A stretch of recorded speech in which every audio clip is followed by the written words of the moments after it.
told me, no, you got to submit the whole project for the remodel. Wasn't there, what was done without a final inspection?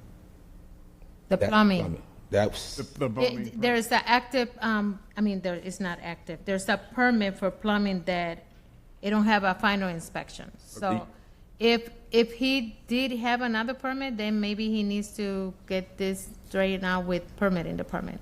but if you see, what's the date on that plumbing you're talking to? For the permit, That's one that you're saying that's April open. 11, 2021. And the one that I just had closed out was after that. So what I'm saying is, I don't know why the city still have that permit still open.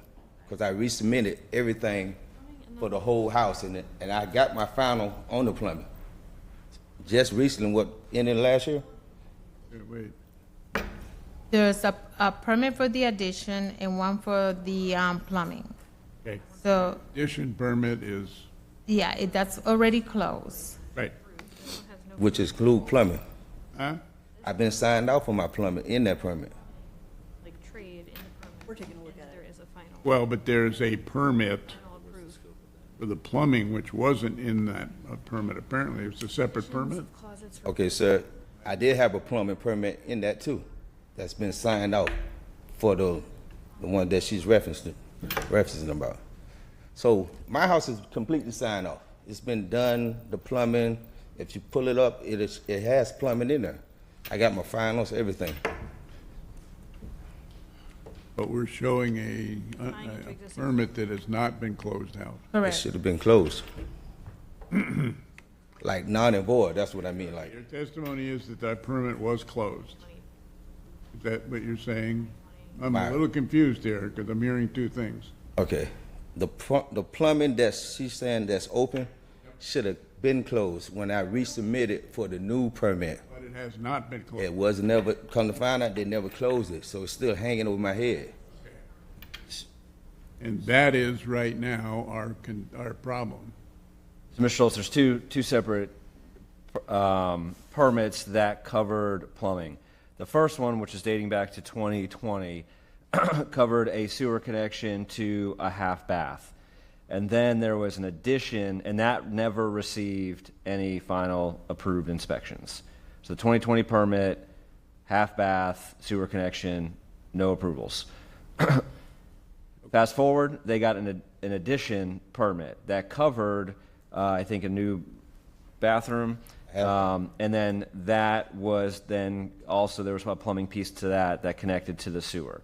That did receive its approved final inspections. Now, if he's indicating that the scope in the 2020 permit was covered in the newer permit, we'll need to confirm that with the building department. But from what I can see in reviewing of the permit documents, they seem to be two separate issues. Okay. All right, now I see where it's coming from, and I do too. All right, so what I'm willing to do is throw it back at you and grant you some time to sort it out with the permitting situation. We can't absolve you without you taking some action with permitting. Am I Tried correct? that already. Am I correct in saying he needs to go back to permitting? Correct. Yeah. We tried can't it, sir. resolve the case unless you do. So all I can do is grant you some more time rather than slapping any fines on you, and I'm more than happy to do that. And I'm sorry to tell you that, but in this case, the ball gets thrown back at you. But I already talked with permit. I don't understand, sir. I know it's not your fault, but I'm getting confused. But at $100 a day accumulating, and I could cite right now today $3,500 and it goes up $100 a day, it's worth the money to go back to permitting and getting it straightened out or whatever. No.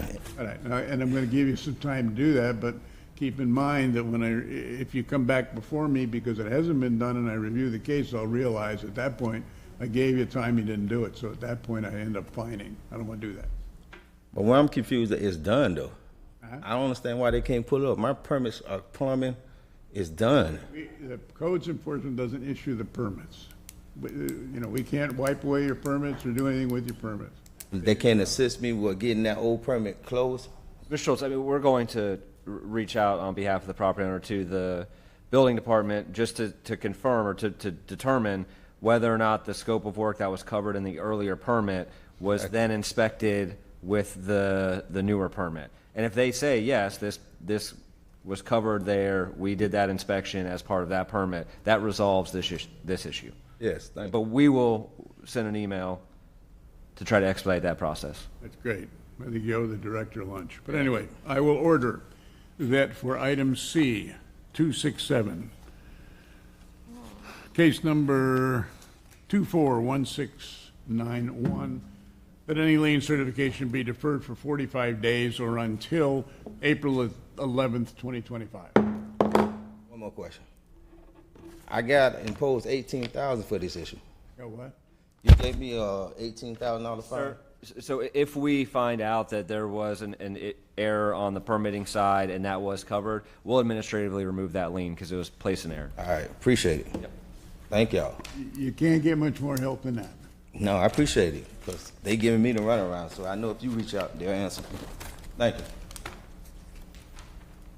Thank you, Director.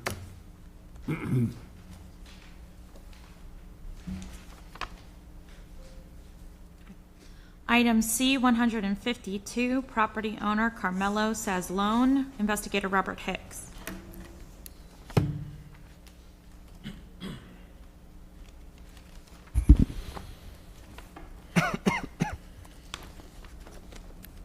Okay, Robert, go ahead. All right. Good afternoon. I'm Robert Hicks, Codes Investigator for the City of St. Petersburg, testifying in reference to item C-152, case 20-8247 regarding property located at 5057 4th Avenue North.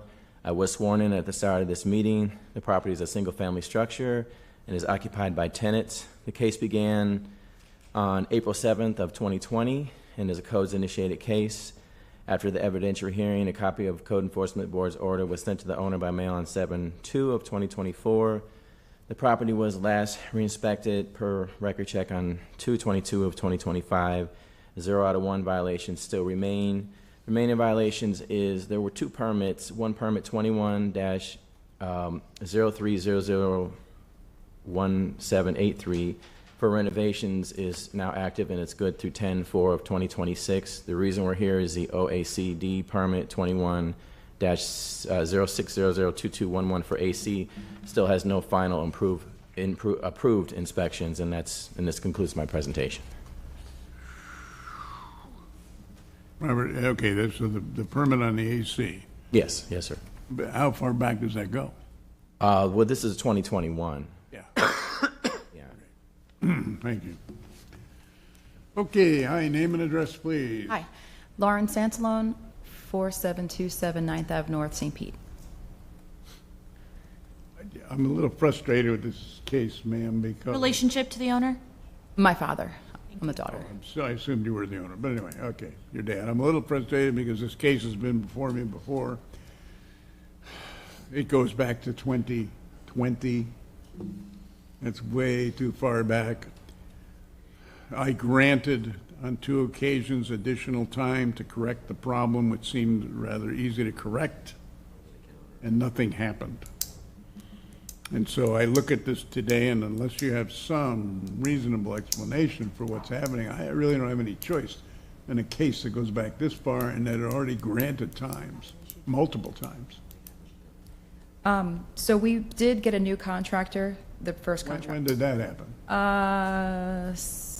5 months ago or so. So we have a new permit that's open that I think he mentioned, but it doesn't include the AC component. This company who did the AC work, they don't want anything to do with the project anymore. Like, we would like final inspection to be done and then see, was the work done properly? What do we need to do to close that out? But they don't want to do it. So I'm a little confused of what do I do, because they did do the install, they were paid. They're just saying that even though the company was paid, someone else took the money and that person did the work. So they don't want to be held accountable. Okay, I can see where you're confused, but my problem is this case goes back years. And so whoever was this contractor or whatever obviously failed, but bottom line is that, I'm struggling here to help you at all, frankly. The new contractor pulled permits for everything but this component, so that's all good. He's not the issue at all. It was the original contractor, No. and then this AC contractor, which isn't his name. I guess his name is just on that AC permit. I'm not really sure, but I'm not sure how to get this done because I want to hold them accountable. I don't want to get a new contractor. The work was already done. So if you have any advice, I'd appreciate it. I don't have any advice, frankly.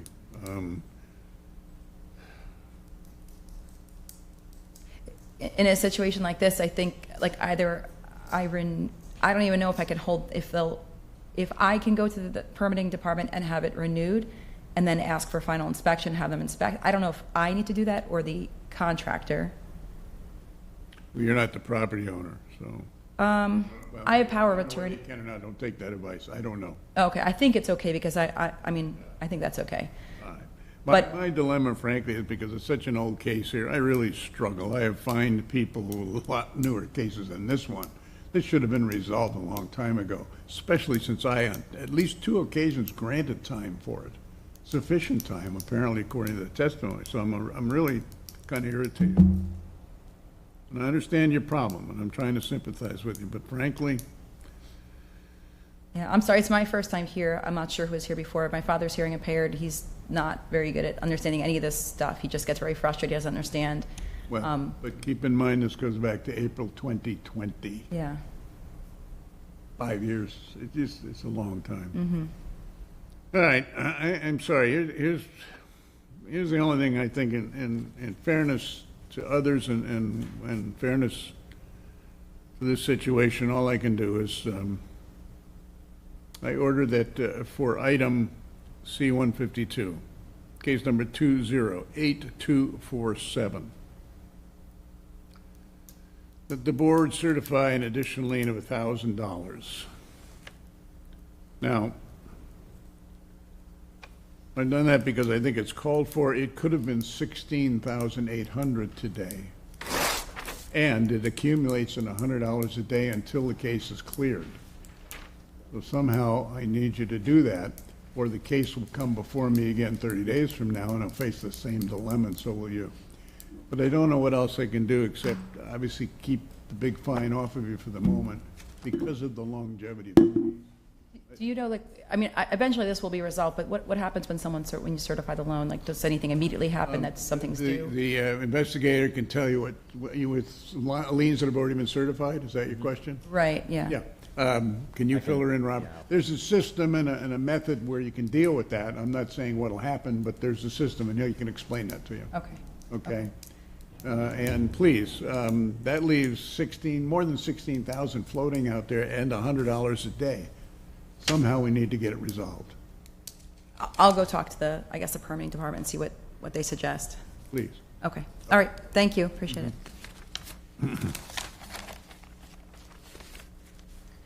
Item C1, property owner BIH Real Estate LLC, Samija Kalik, investigator Anthony Rivers.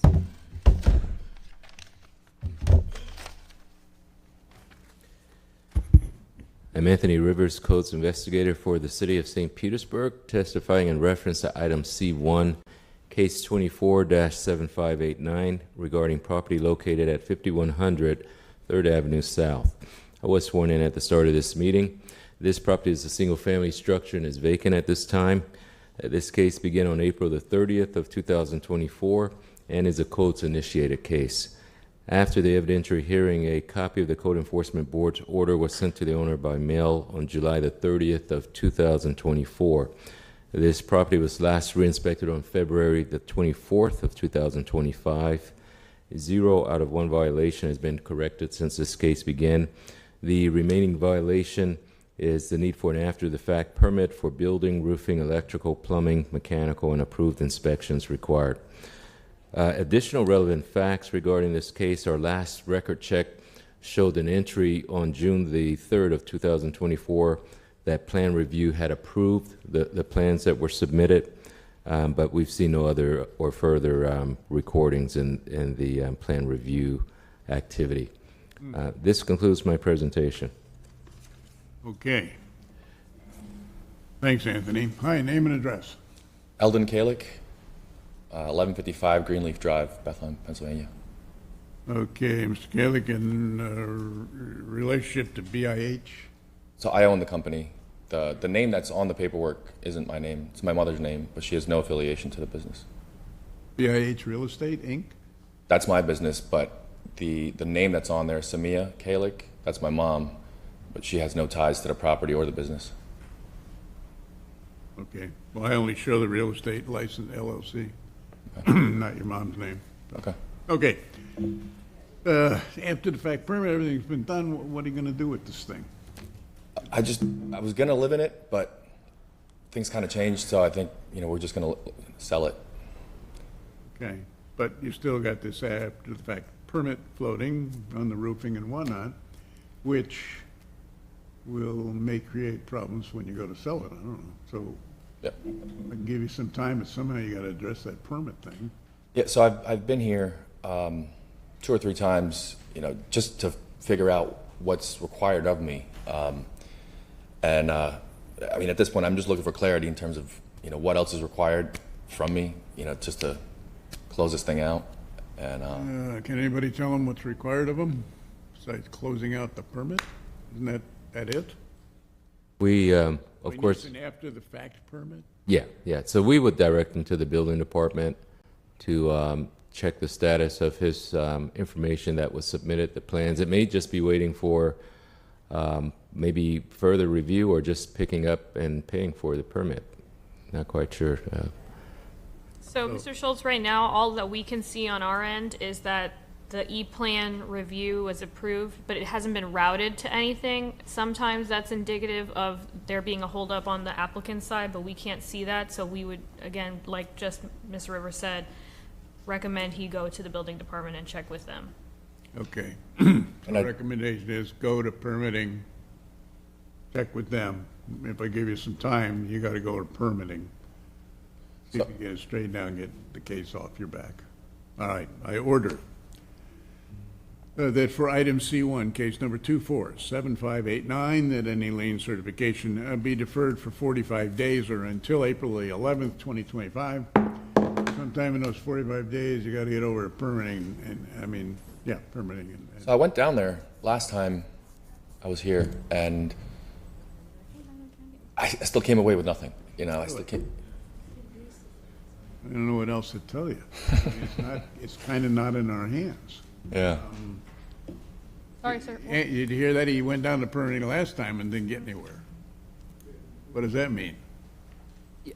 So the contractor submitted the permits, and as Ms. Offra indicated, usually when it just hits that initial E-plan, there was something missing on the contractor side that didn't get submitted, so they can't continue on with the review. So getting in contact with the building department to determine what might be missing, getting in contact with the contractor to see if he received any feedback.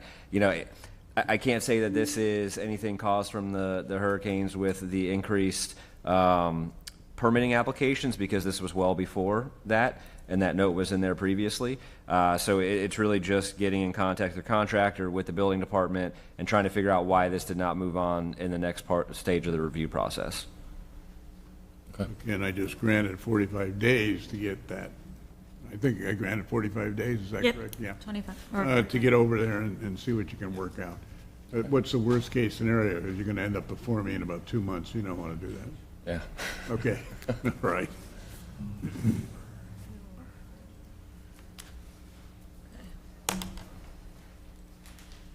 Are we ready to move on to original market cases? Item C11, property owner RE Enterprises Martin LLC, or Incorporated, investigator Bonnie Green. I'm Bonnie Green, Codes Investigator for the City of St. Petersburg, testifying in reference to item number C11, case number 23-3198, regarding property located at 5935 4th Street North. I was sworn in at the start of this meeting.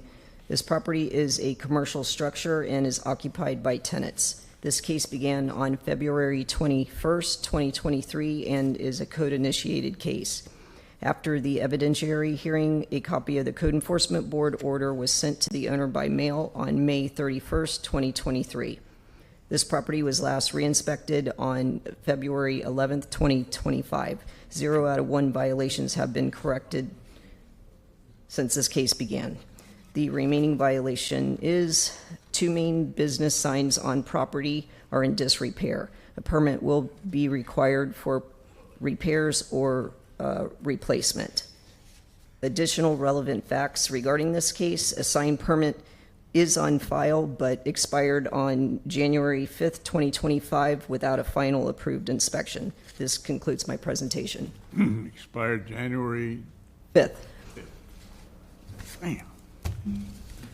Okay, thanks, Bonnie. Hi, your name and address, please, Tammy. Tammy McGuire, 670 34th Avenue South, St. Petersburg, Florida, 33705. So, the contractor actually extended the permit yesterday. Okay. Okay. I didn't see it. just got a text message while I was sitting here. So that she probably didn't have enough time to see it because it was done at the end of the day. Okay, extended the permit. He actually did the work already, or what? No, because the hurricane did more damage to the sign. Tammy, the hurricane was months ago. I know it was. All right, I obviously accept your testimony. They extended the permit. That puts our case pending. I mean, in this case, even with the extension, based on when the permit was initially submitted, there's been no inspections, there's been no work that's gone on. So it would still be before you because there hadn't been anything happening within the past 90 days, even with an active permit. Oh. Okay, thank you for correcting me on that. You understand that, Tammy? Yes, I understand. Okay, all right, because, and I'm looking here, and I see your requests for 20 days, 20 days, 20 days, 20 days, because you thought it was going to get done. Yes, of course I did.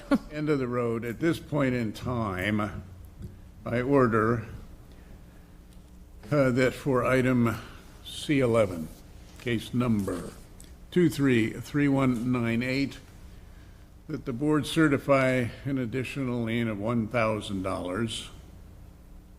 Thank you. Okay, now you can make a note, Tammy, that it could have been $55,000 when you talked to Yes, sir.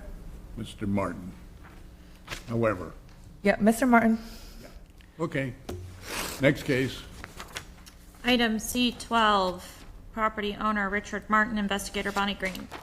I'm Bonnie Green, Codes Investigator for the City of St. Petersburg, testifying in reference to item number C12, case number 24-2540, regarding property located at 218 Southeast Jefferson Circle North. I was sworn in at the start of this meeting. This property is a single-family structure and is occupied by tenants. This case began on February 12, 2024, and is a code follow-up case. After the evidentiary hearing, a copy of the Code Enforcement Board order was sent to the owner by mail on July 2nd, 2024. This property was last re-inspected on February 11th, 2025. 0 out of 1 violations have been corrected since this case began. The remaining violation is several areas of the wood and vinyl fencing is in disrepair. This concludes my presentation. All right, thanks, Bonnie. Hi, Tammy. Tammy McGuire, 670 34th Avenue South, St. Petersburg, Florida, 33705. Mr. Schultz, you did give me days to get this done last time. The fence is now fixed. It wasn't done within the time allotted, but it was done 6 days ago. If Ms. Green can come back out and re-inspect, we can close that case out. Oh, that's good news. We can arrange that. If we give you 15 days or so to go back out. Sounds good. Okay, I order that for item C12, case number 242540, that lien certification be deferred for 20 days or until March the 17th, 2025. So, Bonnie, that gives you 20 days to. Okay. Thank you. Great news. Thank you. Is it 20 days? Yes, 20 days. Item C14, property owner REM Properties Incorporated, investigator Bonnie Green. I'm Bonnie Green, Codes Investigator for the City of St. Petersburg, testifying in reference to item number C14, case number 22-23500, regarding property located at 320 62nd Avenue North. I was sworn in at the start of this meeting. This property is a commercial structure and is vacant. This case began on November 30th, 2022, and is a code-initiated case. After the evidentiary hearing, a copy of the Code Enforcement Board order was sent to the owner by mail on September 3rd, 2024. This property was last re-inspected on February 11th, 2025. 10 out of 12 violations have been corrected since this case began. The remaining violations are electrical outlet must be in working order, and interior wall is in disrepair with holes or missing areas. This concludes my presentation. Okay, thanks, Bonnie. Tammy? Tammy McGuire, 670 34th Avenue, South St. Petersburg, Florida, 33705. Mr. Schultz? Yeah. Yeah, I don't get this one. This goes back to 2022. I have granted on 6 occasions 140 days total, including requests from you, the recent ones, not the old ones before your time, of 15 days and 15 days and 25 days, because it seemed that, this was going to be handled. it would be quite simple. Yes, unfortunately, at the mercy of Mr. Martin, like, if I can make the decisions and have his money to get the things done, they would be done. And I apologize. There's nothing that I... You don't have to apologize. I shake my head. Electrical outlets and little wall stuff. And he's done 10 out of 12. But how far do we continue to go with this thing? So, to send a message back, I guess I order that for item C14, case number 2223500, that the board certify an additional lien of $10,000. Now, you can put down in your notes, Tammy, that it could have been $31,200, so that leaves $21,200 hanging out there, and they're still accumulating at a rate of $200 a day. Yes, sir. We're looking at this next month. Bingo. Okay. Understand. Okay. Next. Item C16, property owner REM Properties Incorporated, investigator Bonnie Green. I'm Bonnie Green, Codes Investigator for the City of St. Petersburg, testifying in reference to item number C16, case number 24-1259, regarding property located at 320 62nd Avenue North. I was sworn in at the start of this meeting. This property is a commercial structure and is vacant. This case began on January 18th, 2024, and is a code follow-up case. After the evidentiary hearing, a copy of the Code Enforcement Board's order was sent to the owner by mail on April 30th, 2024. This property was last re-inspected on February 11th, 2025. 0 out of 1 violations have been corrected since this case began. The remaining violation is a permit is required for the new windows installed on the second floor of building. This concludes my presentation.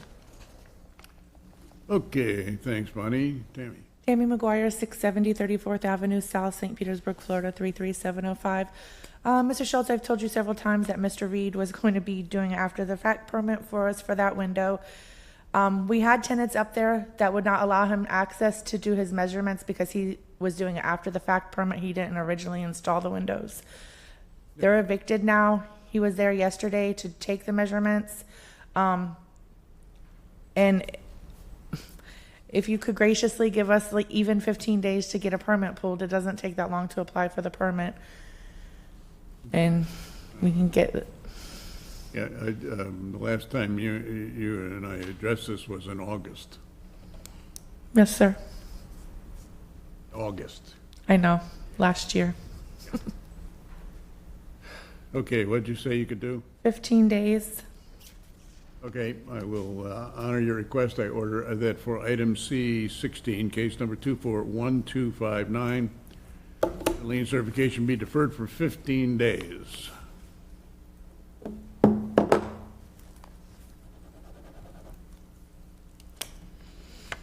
Okay, next case. Well, question, Lonnie, what happened to C15? We're doing that one now. Huh? Is that what we're doing now? Yeah, Oh. it was checked in after C16. Oh, okay, all right. C15. So, okay, I'm confused. We're on C16? We just finished C16. C16 was number 50, Okay.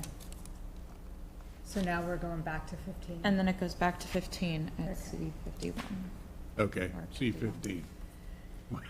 I don't know why it was checked in I know. backwards. I'm just, yes, I got it. Item C15, REM Properties Incorporated, Investigator Bonnie Green.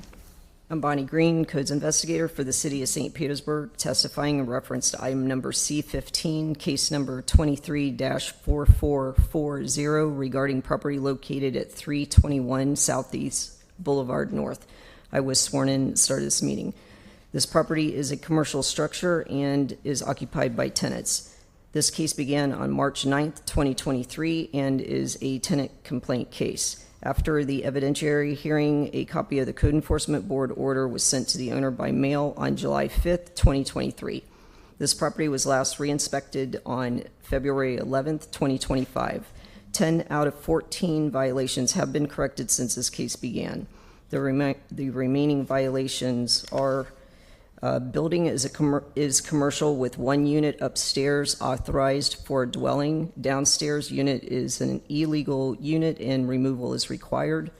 There's several windows with broken glass, numerous windows with missing window screens, and the last one is roof disrepair. There's missing shingles in several locations, and the roof itself sags. This concludes my presentation. Okay, thanks, Bonnie. Tammy McGuire, 670 34th Avenue South, St. Petersburg, Florida, 33705. Yeah, what do you got on this one? I have no comment, Mr. Schultz. I don't either, because frankly, I've given at least 6 times on this case, and as far as I'm concerned, it's ridiculous. So I just can't figure out why this wasn't handled a long time ago. I order that for item C15, case number 234440, that the board is certifying an additional lien of $20,800. Now, that doesn't save any money because that's what's accumulated so far on this particular case, just because Understood. it makes no sense.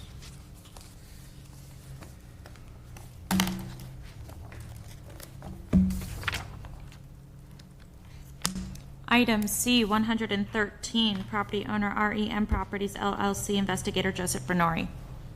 113. Yes, 113.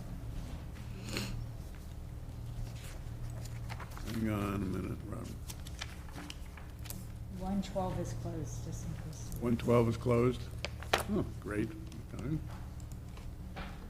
Emmy must have closed that one. Good. Okay, 113.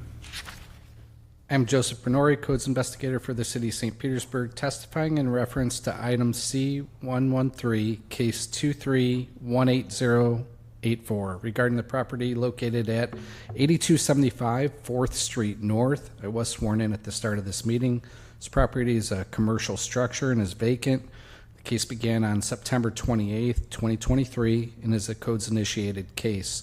After the evidentiary hearing, a copy of the Code Enforcement Board's order was sent to the owner by mail on January 30th, 2024. This property was last re-inspected on February 12th, 2025. 1 out of 6 violations have been corrected since this case began. The remaining violations are: lighted wall mount sign is melted and has fire damage. Glass commercial front door has been broken out. There is fire damage debris throughout the property, and as of October 24th, 2024, there is junk and debris throughout the vacant property. There is peeling paint, smoked, and fire-damaged paint on the exterior of the structure. There are unpainted securing boards. There are numerous melted and broken electrical lines on the structure. And this concludes my presentation. So, what's the one violation that was corrected? The roof. Oh. Okay. So the fire damage didn't damage the roof, or the roof was repaired? I think the roof was repaired. It was repaired. Okay, Tammy? Tammy McGuire, 670 34th Avenue South, St. Petersburg, Florida, 33705. Mr. Schultz, Make some sense of this, will you? with the electrical wires and things like that, the unpainted securing boards, the boards definitely should have been painted. But we have a problem with people going in there and trying to strip the electrical stuff from the wires, and taking down the securing boards. Other than that, I don't have any other comments because Okay, and I'm not trying to put you on the spot, Tammy.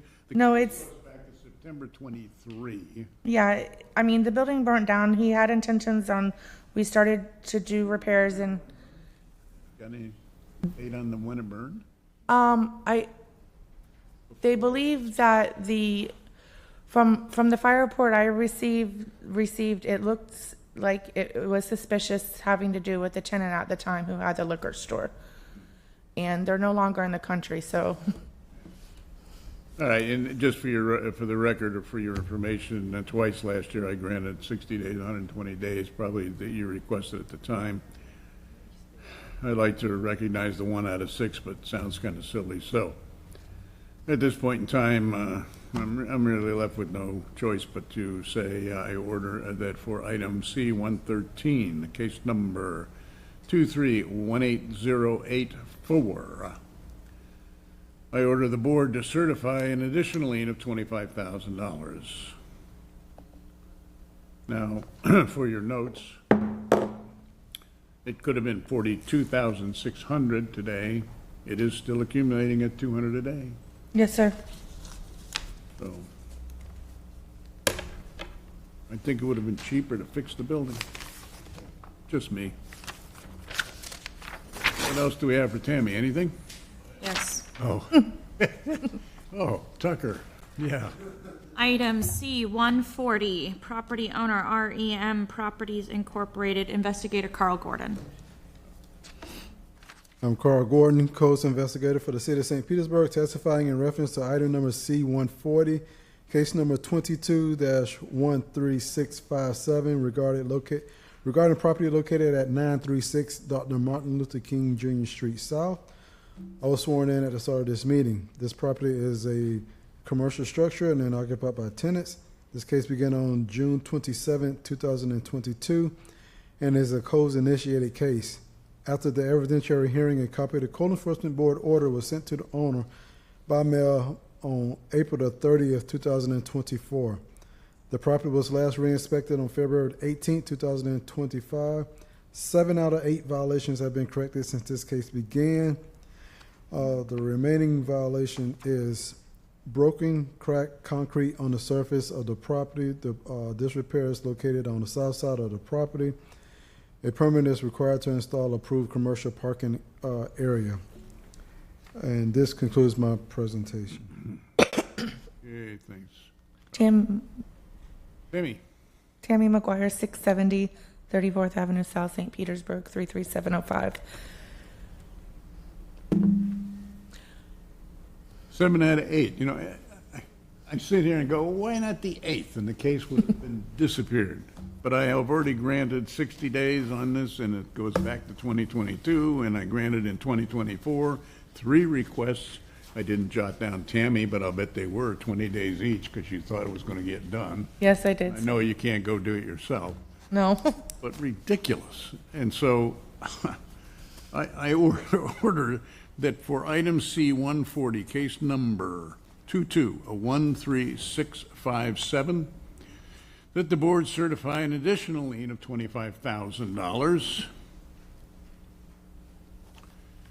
For your notes, it should have been $47,300, Thank you. but it's still accumulating at $200 a day. Do we have any more for Tammy? Yes. Uh-huh. Tucker's got to get in on this. Item C-191, property owner REM Properties Incorporated, investigator Tucker Hodges. Good afternoon. I'm Tucker Hodges, Code Investigator for the City of St. Petersburg, testifying in reference to item C-191, case 24-8885 regarding property located at 2829 38th Avenue North. I was sworn in at the start of this meeting. This property is a single-family structure and is occupied by a tenant. Case began on May 21, 2024, and is a codes follow-up case. After the evidentiary hearing, a copy of the Code Enforcement Board's order was sent to the owner by mail on 9/3/2024. Property is last re-inspected 22/25. 0 out of 1 violation has been corrected since this case began. The remaining violations are permit 20-09000850 for electrical repair and upgrades expired without an approved final inspection. No additional relevant facts, and this concludes my presentation. Okay, thank you. Tammy McGuire, 670 34th Avenue South, St. Petersburg, Florida, 33705. Mr. Schultz, this permit was pulled way before my time. However, the gentleman who did the work and pulled the permit, he passed away before. So I was under the impression until talking to Mr. Hodges today that I have to do after the fact permit. It's really hard to find someone to do that for electrical, but he told me that that does not need to be done. He told me how to handle it. So if I can have 20 days, I think we can get it closed out. Okay, let's see. Last month, you asked for 20 days. So I'll give you 20 more. Thank you. I ordered that for item 191, case number 248885, that any lien certification be deferred for 20 days or until March the 17th, 2025. Okay, Tammy. There's been no lien certified on that particular case either. No, sir. Thank you. Item number C219, property owner Richard Martin Management Corporation, investigator zone 9, Jean Madu. What happened to C190? It was closed. Withdraw, it was closed? Oh, great. Okay, another winner. I'm sorry, what was that one? C219. 219, okay.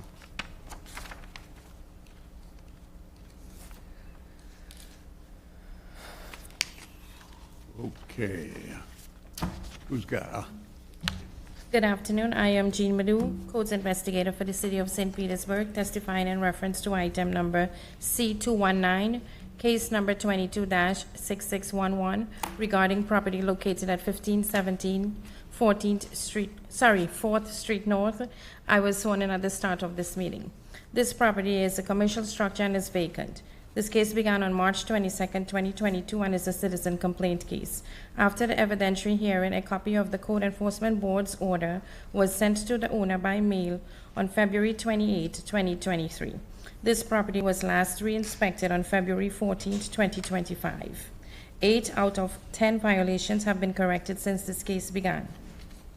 The remaining violations are broken window glass and windows, table parts, wood, scrap metal, tarps, buckets, and other miscellaneous debris on property. There are no additional relevant facts regarding this case, and this concludes my presentation. Okay. 15th and 4th, okay. Tammy. Tammy McGuire, 670 34th Avenue South, St. Petersburg, Florida, 33705. Mr. Schultz, unfortunately, I don't have anything to say for this property for either of the cases. I'm glad. They come in, they fix it, people go in there, he allows people to go back in there that try to not leave the property, break things. We've had people that want to buy it. We've had it under contract a couple of times. The last buyers couldn't get financed for it. And it's a big problem. The amount of liens that I've already placed on this property, I could have hired a 24-hour guard to sit there with a gun. But anyway, I'm just looking down the list. 30 days, 20 days, 30 days, 15 days, 30 days, 30 days, 25 days, 20 days. Yeah, at one point they were making big progress, and then it went south. Yeah, all right. I order that for item 219, case number 226611, that the board certify an additional lien of $7,000. Now, I didn't save you any money on that, Tammy, and it doesn't make a whole lot of difference because I already certified liens of $136,000 on the property anyway. So $7,000 doesn't mean much. Correct. But all the times we've given you, No. I use. I know, Mr. Martin. Yes, sir. It's not personal. I don't. Item C220, property owner Richard Martin, investigator Jean Madu. I am Jean Madu, Codes Investigator for the City of St. Petersburg, testifying in reference to item number C220, case number 23-11394, regarding property located at 1517 4th Street North. I was sworn in at the start of this meeting. This property is a commercial structure and is vacant. This case began on June 22nd, 2023, and is a tenant complaint case. After the evidentiary hearing, a copy of the Code Enforcement Board's order was sent to the owner by mail on October 31st, 2023. This property was last re-inspected on February 14th, 2025. 1 out of 11 violations have been corrected since this case began. The remaining violations are: ceiling has evidence of water intrusion and holes in numerous locations. Stair trim and stair tread is broken. Missing stair spindles. Several junction boxes and outlets have exposed electrical wires. Several missing electrical cover plates. Mildew in air vents, mildew in bathtub, missing cabinet, missing light globes. Floors are in disrepair in the bathroom with missing floor tiles. Wooden floors have rotted wood. Windows do not open or are missing locks. Numerous missing window screens. Evidence of pests, insects. Exterminators report required. Numerous areas of wall disrepair. Several interior doors and door casings are in disrepair. Repairs to ceiling, walls, plumbing, and electrical are not done in a workmanlike manner. There are no additional relevant facts regarding this case, and this concludes my presentation. Tammy? Tammy McGuire, 670 34th Avenue South, St. Petersburg, Florida, 33705. Yeah, same thing, 30 days, 25 days, 15 days, 25 days, 20 days. I just don't understand. I didn't bulldoze the property or whatever, but it's not for me to say. I order that for case C-220, case number 2311394, that the board certify an additional lien of $7,000. It continues to amount at $200 a day, and that takes the current liens to approximately $91,000 for your notes, Tammy. Yes. I'm sure Mr. Martin is probably well aware. Thank you. That's it? That's it. Yeah, That's enough. I was beginning to enjoy it. Thank you so much for coming, really. No, I mean that. Well, thank you. Have a good day, everybody. Yep, me too.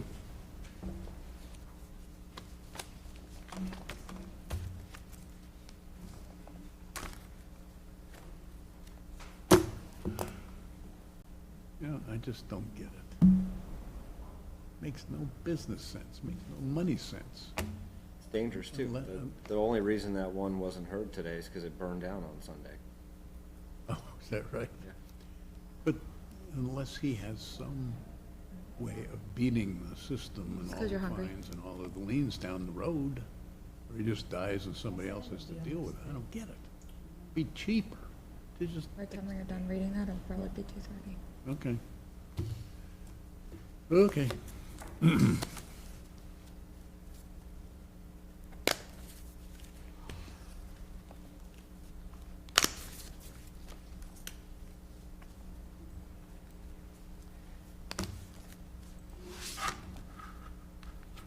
Updated? Yeah, it's not Okay. where you need it for yet.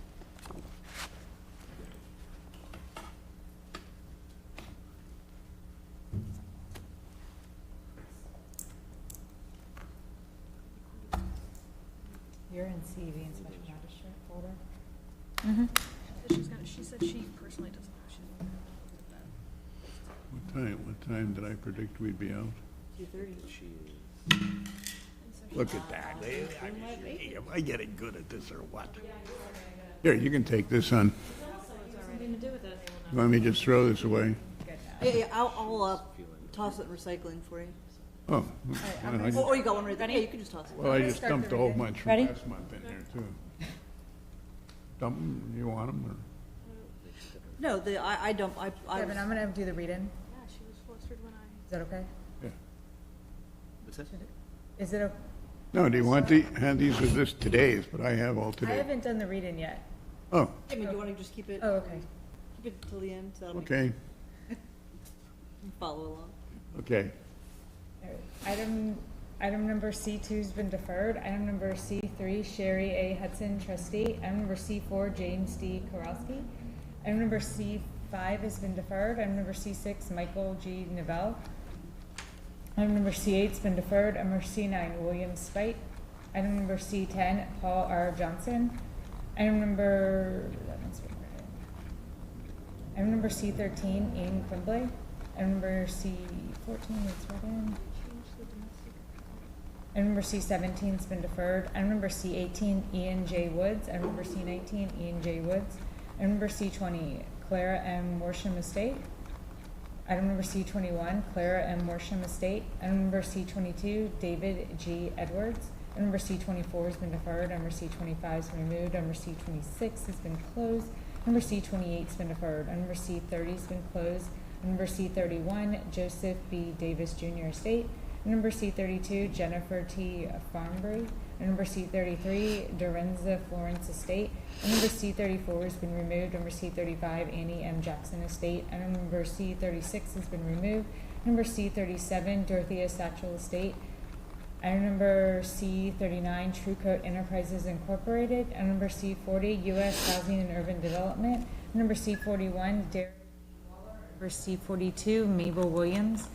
Number C43, Jennifer Beaton. Number C44 has been deferred. Number C45 has been closed. Number C46, Vicente Gonzalez and Nita Conde. Number C47, Michael and Vanessa Grigorin. Number C48 has been deferred. Number C49, Kirkley Acquisitions LLC. Number C50, Lawrence A. and Margaret C. Myers. Number C51 has been deferred. Number C52, Hayden Tubbs and Jacqueline Tubbs. Number C53 has been deferred. Number C54, Eugene and Deborah T. Wellman. Number C55, Mary T. Boynton Estate. Number C56, Joe C. Braxton Estate. Number C57, Joe C. Braxton Estate. Number C58, Lisa A. Clayton Davis. Number C59, Lisa A. Clayton Davis. Number C60, James S. Cook. Number C61, Leo J. Corrigan. Number C62, Denise Holmes LLC. And number C63 and number C64, number C65 has been deferred. Number C67 has been deferred. Number C68 has been closed. Number C69, KNNZ LLC. Number C71 has been closed. Number C72, William G. Peters Jr. Number C73 has been closed. Number C74 has been deferred. Is that right? Did we defer one of Richard Martin's properties? I guess so. Okay. Number C76 has been removed. Number C78, Christopher C. Vokar. Number C80, James C. Davis Estate. Number C81, Jolyn S. Johnson. Number C82, Nimbus Apollo LLC. Number C83, Judith A. Ramson Estate. And number C84 has been deferred. Number C85, James M. Wade. And number C86, Crooked Pine Investments LLC. Number C87, Crooked Pine Investments LLC. Number C88, Jody and John Grew. Number C89, JHH Apple LLC. And number C90, Anthony Regai and Nicole Antoni. And number C91, and number C93, Affordable Real Estate Network. And number C94, Affordable Real Estate Network. And number C95 has been deferred. And number C96, Shirley B. Brown. And number C97, Antoine Evans Estate. Number C99, Markwell Hickson. Number C100 has been deferred. Number C101 has been closed. Number C103 has been deferred. Number C104, number C105 has been deferred. Number C106, Luis Young Estate. Number C107 has been deferred. Number C108 has been deferred. Number C109 has been closed. Number C110 has been deferred. Number C111 has been deferred. Number C112 has been closed. Number C114 has been deferred. Number C115, number C116 has been deferred. Number C117 has been closed. Number C118, August St. Pete, 777-7777 LLC. Number C118 has been deferred. Number C120, Alan K. Dahlstrom. Number C121, Flip It to You LLC. Number C122, GFP 3000 LLC. Number C123, Jackson Trust 1751, Jim MacArthur Trustee. Number C124 has been deferred. Number C125, Brian Lambani trustee and Ziad Labani. Item number C 126 has been deferred. Number C 127 has been closed. Number C 128 has been deferred. Number C 129, Rabland Rentals LLC. Number C 130 has been deferred. Number C 131 has been closed. Number C 133, 95 Central Hotel LLC. And number C 135, William Carpanza. Item number C 136, Greenwood Cemetery Association. Number C 137, Hillary Hudson Estate. Number C 138, Luxury Housing Property LLC. Number C 139, Michelle Phillips. Number C, one vote was read in. Number C 141 has been deferred. Number C 143, Trusts. Number 430, Bay Area Property Management and Investment. Number C 144, Jeanette Drokinta Wells. Item number C 145 is AM Properties Corp. Trustee, AZP North Land Trust. Item number C 146 has been removed. Item number C 147, Rhonda Renee Gary. Item number C 148, Darcy A. Goodson. Item number C 149, Donald A. and Jennifer J. Johnson. Item number C 150, Michael A. LaPenza. Item number C 152, that was read in. Item number C 154 has been deferred. Item number C 155 has been deferred. Item number C 156 has been deferred. Item number C 157, June A. Johnston. Item number C 158 has been deferred. Item number C 159, Alton R. O'Berry III. Item number C 160, Alton R. O'Berry III. Item number C 161, Daniel J. Piero. Item number C 162. Item number C 163. Item number C 164. Item number C 165. Number C 166, number C 167, number C 168, number C 169, number C 170, number C 171, number C 172, number C 173, number C 174, number C 175, number C 176, number C 177, number C 178, number C 179, number C 180, number C 181, number C 182, number C 183, number C 184, number C 185, number C 186, number C 187 have been deferred. Number C 188, Lorraine Downward. Number C 189, Frederick E. and Thomas C. Miller. Number C 190 has been closed. Number C 192, Thomas L. Richards. Number C 193 has been closed. Number C 194 has been closed. Number C 195 has been removed. Number C 196, Brenda Flerney. Number C 197, Rhonda Gary and Cortez M. Foster. Number C 188 has been deferred. Number C 199, Bernard Henry. Number C 200, Geraldine H. and Henry H. Hester. Number C 201 has been deferred. Number C 203, number C 204, number C 205, number C 207. Number C 209 has been deferred. Number C 210, Dolores P. Gibbons. Number C 211 has been closed. Number C 212 has been removed. Number C 213 has been removed. Number C 214 has been removed. Number C 215 has been closed. Number C 216 has been closed. Number C 217, Dustin Hook. And number C 218, Robert Anthony Martinelli Jr. And number C 222, Joseph Travis. And number C 223, Elzna Todorova Tiznova. Item number C 224, Item C 225, Courtney C. Winters and Tracy M. Winters Estate. Item number C 226 has been removed. Number C 227 has been deferred. Number C 228 has been closed. Number C 233, Julia Reardon. Number C 234, the name is redacted. Address is 2135 44th Street South. Item number C 237, Hermana Bridgman. Item number C 238, Fred H. and Marianne H. Gamble. Item number C 239, It's Her Vision LLC. Number C 241 has been deferred. Number C 242, Or Enterprises Incorporated. Number C 243, Or Enterprises Incorporated.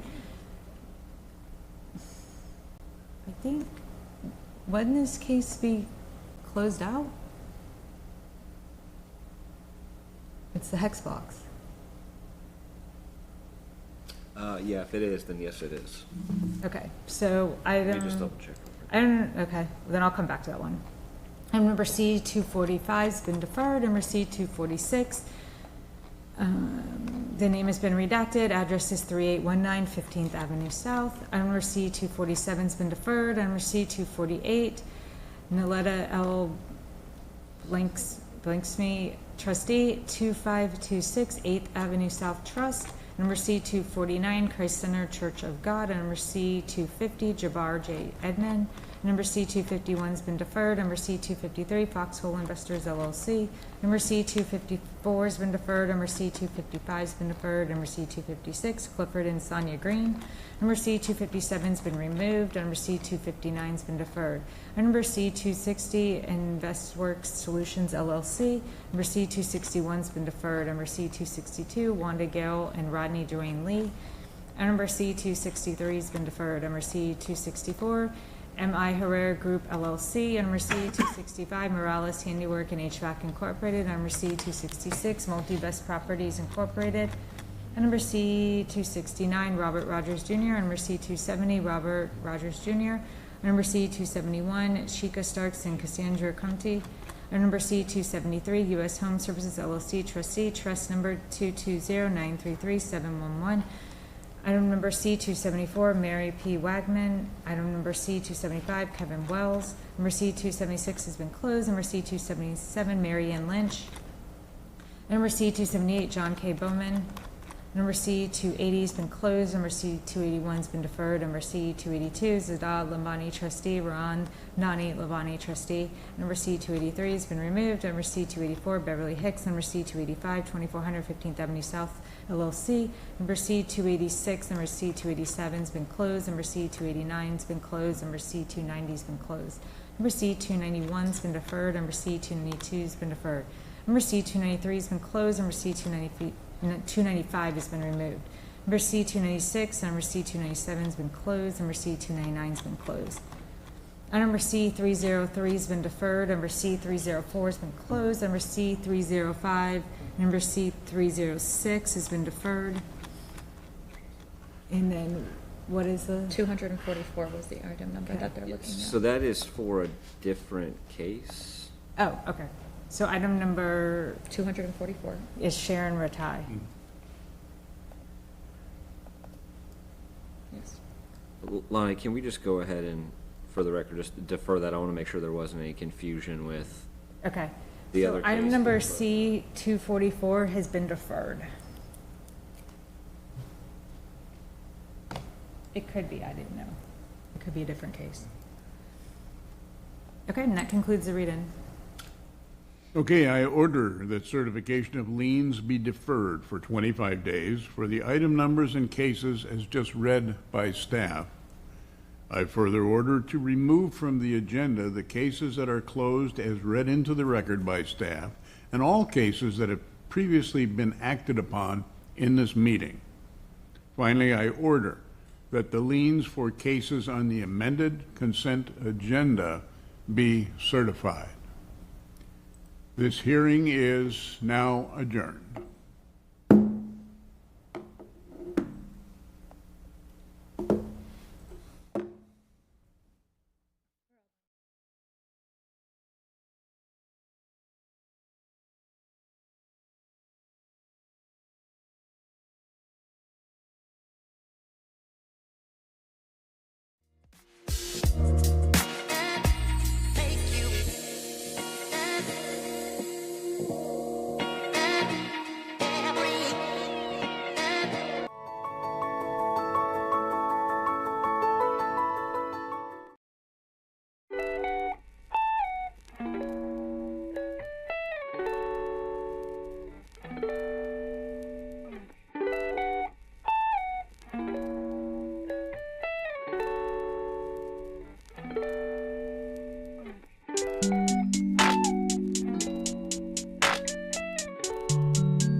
Dominic Colangelo.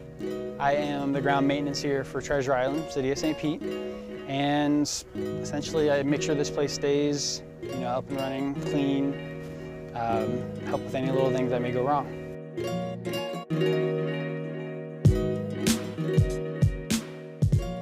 When I come to work, the first thing I do is I blow the sand, leaves off the deck, kind of clean it up over there.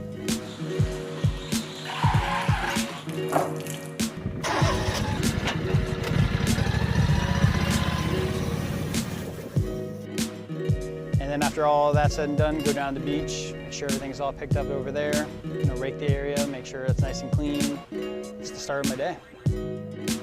I really do enjoy my job. I get to hang out at the beach all day, meet some interesting people. It's cool. I've had a couple of people come up and they didn't realize this was owned by the City of St. Pete, so we kind of give them a story about it. Mayor John Brown donated this property to the City of St. Pete, and it was basically for the residents, for their families to come to enjoy the amenities that we had here, like the restrooms, the indoor showers, playgrounds. So he donated that to the community. Today's a beautiful day. I love feeling the wind. I love looking at the water when I drive around. It's kind of peaceful. It's kind of like I'm just by myself, getting the job done, but it doesn't feel like work. I like the freedom. I like being out by the water. It's always a beautiful day, and it's something a lot of people don't get to do.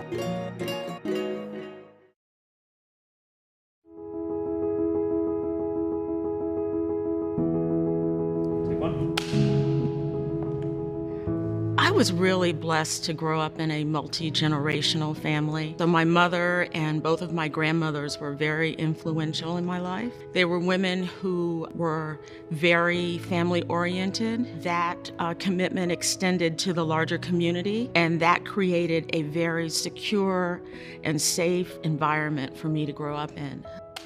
Most of us growing up in the 80s were latchkey kids. When I started going home after school, Alone was the very first Oprah Winfrey show. And I really looked up to Oprah in the way she was able to talk to people and learn about lives that were things that maybe I didn't see in my own community. Back in small town Louisiana, opened up a whole new world to me. My childhood was full of family, so my role models were my immediate and extended family members. And while many of them are no longer physically here with us, I still have all of their teachings, the lessons, the love for family, the hard work ethic, laughter and talking that applies to my life now, that I hope my daughters will carry into their lives and hopefully eventually their families. My mother is definitely the strongest role model in my life. She was the instrumental person in getting us out of Cuba. She taught me the importance of being independent, being resilient, and also as a working mom, she taught me that you could balance a career, family, and God.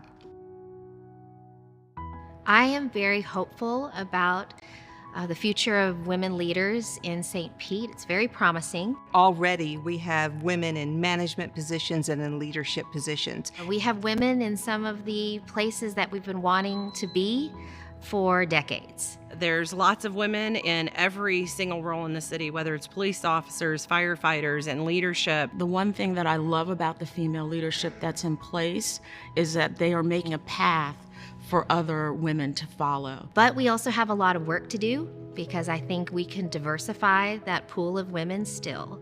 You have to have people of all walks of life. Everyone brings something different to the table, and it's important to hear all of those perspectives in order to find something that works best for everyone. After all, we're representing a very diverse, very large city now. Women have such an important role in our culture. The future of women in St. Pete has never felt brighter. Mentor a young lady or find a mentor for yourself. Be sure to honor women in your life. This month and every month.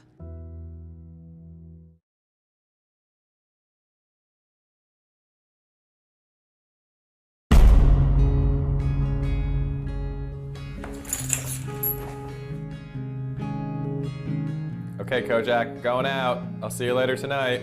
We used to live in a world where dog and dog owner only hung out at home or on walks.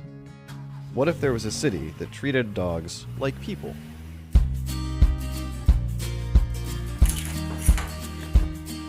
Hey, Kojak, you ready to go? Let's go.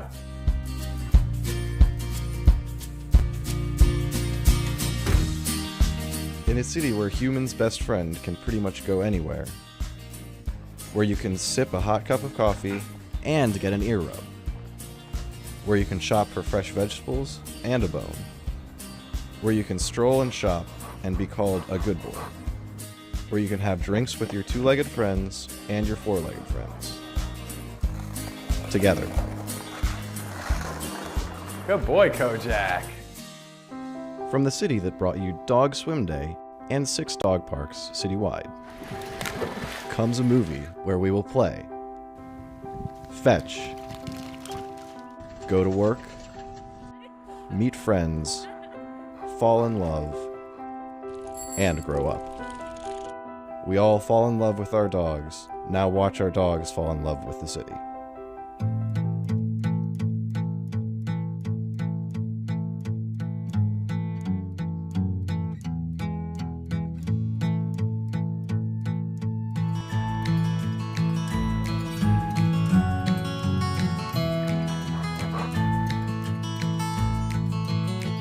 It's a great time to be a dog in St. Pete.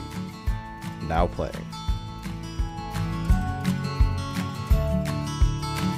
All right, Kojak, good boy.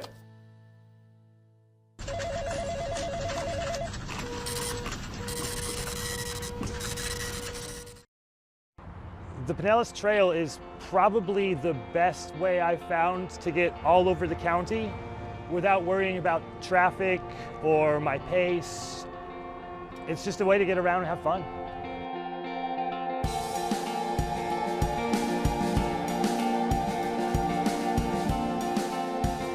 So in the spring, say on a weekend, on a Sunday, you'd find lots of folks out just walking, biking, just really enjoying the weather. So the trail starts downtown by the water, and it goes all the way to Tarpon Springs, if I'm not mistaken. And I like it because it kind of cuts back behind the neighborhoods. There's murals, there's tree coverage, and it just kind of winds through the most beautiful parts of the city.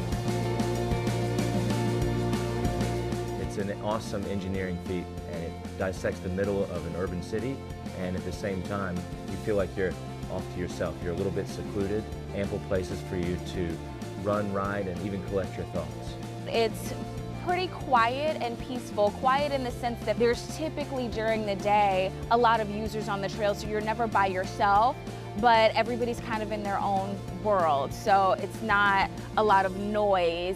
We were looking for a place that would be a hub for a healthy and active community, and one of the big things we wanted here was to have a place where people could run and walk right near our location. Pinellas Trail, which is right behind our facility, turned out to be the perfect location. We do lots of events here at the store. We do probably about 100 free community group runs from here where we're using the trail.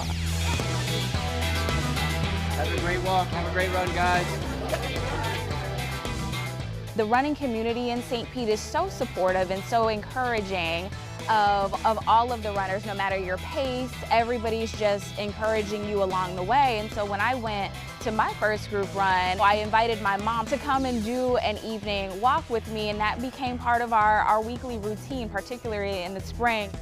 We do 2 runs a week, Monday and Thursdays, where we're running on the trail. So that's 100 times every year right there that we're out running on the trail with a group of people.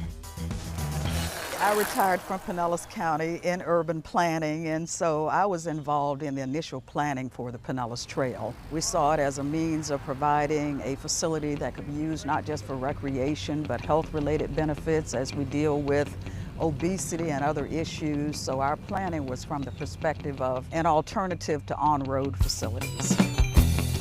So a lot of times here in the store, we encourage people, just go out there and see what happens. Don't have any set expectation for how far you're gonna go, how fast you're gonna go. Just get on the trail and have fun. The scenery is probably why I started using the trail as much as I did. The murals, number one, are my absolute favorite thing, and they're constantly changing. Not far from here, it's called Stonehenge Park. They have some beautiful murals painted on the bridges. Stonehenge Park is like one of those really cool wonders of art, and it's just right here. Nobody knows about it. So you'll have a cool blend between really fun art, awesome plant life. There's all sorts of berries and things growing I didn't know about back there. You learn a little bit more every time you go. Good morning. I love to specialize. When I was working still, we did surveys along the trail, and on any given weekday, we found about a third of the users were using it as a commute alternative. If you've never tried the Pinellas Trail, I urge you to do so. You can walk it, you can run it, you can rent a bike at just about every few miles. You'll find a bike shop that's got bikes for rent. And we've had people come in and verbalize like their thanks, but also like you just see them out there and they just look radiant. They look awesome, they're healthy, happy, and you can tell that they're glad they're doing what they're doing. We're just appreciative that we had a part in their success. Trails give me the opportunity to really get out there and feel safe. There's bike lanes in some places, but to have a fully dedicated place, that helps a lot. It's more than just a long stretch of pavement, it's a community. The trail is a wonder that brings everybody together.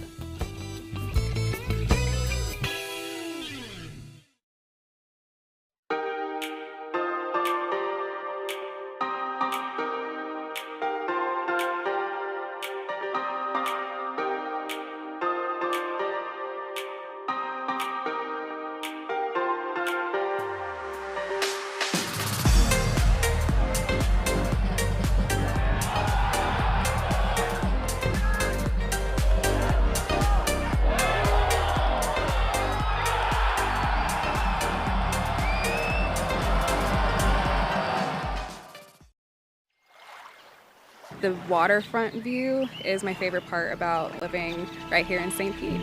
Sounds of the water, the sounds of different species of birds. I find it very soothing and relaxing.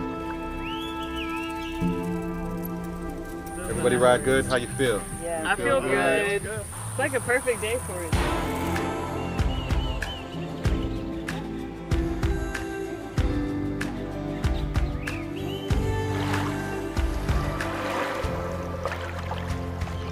The pelican? Yeah, he's fishing for some fish too. Say yay, fishing!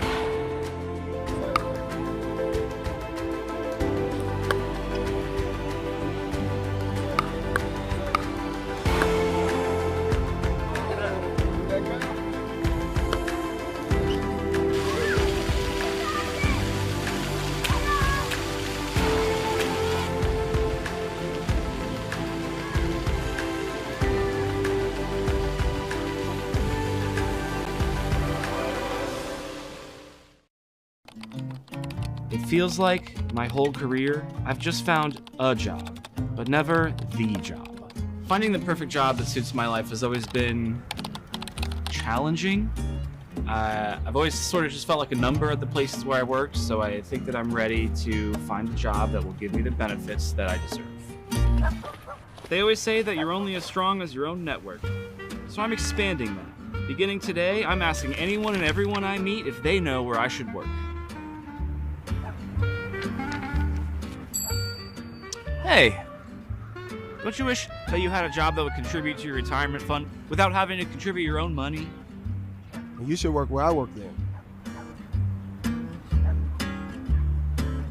It probably makes sense that I can't find the perfect job situation. I mean, who would ever leave if you had it so good?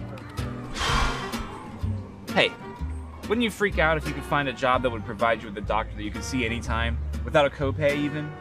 Yeah, and how about most common prescriptions too? Yeah. Wait, is that a thing? Yeah, you should work where I work.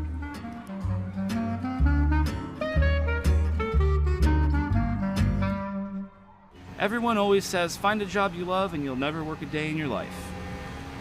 But I feel like a job like that doesn't actually exist.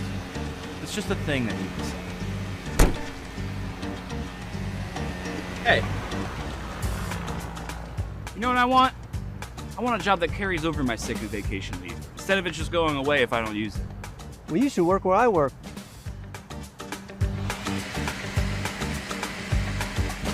Maybe my expectations are too high. Maybe a job is just a job. I mean, who really works somewhere that has the perfect package? Hey, little guy. You have it made, don't you? I should take a page out of your book. Get a job without a desk. I don't have a desk. Wish I could find that job. Well, you should work where I work. I'm starting to think that there is a place that has the benefits that matter to me. A place where I can find a solid work-life balance, but there's no way there's any job possibilities, right? You really should work where we work. Wait, you guys too? Yeah, man, there's plenty of job opportunities at the city of St. Pete. Where would I even begin? Easy. Just go to stpete.org/jobs and then go from there. Oh, I have to go. Okay, wait. He's got our mic. I need to work where they work. Cut.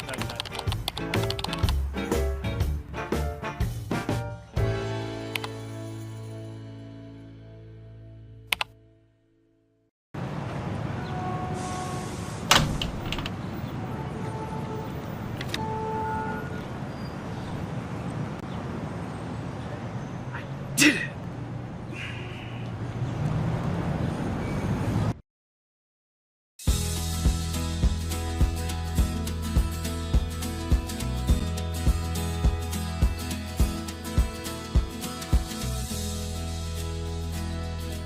District 1 is located west of 49th Street North, from 7th Avenue South to 40th Avenue North. It's where the city meets Bogosiega Bay. I'm Councilmember Copley Gertis, your representative for District 1. Standing here by the baseball fields at Northwest Park has a special meaning to me.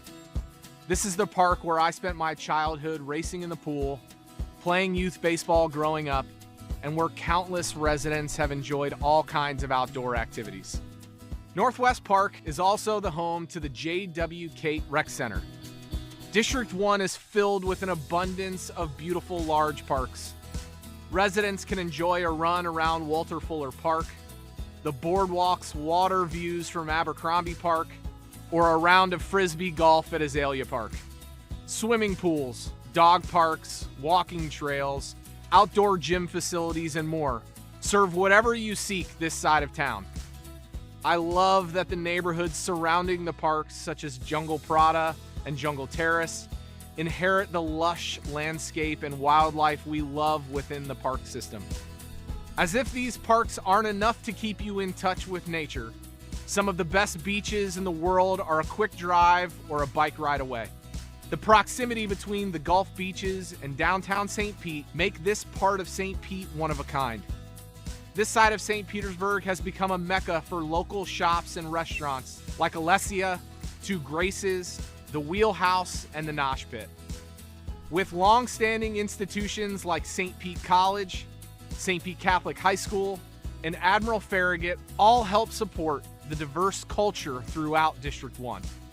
There's no denying the vibrant display of energy, nature, neighborhoods, and great local businesses when you spend a little time in District 1.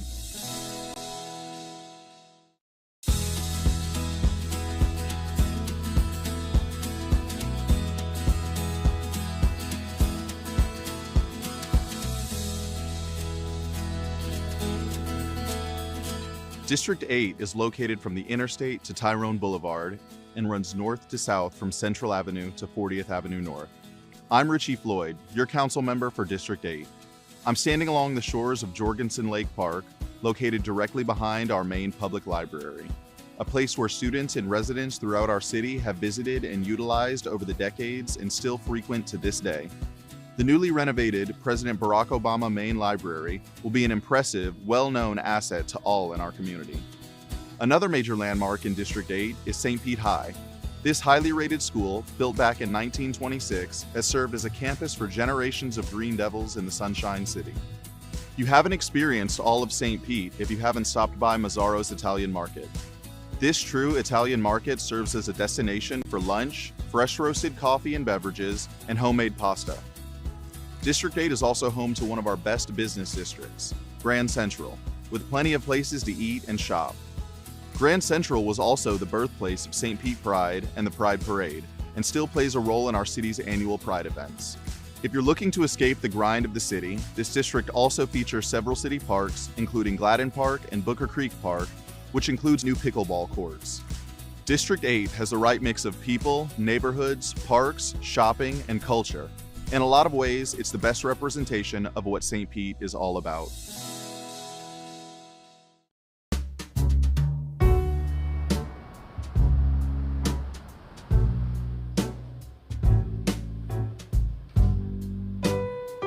Food has always been a passion of mine.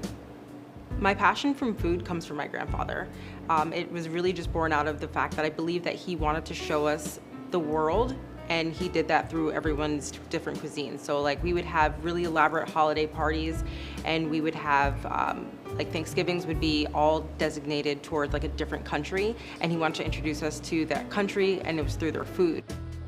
So one of the things, we had a Japanese spread. I was not vegan at that point, but just the art of the cuisine, I was able to like eat with my eyes, and it just made me fall in love with sushi.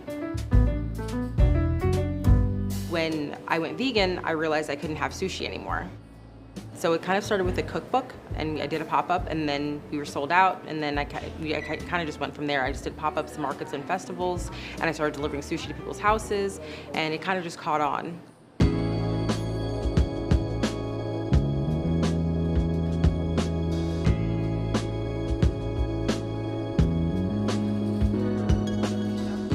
I thought to myself, it would be nice to have a place, like a home base, where everyone can come to me, and then also, again, give vegans the experience of what sushi is.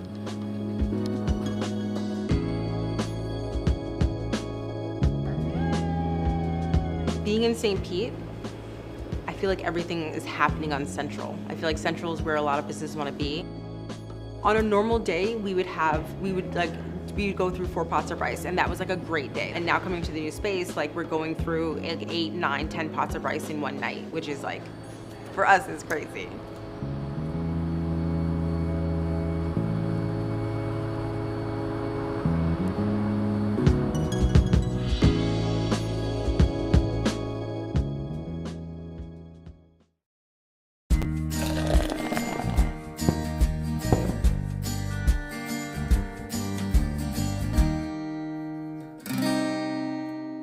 A lot of these baseball fans that go to the Rays games, and we see these, unbelievable great players come through St. Petersburg and play, but it's not the first time. And a lot of people don't realize that all these legends that they hear about, these Hall of Famers, would just walk the streets of downtown St. Petersburg. Absolutely.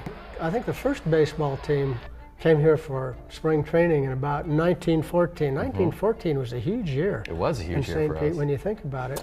So it was the St. Louis Browns, and they played here for a couple of years, but they presaged those Roaring 20s, and part of the Roaring 20s was the coming of the New York Yankees. And they had all the big names. They had Babe Ruth, they had Lou Gehrig. They played here and they partied here at the Gangplank, probably. I'm sure. Babe Ruth and Lou Gehrig stayed at the Florenton Hotel, which is still downtown. And the Yankees played here until I think it was 1961.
Today we're celebrating the grand opening of our Sunken Gardens History Center, which is housed in the restored original 1940s entrance building to Turner's Sunken Gardens, one of Florida's last remaining roadside attractions. Since 1935, Sunken Gardens has been a landmark in St. Petersburg, providing a beautiful oasis in our busy city, a place to relax, enjoy nature, and the joy of gardening. What a great decision this was 20 years ago, because as we all know, St. Pete's become a lot more busy in the last 20 years. And so this is quite an oasis for us to have. The city purchased Sunken Gardens in 1999, and thanks to an excellent staff, volunteers, and a really dynamic foundation, today the Gardens is a must-see experience for residents and visitors alike. The historical assets of our city must be preserved and maintained, and that's why this History Center is so important. It honors our past and the early pioneers who paved the way for the Sunken Gardens of today. Behind me is our new History Center, which we're so excited to have and present to you. And you'll notice in the window we have our founder, George Turner Sr., just as he was in 1940. The Gardens is really a family story. It's a story about the Turners that started with George Sr. and then continued through 3 generations. Today, all of you are part of Sunken Gardens history. All of you are here for this historic moment as Sunken Gardens continues to make history. This was originally the entrance in 1940. Was about 4 years after they decided to make a go of having an attraction as opposed to selling fruits and vegetables. Over the years, it changed usage. When I was a girl, it was what we called the drink stand. More recently, it's been used as an overnight birdhouse to keep the birds safe. But now it's our new History Center. To see my grandfather in the window, it's icing on the cake. It's like he's there overseeing his garden. St. Petersburg citizens in 1999 voted to tax themselves to save Sunken Gardens. That almost never happens. So my hope is that people understand the importance of historic sites like this, historic gardens, historic places that really give Florida its character. They're the reason that we want to live here. We need to preserve them, and I really hope people fall in love with it all the more and understand the importance of preserving it.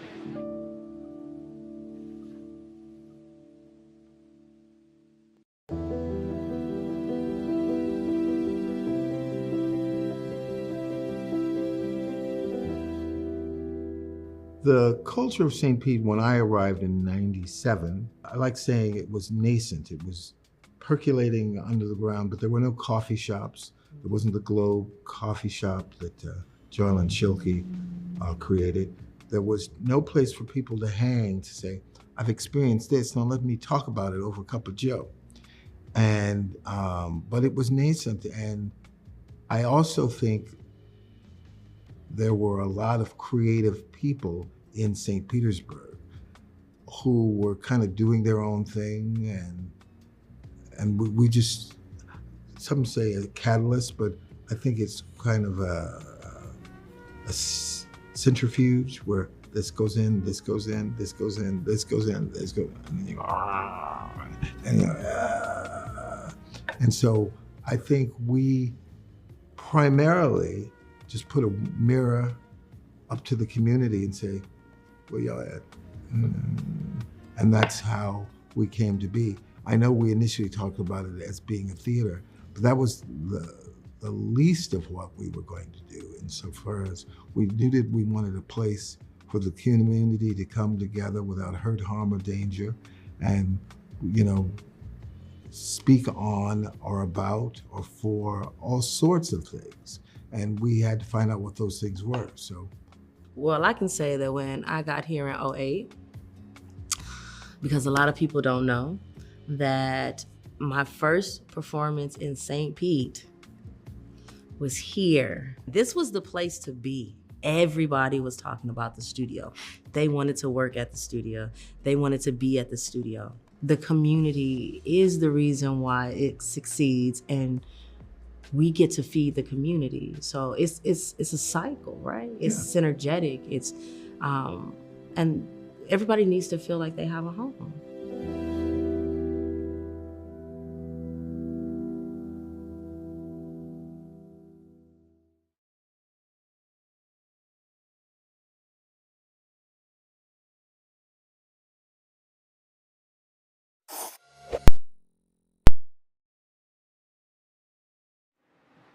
Hello and welcome to the historic Palladium Theater. I'm Paul Wilborn, and on behalf of our team, we're honored to host Mayor Welch's 2025 State of the City.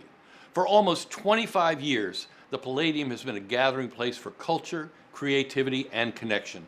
And today, we're proud to continue that tradition by bringing our community together for this significant event that celebrates all that makes St. Petersburg exceptional.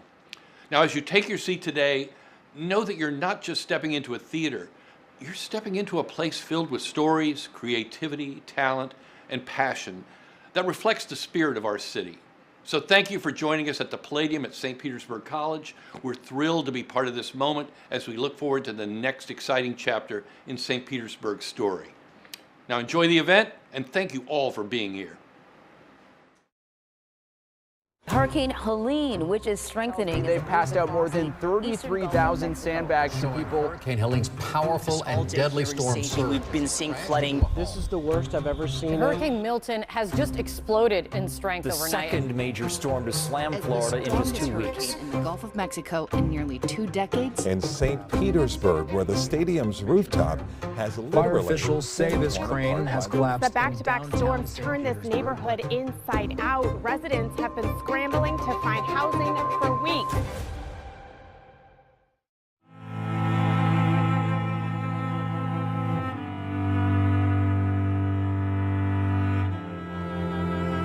It was just looking like a war zone, like something I'd never seen before, and I never thought I would see it, because we were always so optimistic about nothing coming to St. Pete. But it turns out we ended up having 28 inches of water in our house. We had about just shy of 4 feet of water in the house. When I came back after Helene, my entire house and 3 vehicles were destroyed. It was devastating to see our neighborhood ripped apart. I'm sorry. It really began to set in that this has happened and that many of our residents were going to experience something that they had never experienced before. It was almost unbelievable that we would be faced with these kinds of disasters one after the other. Trailer parks for people living in tents next to their homes. Now we got this other storm coming dead at us. I was really scared for those people. It's hard to wrap my mind around the fact that we've just spent 5 days in the community trying to help people that lost everything, and here comes another storm. I've lived in St. Pete my entire life. I've never seen people come together with such energy. It was within our capabilities and therefore our responsibility to step in and help. I had the resources, and I felt like if you have the ability, you have the responsibility to do whatever you can. I'm not going to worry about myself, but I'm going to try to make sure 5,000 families have a hot meal tonight. It hit home, and we immediately jumped into action. I just put a post out saying, if anybody's hungry and can make it over to Maryland Avenue, I'm grilling hot dogs and hamburgers. We have some water and so forth. People probably, their food has gone bad, and can we get some people together to place some food trucks around strategically to distribute food to people at no charge. Stores are closed, they can't eat, so we were making hot, ready to eat food. Just to see so many hometown heroes out cleaning up neighborhoods, but really I learned that St. Pete is so resilient and we have a wonderful community. The supplies came pouring in from all of our friends and our coworkers, and it started out in our garage and it grew into a 1,600 square foot house full of toiletries, baby clothes, food. I think it really brought home, especially for me, that what really matters is that you have your family, your loved ones, your neighbors, and if you have an opportunity to help someone, that you take advantage of it. It really settled me in a space of not only are we one community, but as our mayor always says, we're one St. Pete.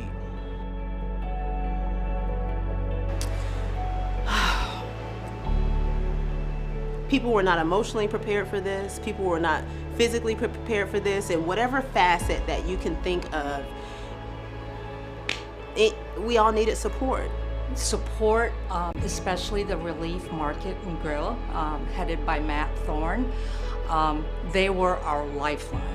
tragedies, I think it's so important for the community to help each other. Just the community pulling together and doing as much as they can for us neighbors. It's not about money, it's not about profit, it's about making sure that I repay the benefits that the community has sort of paid to me in the past. We were helping each other out, and it was actually a very positive experience in a pretty negative situation. Whether it's a hug, a meal, it goes a long way during those crucial and critical times. We were so appreciated. Your efforts are appreciated, and they do make a difference in the community. So I really just want to say thank you. Thank you for this community. Thank you for taking the time. It means more than you even know.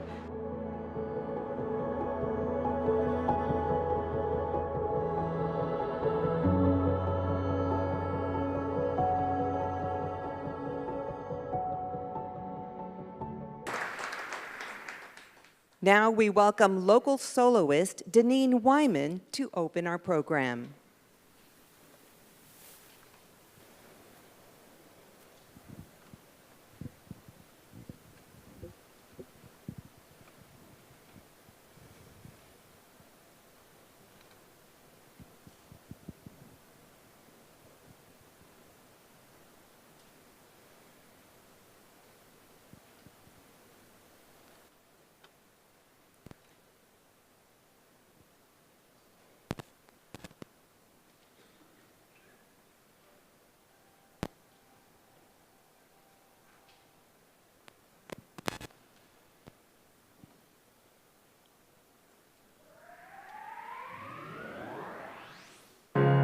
You're broken down and tired of living life on a merry-go-round, and you can't find the fighter, but I see it in you, so we gon' walk it out and move mountains. We gon' walk it out and move mountains. And I'll rise up, I'll rise like the day, I'll rise up, I'll rise unafraid, I'll rise up, and we'll do it 1,000 times again. And I'll rise up, high like the waves, I'll rise up, in spite of the ache, I'll rise up, and I'll do it 1,000 times again. For you, for you, for you, for you.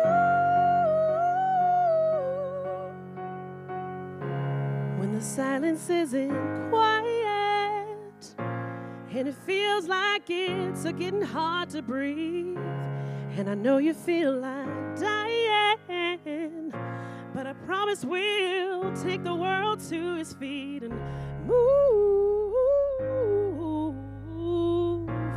mountains. We'll bring him to his feet and move mountains.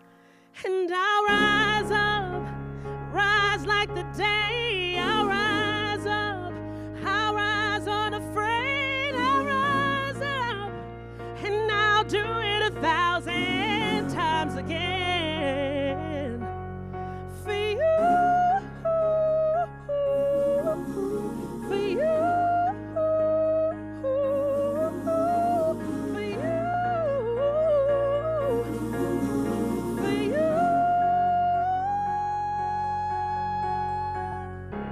All we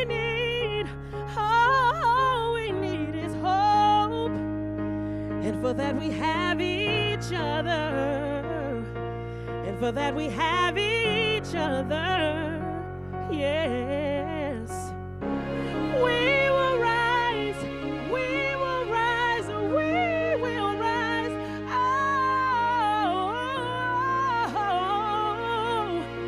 we'll rise, and I'll rise up, rise like the day. spite of the aches, I will rise 1,000 times again, and we'll rise up high like the waves. We'll rise up in spite of the ache. We'll rise up and we'll do it 1,000 times again for you, for you, for you,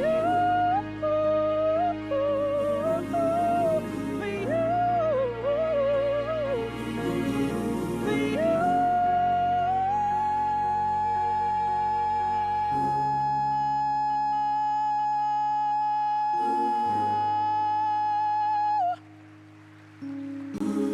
We will rise.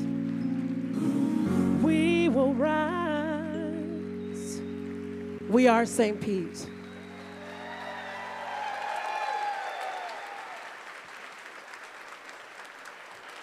Thank you for that amazing rendition, Deneen.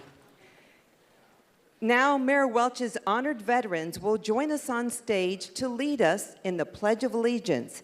They will be followed by the national anthem, sung by the Spirit of Tampa Bay Community Choir. Please rise now for the presentation of colors by the St. Petersburg Police and St. Petersburg Fire Rescue Honor Guard.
of America, and to the republic for which it stands, one nation, under God, indivisible, with liberty and justice for all.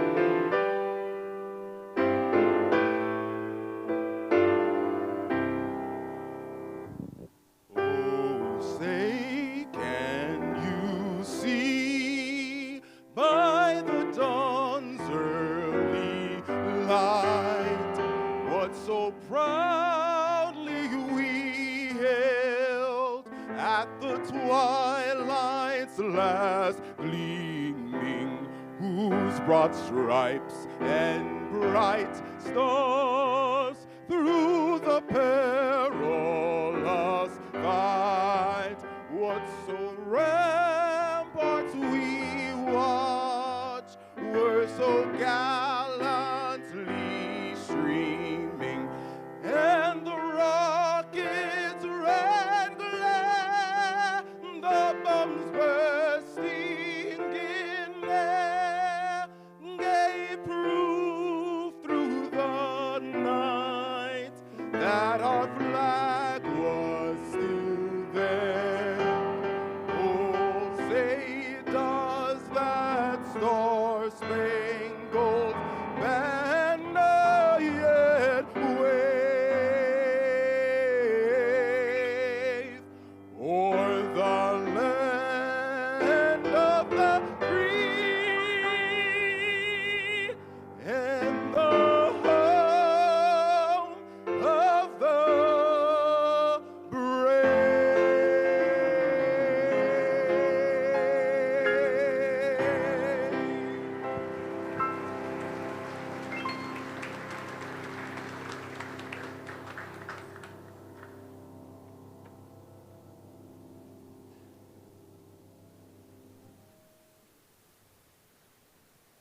Please be seated.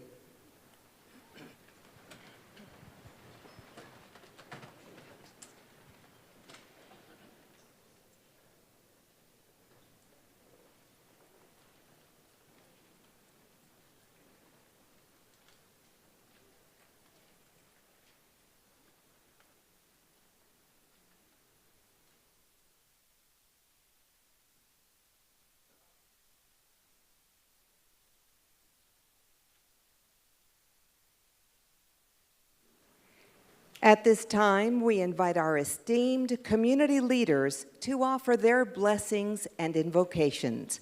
First, we have Imam Abdul Karim Ali of the Tampa Bay Area Muslim Association.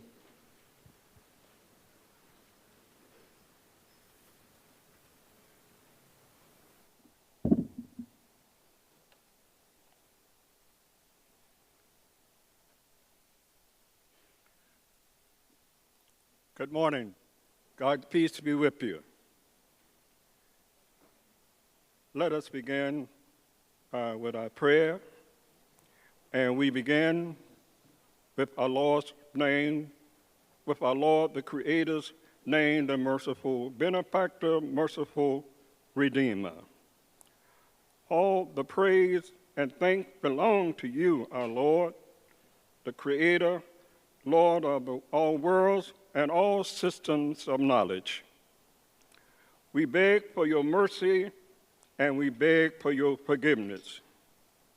And we thank you for this day, and we thank you for blessing us to come together on this wonderful day.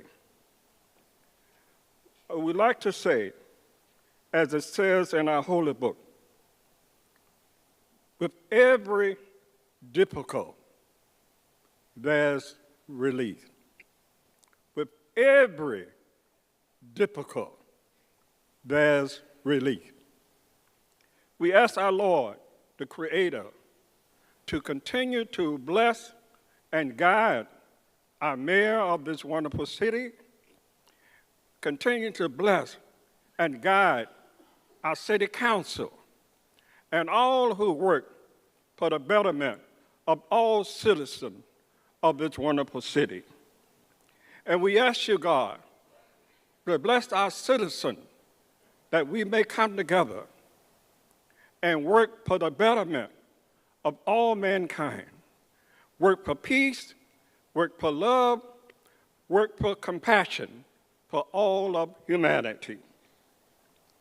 And we ask you, God, to make this wonderful city, we are St. Pete, a beacon of light, a model, and an example for our county, our state, the country, and the world in which we live. Because truly, St. Petersburg is an international city. We ask you, God, to continue to bless the brave men and women who serve our country here and abroad. Bless our police officers, men and women. Bless our firefighters and the first responders. And above all, let us rise as a people, inviting all to that which is good and rejecting that which is not wrong. In your name we pray, amen.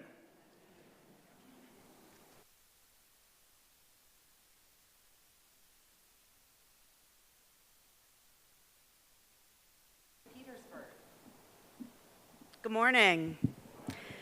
In Hebrew, rabbi means teacher, so if you'll allow me one quick lesson. Historically, we have the word Mitzrayim, which means Egypt. Whether that is what keeps us in, whether it is what we are leaving from, in the middle of that word Mitzrayim is the Hebrew tsar, which means narrow spaces. For each one of us, there are narrow spaces for this city, for us as individuals. Whether you identify one way that's a minority or a majority, wherever we are, it's a bit of a mess right now in Mitzrayim. When we take out that sar, the word that means narrow spaces, what's left in Hebrew when you put the word back together is mayim. Mayim in Hebrew means water. What is the quality of water? The freedom to flow, the freedom to be who you are, the freedom to enjoy, the freedom to make change. To the city of St. Petersburg, to the mayor, thank you for allowing us, just as the imam said, to be or lagoim, to be a light unto others. For all of you who protect, for all of us who serve in our own ways, may we continue to take those narrow spaces out of our path so that we can flow forward and make something great continue to happen. In Hebrew, we have the blessing that marks this moment as holy. Why is this moment holy? Because all of us are in it. All of us, no matter where we are in our journeys, have made it to this point. And so I'll say the words in Hebrew. If you know it, you can join me and I'll translate it. Amen is actually an acronym for I agree. So if you agree in the end, please say it. If not, just enjoy the moment of fellowship together. Baruch atah Adonai, Eloheinu melech haolam, Shehachayanu v'kiyamanu v'hegianu la'azman hazeh. God, thank you for bringing us to this point in health and in good spirits, and let all of us here continue to serve, understanding there is something larger than us at all times. Amen. Morning. And now, Reverend Marcus Derrick White of historic Bethel African Methodist Episcopal Church.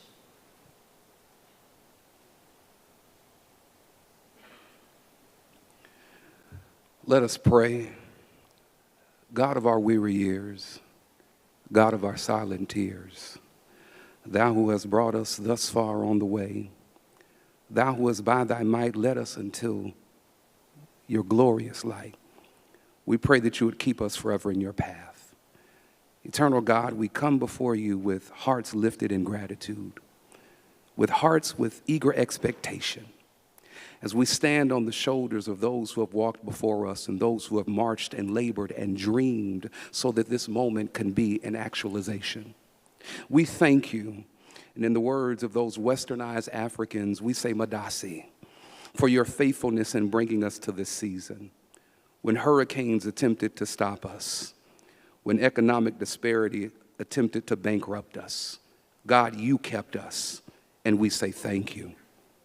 You have brought us to a place where history meets hope, and as we gather today under the leadership of our mayor, we thank you that you have called him for such a time as this, not to merely hold office, but to embody the cause of what Micah 6:8 says, to do justice, to love mercy, and to walk humbly with you. God, we ask that you would remind us and to give us the strength of resiliency that we have, that is innate in every person in this room today, to give us the perseverance of a Harriet Tubman who pressed forward through darkness, to give us the voice of Frederick Douglass who spoke truth in the halls of power. We pray that you would give us the fortitude of a Fannie Lou Hamer who refused to be silent in the face of injustice. Remind us and to give us the strength of a Bayard Rustin who was the architect for planning a rainbow coalition for equal rights. God, we pray that you would give us a dream like Prathia Hall and Dr. Martin Luther King, to where justice would roll down like waters of righteousness and that it might be flowing like a mighty stream. We pray that you would give us this kind of courage to ignite us to be a city together. We pray that you would help us to stand on the threshold of new possibilities for this city. We pray for the wisdom for the mayor and for his staff, that you would grant them vision, that we might get it and run, that this city might be what you have called it to be. Let their leadership guide us to justice, their policies be shaped in compassion, and that we might be anchored in our actions in love and in truth. Bless this city, oh God. Let St. Petersburg be a place where black and white, young and old, rich and poor, gay and straight can thrive.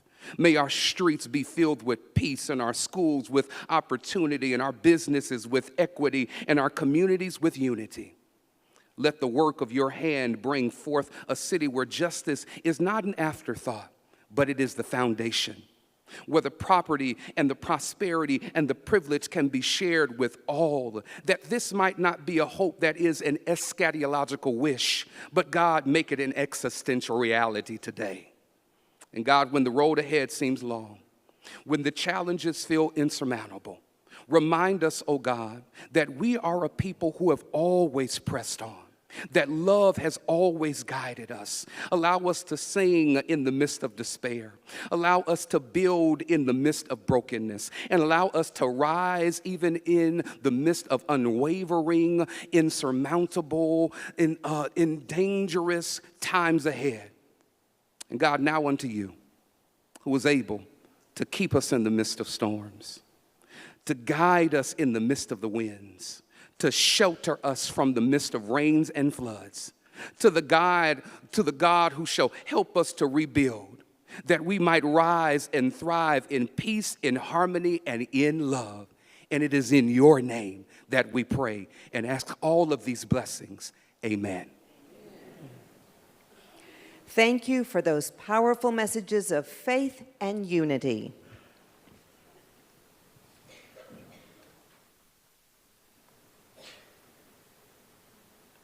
And now we're excited to welcome the Shore Acres Eagle Chorus and Shore Beats, directed by Christine Marr, as they come to the stage for a special performance. They will be singing a song about resilience, strength, and the power of never giving up. This inspiring anthem reminds us all that even in the face of challenges, our voices matter, and our determination can spark change.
Ladies and gentlemen, the Shore Acres Eagle Chorus and Shore Beats as they perform Fight Song.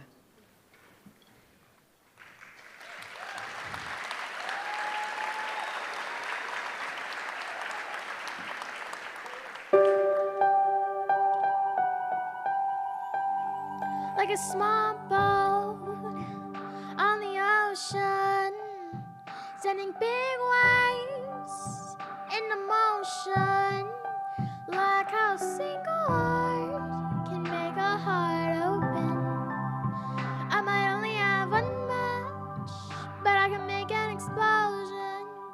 And all those things I didn't say were wrecking balls inside my brain. I will scream aloud tonight. Can you hear my voice this time? This is my fight song. Take back my soul. Through my fight song.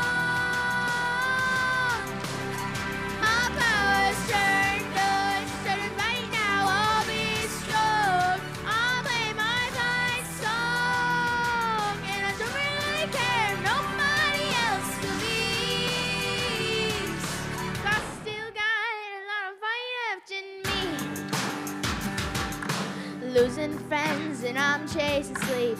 Everybody's worried about me. In too deep, say I'm in too deep, yeah, it's been 2 years, I miss my home, but there's a fire burning in my bones. Still believe, yeah, I still believe. And all those things I didn't say were wrecking balls inside my brain. I'll scream aloud tonight. Can you hear my voice this time? This is my fight song. Take back my soul. Prove I'm my soul. My power's turned on. Started right now. I'll be strong. I'll play my fight song. And I don't really care if nobody else believes. 'Cause I've still got a lot of fight left in me.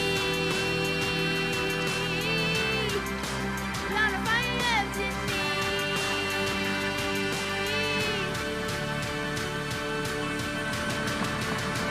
Like a small boat on the ocean, sending big waves into motion. Like how a single word can make a heart open. I might only have one match, but I can make an explosion. This is my fight song. Take back my song. Prove I'm my song. My power's turned on. Started right now. I'll be strong. I can play my fight song. And I don't really care if nobody else leaves. 'Cause I've still got a lot of fight left in me. No, I've still got a lot of fight left in me.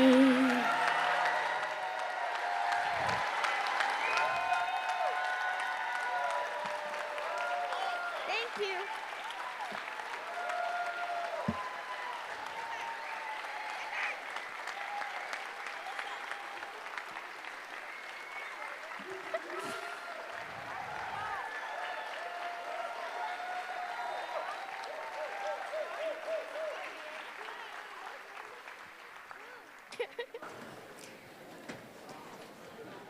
Thank you to our talented performers for showcasing the extraordinary young voices of St. Petersburg and for providing this wonderful, uplifting moment.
And there's more to come. We welcome our Poet Laureate, Gloria Munoz, for a reading that reflects the resilience and spirit of our city.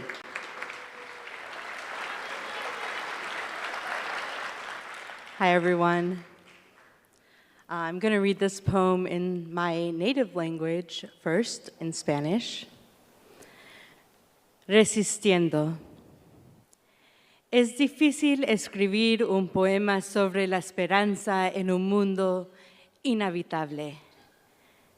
Pero aquí estamos, con nuestras gruesas raíces de báñano aferrados y reforzados, porque hemos estado aquí antes. Nos preparamos, reconstruimos y recuperamos el uno para el otro. Viento transfiere las plantas, mar y rutas de aves. Empacamos y evacuamos o nos quedamos aguantando la respiración. De repente todos somos inmigrantes. Cada horizonte es una frontera, cada cuerpo un trozo de costa. Nos reunimos con nuestros seres queridos mientras la costa se difusa a nubes, sabiendo que nada será igual después. Así que no hay sentido en enfermarnos al antes. Con cada despedida construimos el presente. Un nuevo día comienza con un látigo que sientes en tu palma. Así, cuando le das la mano a tu vecino o le ayudas a recoger ramas caídas o preparas una comida, le estás diciendo te quiero. Porque puede que seamos las únicas estructuras que pueden resistir la tormenta. Weathering. It is hard to write a poem about hope when the world feels uninhabitable. But here we are, with our thick banyan roots hunkering and doubling down, because we've been here before. We prepare, rebuild, and recover for each other. Wind transfers plants, sea, and birds' flight patterns. We pack up and evacuate, or stay with held breaths. Suddenly, we are all immigrants, in one way or another. Every horizon is a border, each body a bit of coast. We check in with loved ones as the shoreline blurs to clouds, knowing nothing will be the same after, so there's no sense in holding on to the before. With every goodbye, we build the present. A new day starts with a heartbeat that you feel in your palm, so when you shake your neighbor's hand or help them clear fallen tree limbs or make them a meal, you are saying, I love you. Because we may be the only structures that can weather the storm. Thank you.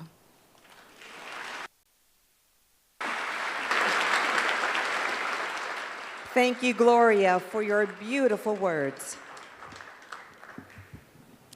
And it's now my pleasure to introduce the chair of the St. Petersburg City Council, Copley Gertis.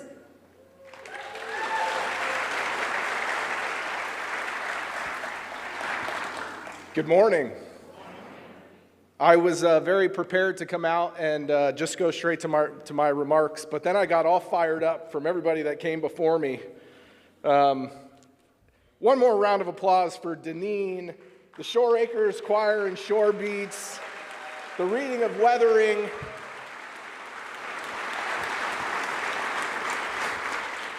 We live in the best damn city, that's all I'll say. It's an honor and a privilege to be this year's chair of the St. Petersburg City Council. I'd like to begin by acknowledging my parents, Charlie and Luann Gertis. My mom is here. As well as my wife, Cecily Gertis, who's also in attendance. My kids, who are the reason for doing this, Callie and Cade Gertis. Without them, none of this would be possible. I love you immensely. I'd also like to thank my fellow council members, some of which are here with us today. Vice Chair, District 4 Representative Lisette Hanowitz. Councilmember District 2, Brandy Gabbard. Councilmember District 3, Mike Harding. Councilmember District 5, Deborah Figgs-Sanders. Councilmember District 6, Gina Driscoll. Councilmember District 7 and Tenor, Corey Givens Jr.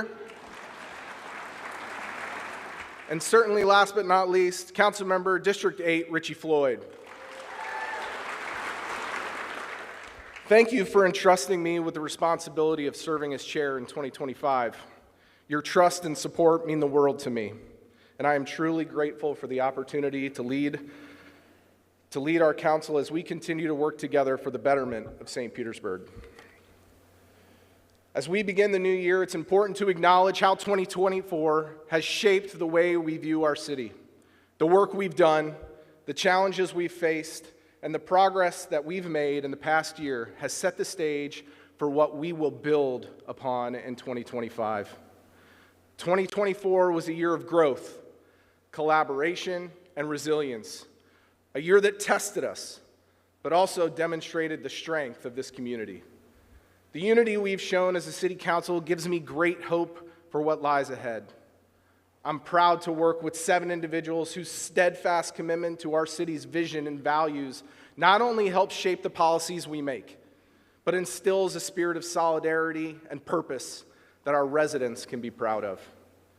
Our shared priorities as ensuring we have safe neighborhoods for our children to laugh and play, creating a resilient St. Pete that stands the test of weather and time, also continuing to ensure everyone can afford to live, work, and play here. Also, let us not forget our shared commitment to investing in arts and culture, highlighting our belief in the power of creativity to enrich lives, boost our local economy, connect our neighborhoods, and strengthen community bonds. This unity extends far beyond council chambers into the entire community. St. Petersburg is a place where people come together in times of need, and we've seen this firsthand. Over the past year, we've faced significant challenges, none more evident than the impacts of Hurricane Helene and Milton. These storms tested our city in ways we could never have predicted, but also revealed the incredible resilience that defines this community. From the moment the storms hit, St. Pete stood tall. Our residents, businesses, and city staff rallied together, supporting one another through the devastation. And despite the challenges that these hurricanes presented, we remained focused on the recovery. Now, quickly, if you've heard me speak at City Council, I like to keep it simple, stupid. And so when I heard 2.1 cubic million yards, in my head I went, okay, what is that? And so let me put it in perspective. 2.1 million cubic yards of debris that's been picked up over this city is goalpost to goalpost, 120 yards long, 50 yards wide, the height of the Empire State Building. Puts it in perspective. It was a monumental effort, and it wasn't just the work of our city employees, it was the collective effort of our community. Neighbors helping neighbors, friends lending a hand, and an entire city coming together to rebuild. I want to especially recognize the selflessness and dedication of our city staff. Many of them were personally affected by the storms, yet they showed up every single day.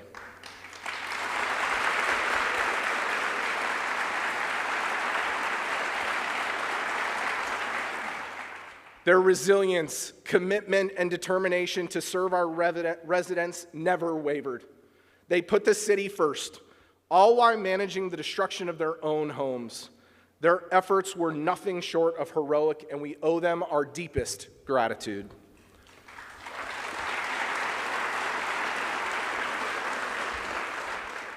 On a personal note, I want to quickly thank Cindy Shepard and Janie Ullman, who were the connectors for City Council during these storms. And without those two, the work that City Council continued to do during those storms would not have been able to happen. So Cindy and Janie, thank you so much, and to all the legislative aides.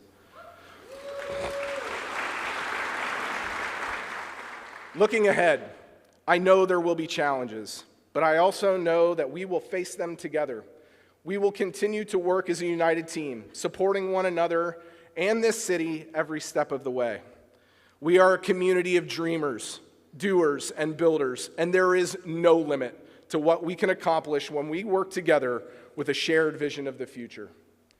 In closing, I want to thank everyone, from my colleagues to the mayor and his administration to our residents, for the trust and support you've shown me.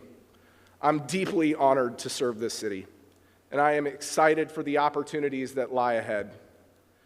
Together, we will continue to build a St. Petersburg that we are proud to call home. And as I think of the future, like I said, my children are often the inspiration when I consider what St. Petersburg will look like 20, 30, 40 years from now, when I probably won't be here. It is not a privilege, but a responsibility to think of the next generation as we navigate the discussions and decisions we make today. Those decisions we make shape a future for our children and their children and their children. Working together, we can ensure the St. Petersburg we leave behind is one that will thrive for generations to come. So it is my distinct honor to welcome the mayor of St. Petersburg, my friend, Kenneth T. Welch.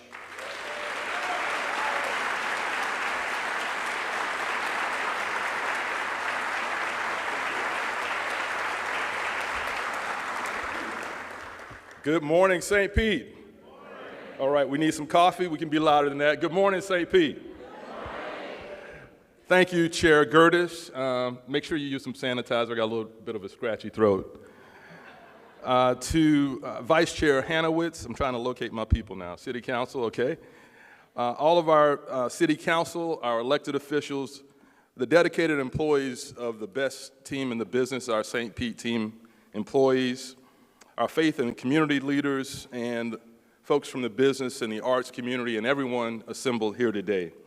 I want to thank everyone who's participated in the program up to this point, the faith leaders, Dina Wyman, Gloria Munoz, our poet laureate, and the fantastic students from Shore Acres. Let's show them all some love.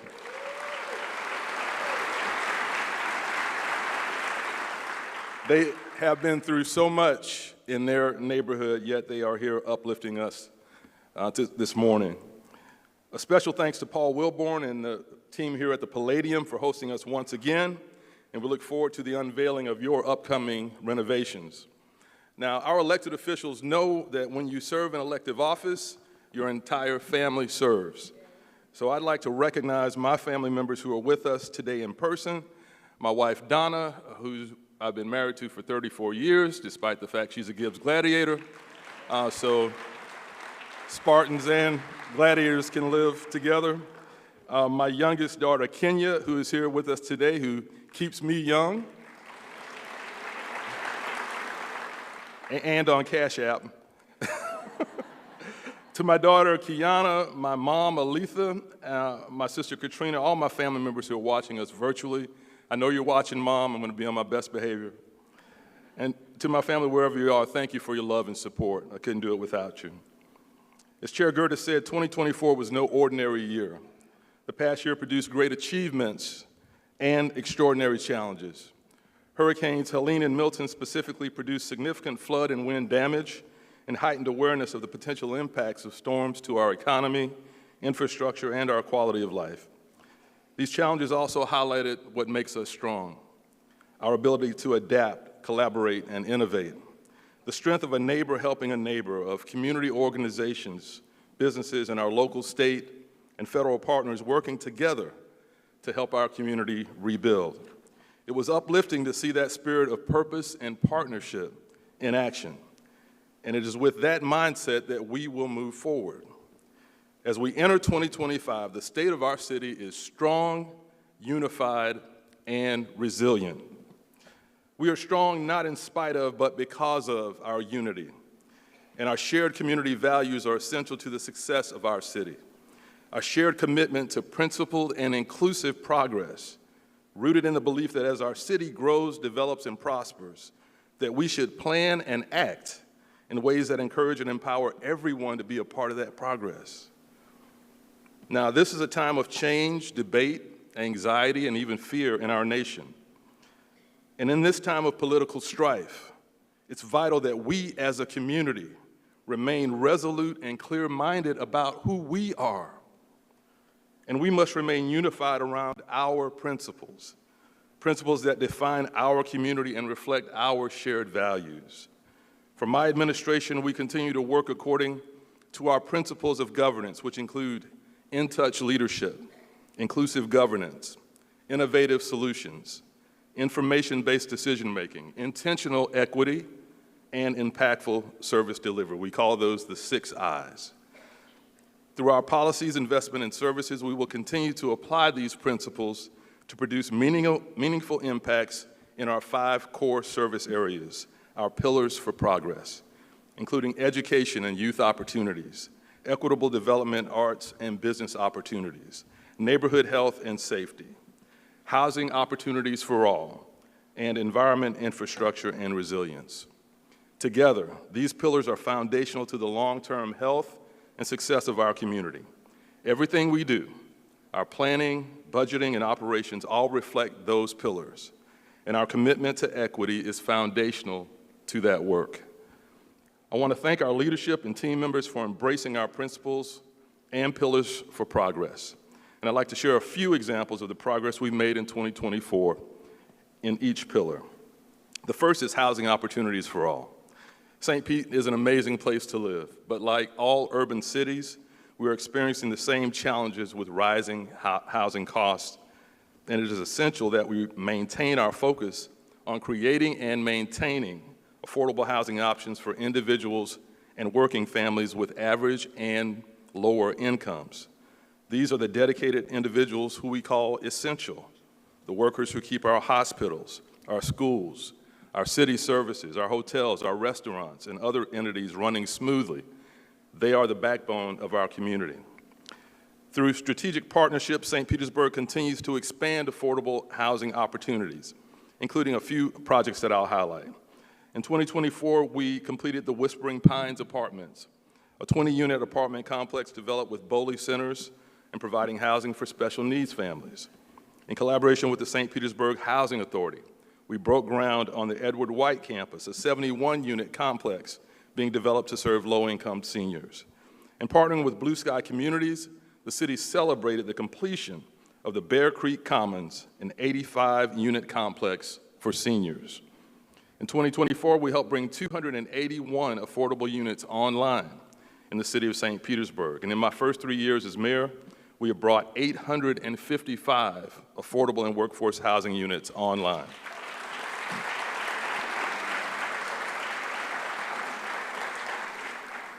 My Marco Rubio moment, I have to have some water.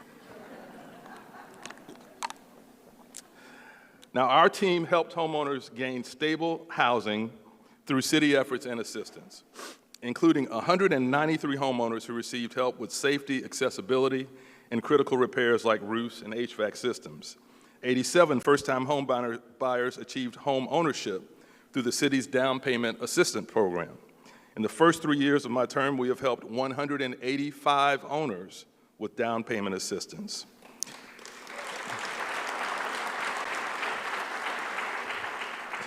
Our team expanded efforts to create more accessory dwelling units, and I want to thank Council for your leadership on that, with 42 units completed and 93 in progress in 2024. To support the process, we launched an ADU Wizard, a tool that helps residents know if their zoning allows them to build an ADU.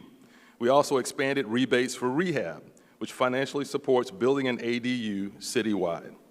The city continues to address homelessness and provide wraparound support to ensure housing stability. And we launched a renter utility relief program, allocating $3 million in funding to assist nearly 7,700 households with past due utility bills. We've also been innovative in our codes compliance efforts, launching our Codes Compliance Assistance Program, providing up to $10,000 per eligible property owner to resolve code violations for low-income families. As you can see, our housing team is very busy and very talented. They are focused, innovative, and skillful, and this is just a partial list of their impactful work to provide housing opportunities for all in our community. Thank you to Administrator Amy Foster, Dr. Avery Sliker, Mark Van Loo, and the entire housing team for your unwavering commitment to this essential pillar for progress.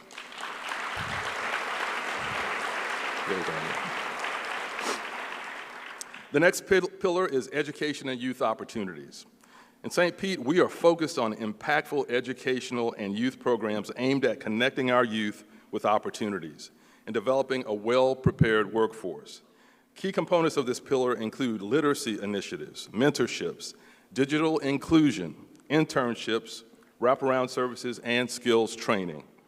Literacy is key to educational success, and the literacy gap, while shrinking, still stubbornly persists in our community.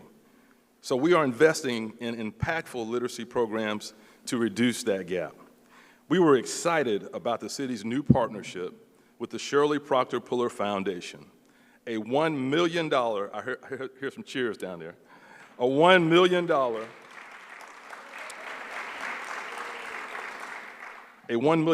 four-year agreement that will expand their Master Kids program located at Gibbs High School in partnership with Pinellas County Schools and the Juvenile Welfare Board. I was excited to cut the ribbon with Vice Chair Lisette Hanowitz and our Education Director, Dr. Sharon Brown, and our partners at Gibbs High last week. We're also excited about our support of the Prosperity Pathways program with the Boys and Girls Club of the Suncoast and our renewed mentoring initiatives in partnership with Pinellas County Schools. We're also continuing our investments to empower youth for the workforce and career opportunities.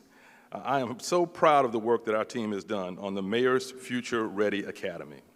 It is an innovative job training program providing full-time pay, benefits, and additional certification with Pinellas Technical College. In the first two cohorts of 12 each, 21 cadets have graduated from the program, with 16 of them being hired into full-time positions with the city. That's worth a hand.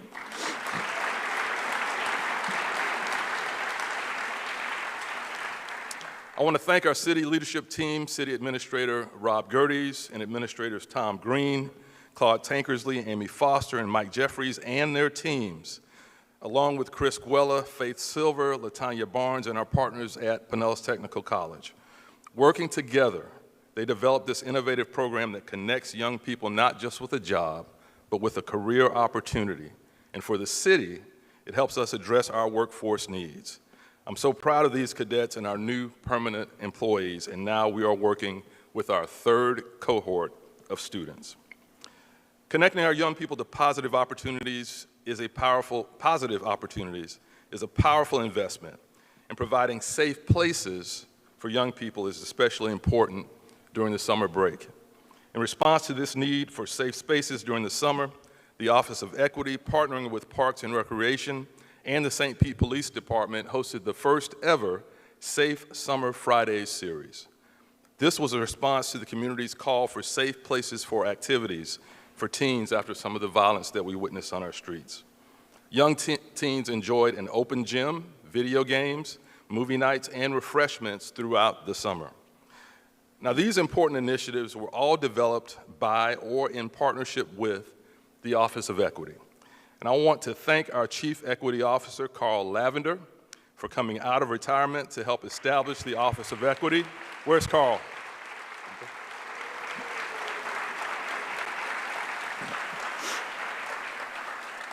Carl came out of retirement to establish the Office of Equity and lay the foundation for integrating equitable best use practices across our city teams.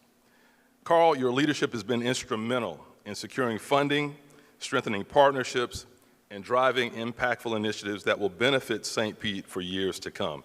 And yes, Carl even brought back the FAMU Rattlers for the MLK Parade, back to St. Pete, where they should be. Carl, on behalf of the city, thank you for your leadership and for your service. Now, Carl leaves tremendous shoes to fill, and we found the right person.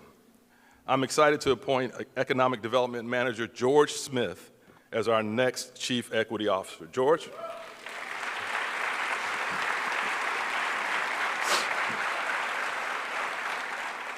Now, George brings a wealth of experience from his work in the South St. Pete CRA, where he has led efforts in affordable housing, small business support, and workforce development. George knows our city government, and as a native son born at Mound Park Hospital, he knows our community. And he is committed to our governing principle of intentional equity, rooted in education, partnership, and economic opportunity. Congratulations, George.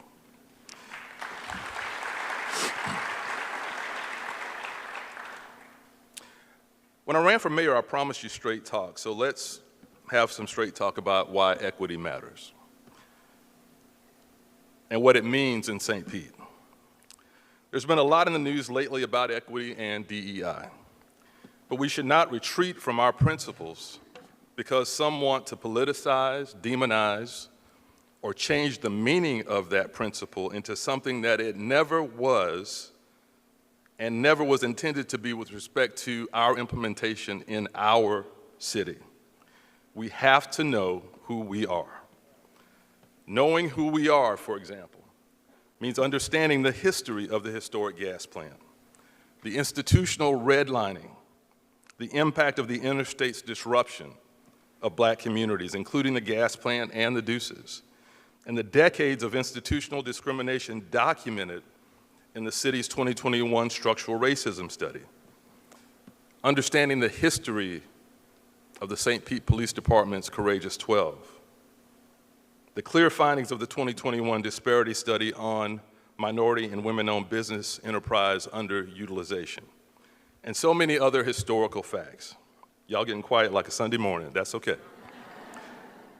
Being informed of that history doesn't demonize us today, or separate us, or harm us, or cause airplane crashes.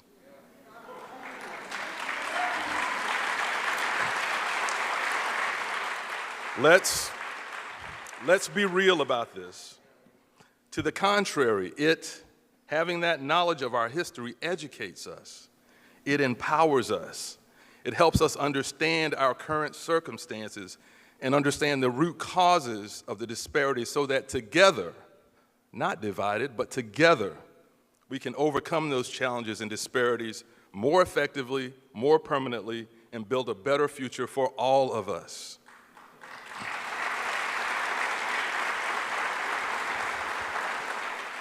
In St. Pete, it's never been about harm or ridicule. And yes, it is about merit. Merit, defined as worth, is a good thing. We believe in merit, the merit of truth, the merit of equal opportunity, the merit of a community keeping its word even 40 years later to a community that was promised economic opportunity and inclusion in the historic gas plant district. The merit of learning from a sometimes dark past in order to build a solid foundation for a bright future of opportunity for all of us. And as my daughter Kenya would say, if you don't know, now you know what equity means in our city.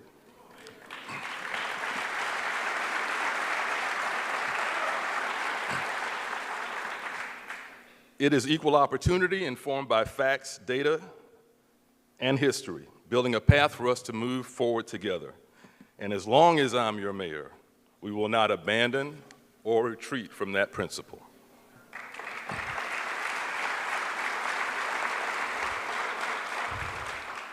Now, everybody take a deep breath. It'll be all right. Let's talk about our great neighborhoods. Our approach to safe and healthy neighborhoods is responsive and innovative, including key investments in pedestrian and bike safety, public safety, parks and recreation, sanitation services, and more. In 2024, our team continued their focused work to make our neighborhoods healthier and safer. A great example is the Community Assistance and Life Liaison Program, or CALL. It is a partnership between the St. Pete Police Department and Gulf Coast Jewish Family and Community Services.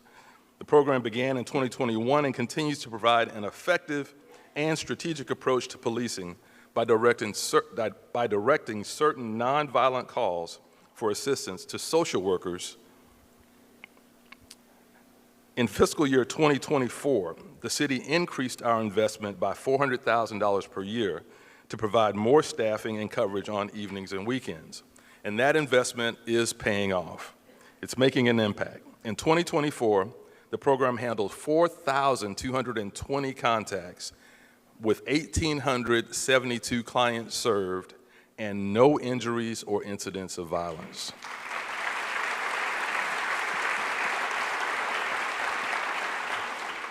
Now that is a smart and effective approach to public safety and is setting the standard for innovation and community impact. Now, reducing youth crime and redirecting youth who get into trouble, moving them back into a positive path is essential for safe neighborhoods.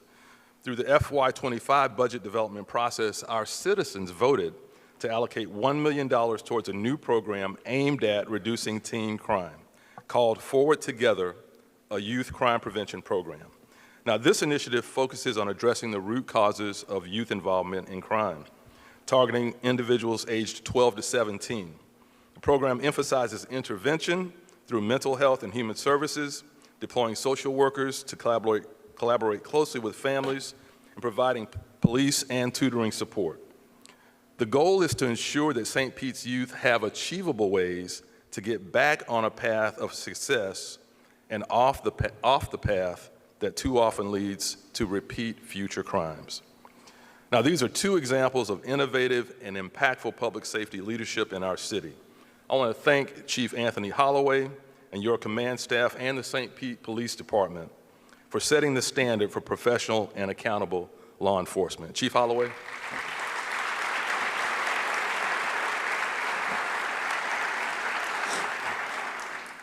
Now, another essential element of neighborhood safety is fire protection and emergency medical services. We continue to invest in the personnel and infrastructure to provide world-class fire and EMS services.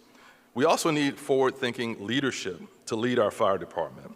Chief Keith Watts is that leader, and I was honored to appoint him last October. Chief Watts, thank you for accepting the job, even after the hurricanes. And thank you for your leadership of a great department. Chief Watts.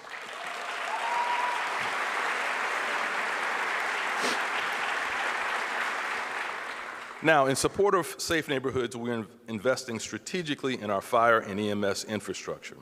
We are in the final steps to complete the zoning requirements for Fire Station 2, which will serve the greater West St. Pete area. Are you familiar with that, Chair?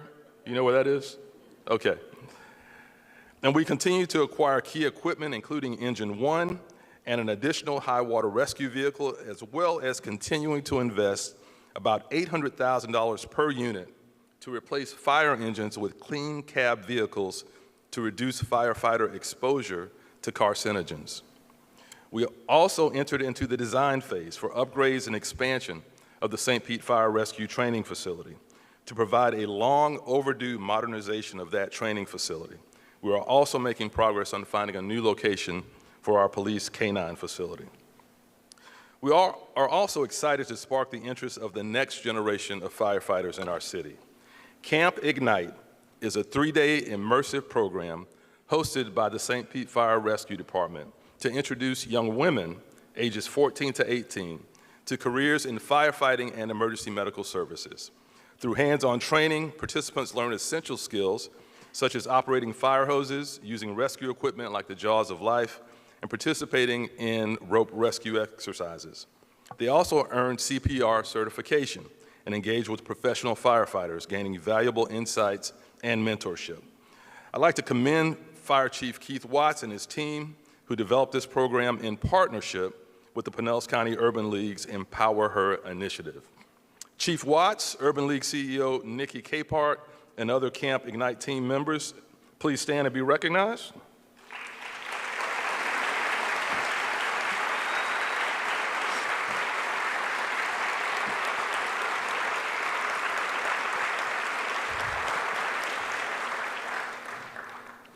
Now, keeping our community clean is a huge part of neighborhood health, and it's the core mission of our sanitation department. The sanitation team provides essential services to our community, and we are excited about the progress that has been made on our new state sanitation department complex, a much-needed facility that will replace 50-year-old buildings and aims for net zero energy consumption enhancing operational efficiency, and supporting our vital sanitation team. We look forward to cutting the ribbon on this building in May. Now, the reality of our pillars is that they are all interconnected. Youth and education opportunities, housing, equitable economic development, all impact the quality of life in our neighborhoods. And of course, our natural environment has emerged as a powerful determinant of neighborhood health. So let's turn to the next pillar, environment, infrastructure, and resilience. Our administration and the Christman administration before us has invested substantially and strategically to ensure the integrity of our operations and the resilience of our community. That investment continued in 2024, and those investments must continue at an increased pace to match the increased impact of storms that were made manifest by Hurricanes Helene and Milton. As we know, these storms uprooted lives, and the record storm surge, rainfalls, and hurricane-force winds caused unprecedented property losses. These storms are undeniable evidence of our new reality. Extreme weather and climate change will affect our quality of life and our ability to provide and maintain critical services. The clock on climate change and its impacts has sped up exponentially. Therefore, our resiliency actions must accelerate as well, starting now. This is not a time to panic, but to focus and to act. The St. Pete Agile Resilience Plan, also known as SPAR, represents an aggressive, accelerated approach to strengthening the city's infrastructure, ensuring long-term resilience in the face of our climate challenges. At its core, SPAR reflects the city's commitment to data-driven and accelerated resiliency actions. Working with City Council, we will accelerate projects by prioritizing and fast-tracking infrastructure initiatives that will provide immediate and lasting impacts. Now, we anticipate advancing at least $750 million in additional investments over 5 years. We are exploring multiple options to fund these efforts. We have to pay for it, including grants, issuing bonds, reallocation of general fund dollars, and adjustments to utility rates. Once complete, a funding plan will be presented to City Council for approval. Now, this effort is already underway. Projects approved by Council include flood-proofing critical buildings, installation of an aquafence at Lift Station 85 near Albert Whitted Airport, a $70 million Northeast Water Reclamation Facility improvement project, which will increase the plant's ability to operate in higher levels of storm surge with a 15-foot target, right, Claude? Which has been increased from the current 7-foot capacity. That project is already well underway and is being accelerated. Our citywide private lateral rebate program is set to launch this summer to address and repair privately owned sewer laterals, reducing inflow and infiltration into the city's sewer system. This initiative helps prevent system overflows, improves overall sewer performance, and promotes environmental sustainability. Our recovery will be a costly endeavor. However, St. Petersburg remains in a strong financial position despite the significant impacts of Hurricanes Helene and Milton. In fact, last week, Fitch Ratings reaffirmed our AA+ credit rating with a stable outlook, recognizing that we are well, okay. The finance folks in the room get that one. They got it, Tom, they understood it. And that recognizes that we are well positioned financially for recovery. With an estimated $247 million, $250 million in costs for recovery, including debris management and damages to our facilities, the city has proactively secured resources to support recovery efforts, including FEMA reimbursements expected to cover at least approximately $200 million, state contributions, and insurance payments, including an advance payment from insurance companies in the amount of $7.6 million for Tropicana field repairs. While the reimbursement process takes time, the city's responsible fiscal planning, demonstrated by a temporary $50 million loan, ensures continued stability. With strategic budgeting and resilience planning, St. Pete is well positioned to rebuild stronger while maintaining the city's long-term financial health. In summary, our St. Pete team is focused on resiliency, embracing innovation, environmental protection, and community engagement. The long-predicted challenges in this area are now becoming self-evident, but together we are working to make St. Pete a resilient, vibrant, and sustainable place for all. I am so proud of the work of our city team before, during, and after these hurricanes. And I'll come back to share some observations of their truly heroic work during the storms of 2024. Before that, let me address another very important pillar. That is equitable development, arts, and business opportunities. St. Petersburg is dedicated to driving inclusive economic development that enhances the quality of life for all residents and provides pathways for all to benefit from our progress rather than being displaced by it. We embrace public-private partnerships, equitable funding support for businesses in the arts, and a community benefits model that fosters economic opportunity for all. Our economic growth remains strong. St. Petersburg experienced new construction value of nearly $1.4 billion in FY24, a 4% increase from the previous year. Additionally, the city issued 34,761 permits, nearly 5% more than FY23. This continued strong growth indicates the city's ongoing development and our robust economy. In 2024, we continue to move forward on equitable economic development in several key areas. The South St. Pete Community Redevelopment Area Micro Fund Program continues in 2025, and in 2024, it assisted a total of 196 small businesses, including 56 home-based businesses and 10 early-stage startups in the CRA. In addition to providing essential business acumen and strategy, over $1.5 million was allocated to assist these businesses in implementing their newly developed business plans, helping to create a more prosperous business environment in South St. Pete. The microfund will evolve in 2025 to ensure continued support for our small businesses throughout the city. The city's Minority and Women-Owned Business Enterprise Program enjoyed a successful inaugural year, attracting significant interest from the business community. More than 80 businesses applied, with 47 earning MWBE certification. In 2025, our Office of Supplier Diversity will launch Ready, Set, Bid, a vendor readiness program that will give hands-on training on how to respond to solicitations and do business with the city.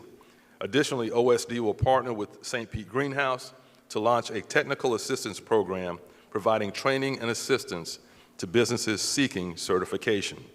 Combined with the city's Small Business Enterprise Program, nearly 350 local firms have been certified by the city of St. Petersburg.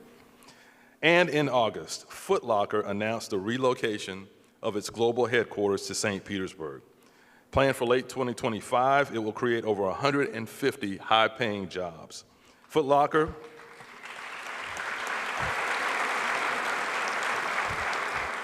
and probably get a big cut of the chair's paycheck.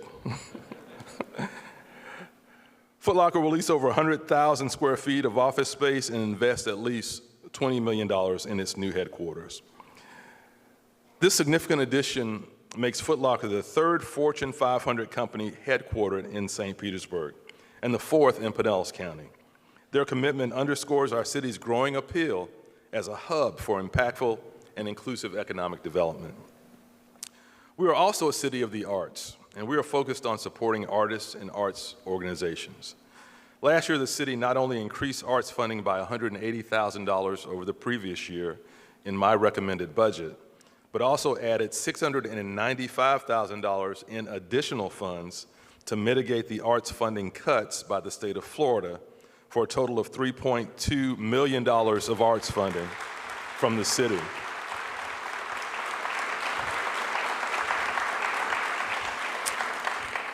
I don't think she's with us, but I want to thank Councilmember Driscoll and our city council for raising this issue, for addressing this issue, and our Arts, Culture, and Tourism Director, Celeste Davis, for quickly developing a plan to help mitigate the impact of these unexpected cuts in state funding for the arts. We will continue to work with City Council and the arts community and our partners to build a long-term sustainable arts ecosystem. Now, I'll need a drink of water before this one. Let's talk about historic gas plant.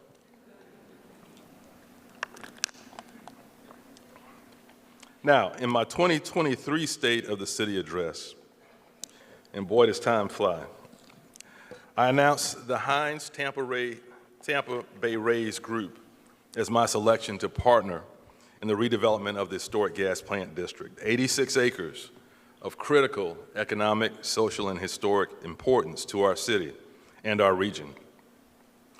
In my 2024 address, I shared with you that I was confident that we would finalize development, funding, and other agreements between the city, the county, and Hines Rays, despite the complexity of the deal.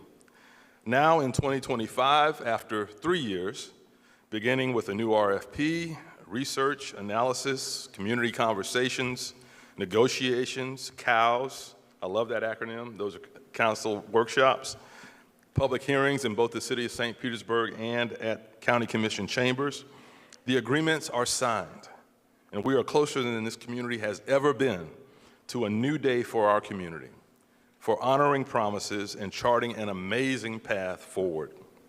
I'm so proud and thankful for the work of our St. Pete team to achieve this goal, which our community has pursued for decades. Thank you to City Administrator Rob Gertis and your team, to our legal team under Jackie Kovalarich, and to the many St. Pete team members, too numerous to name, who worked countless hours, weekends, holidays, who powered through personal and family emergencies and life circumstances, and who handle all of their regular job duties as well. I want to say thank you on behalf of this city for a job that was unprecedented in scope and executed with excellence and professionalism. To our county partners, including past Chair Kathleen Peters, our county commissioners, Administrator Barry Burton, and Assistant County Attorney Don Crowell, I offer my sincere thanks as well. And to our Hines Rays partners, I want to thank you for the unprecedented progress that we've made.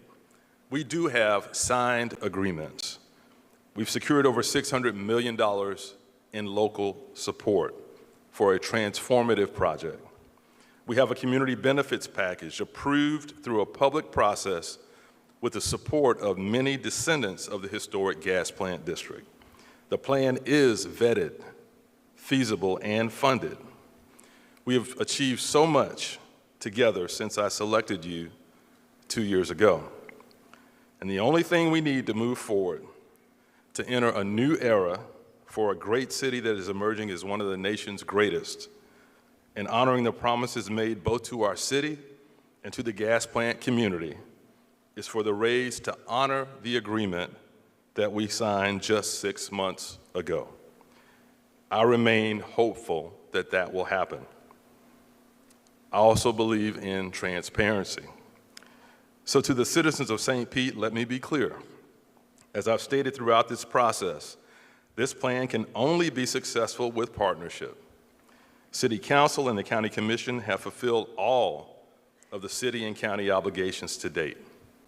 If we still have a willing partner in the Rays, and we continue to have conversations with them, if we still have that willing partner, then we will move forward, which is my clear preference. But as your mayor, please know that we are prepared and have always been prepared to adapt, adjust, and move forward if the Rays walk away from this partnership. If that scenario unfolds, then with the land reverting back to the city, we will have 3 or 4 years, depending on when the trop repairs are complete, to implement another path forward. We have a carefully negotiated set of agreements that Council approved and all parties signed nearly 6 months ago. We will not pursue a deal at any cost. The greatness and future of St. Pete does not depend solely on this deal. And I am confident that we have given this endeavor our very best effort. And it's an effort and a process we can all be proud of. So stay tuned. We'll keep working until the final out.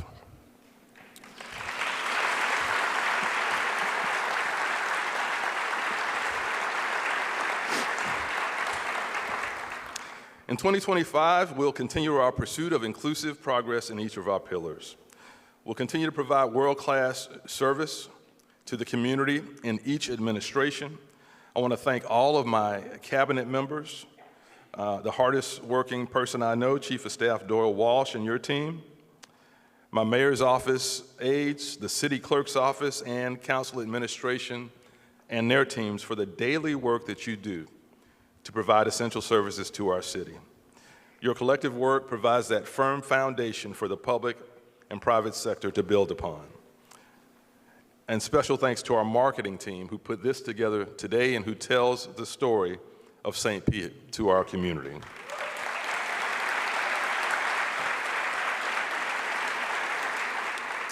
And a few things to look forward to in this upcoming year. We will finally bring the municipal marina recommendations and proposal to City Council with a target of April. Got some sailors in here. The Obama Library is on target to open by late summer. Mr. Jeffries?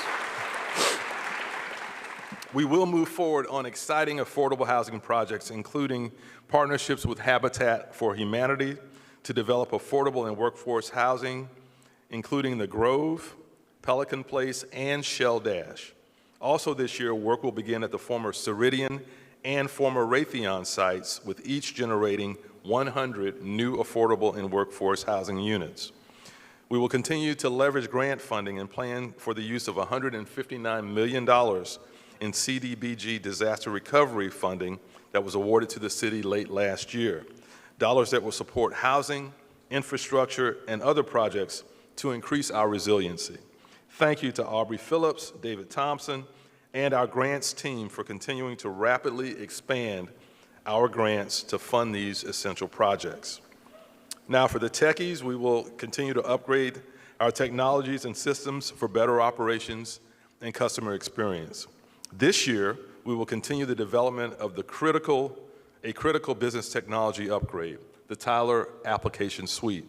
When completed in early 2026, this system will replace many legacy systems in multiple departments, including utility billing, permits, planning and zoning projects, codes cases, business licenses, work orders, and other systems.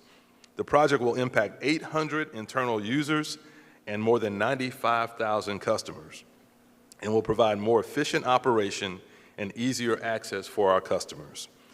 And as we continue to embrace advanced technologies, it's vital that we explore ways to leverage AI to improve city services for residents.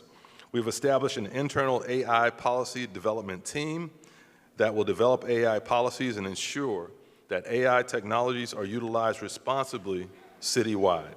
We will continue conversations with innovative companies like ARC Invest, led by Kathy Wood, to improve city processes and serve our community. I'll close with a few words about the hurricane heroes of our St. Pete team. Our city employees go above and beyond when it comes to serving our community. They are dedicated, hardworking, and set the standard for public service. This past year, their efforts were further exemplified when we faced Hurricanes Helene and Milton. While both storm responses were an all-hands-on-deck effort, I'd like to take a moment and tell you about the members of the city's storm response and recovery team. First, I'd like to recognize the city's emergency management team, Manager Amber Bolding and Specialist Megan Orlando. Please stand up.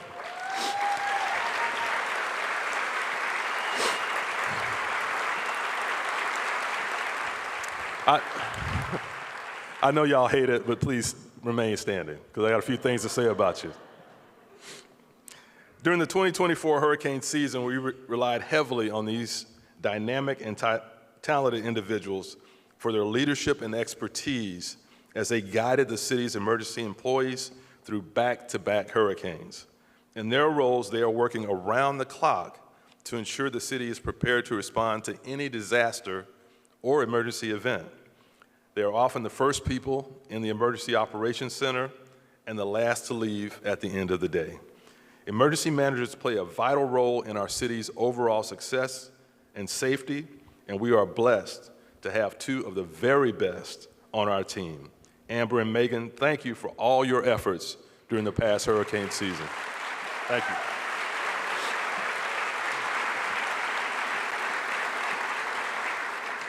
I'd also like to recognize and thank all of the Emergency City employees who are here today and all those who work diligently through these storms. Will all city staff who work the storms please stand so you can be recognized?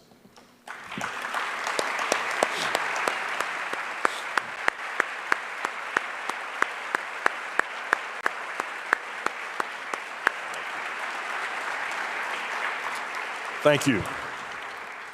Many of these individuals were facing their own personal storm recovery challenges, but continuously put the needs of the community above their own.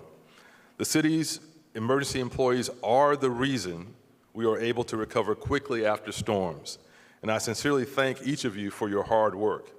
During the storm, some of our Emergency City employees were working and preparing city facilities for the hurricanes right up to landfall, and resumed work the minute it was safe to go back out, in some cases as early as 3 in the morning.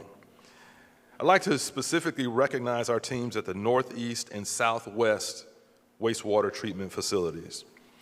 These individuals work at facilities that are located in Evacuation Zone A, which gave them a very limited window of time to prepare the plants for storm impacts and safely evacuate from the facilities. Despite this, they work nonstop before, during, and after both storms to ensure city services could be restored as soon as possible. I'm very proud of these teams and all the work they've done for our city. If you're a member of the wastewater treatment teams, please stand and be recognized.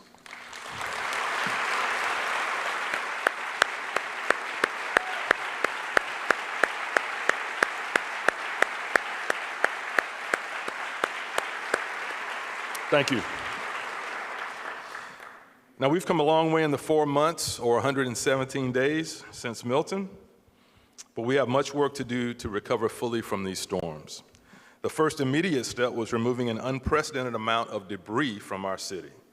The debris was a visual reminder of the destruction of homes, businesses, and loss for thousands of residents. I love the chair's illustration of how much debris was actually out there. 2 million cubic yards of construction and household debris and vegetative waste. Our team, including teams from community enrichment, public works, city development, administration, and housing and community services, removed that debris in a record 90 days.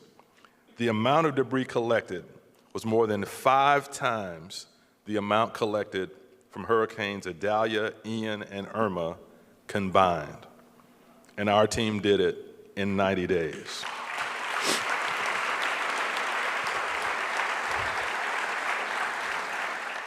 The Hometown Haulers program was another innovative response from our team, utilizing small independent haulers from our community to haul nearly 5,300 loads in between Helene and Milton, and injecting almost $1.6 million into our local economy through these small businesses. In addition, our team quickly set up debris management sites within our city to make the debris removal process as efficient and effective as possible. Thanks to administrators Mike Jeffries, Claude Tankersley, Amy Foster, James Corbett, and all of your team members for a phenomenal effort on this difficult and important task.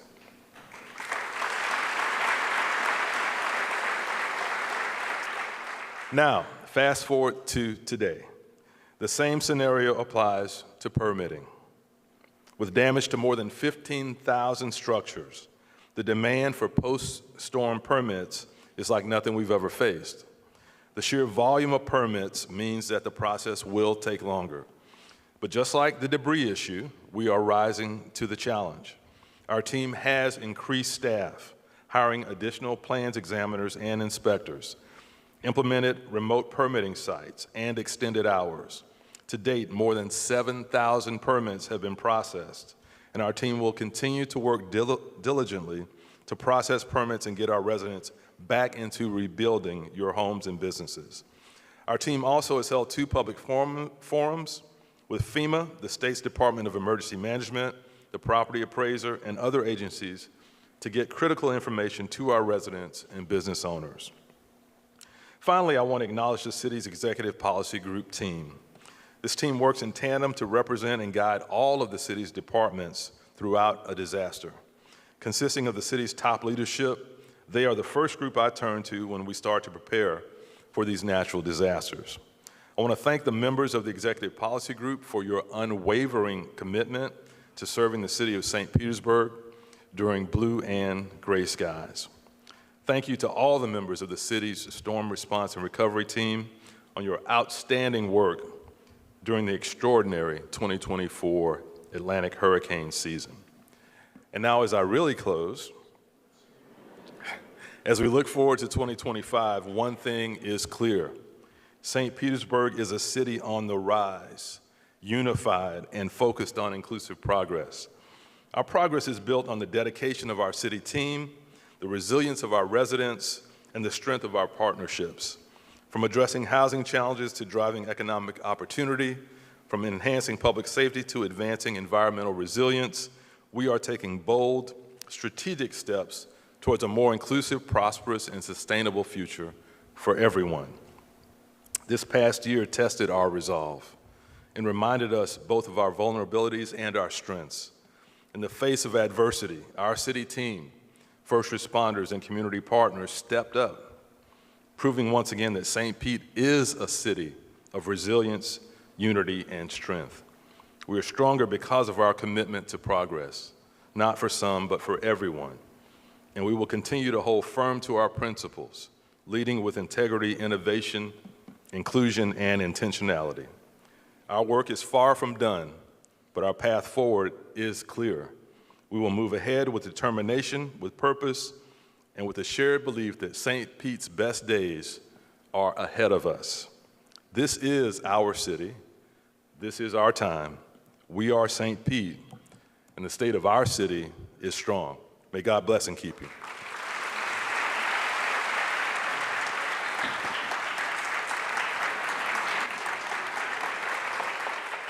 Ladies and gentlemen, this concludes the 2025 State of the City program.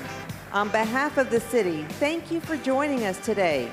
As you leave, please take a complimentary poster by local artist Zulu Painter to celebrate Black History Month. Have a great day.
It's hard to imagine a time before sunken gardens existed in St. Petersburg.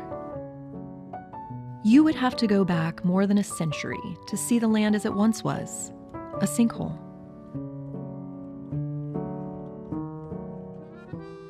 In 1911, George Turner Sr. and his wife Eula purchased 4.1 acres of land 1 mile north of the emerging city center. Due to the sinkhole on site, the land sat 15 feet below street level. But George, a plumber by trade, had an idea. He devised his own terracotta tile system, effectively draining the sinkhole, leaving behind a rich, mucky soil.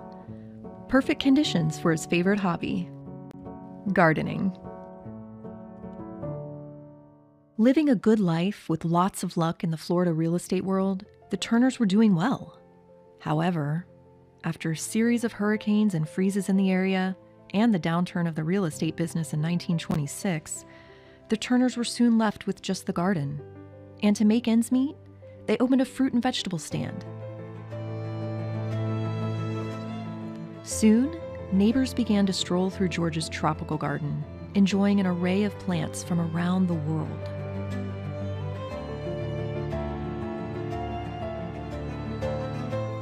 In 1934, Mr. Turner began charging 15 cents to enter his subtropical paradise of royal palms, banana trees, coffee plants, and more.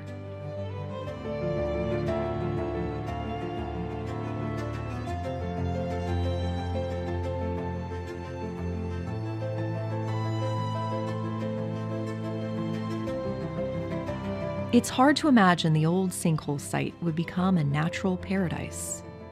For 3 generations, the Turners ran Sunken Gardens for almost a century, building a world-renowned attraction complete with beauty contests, celebrities, models, flamingos, and other exotic animals.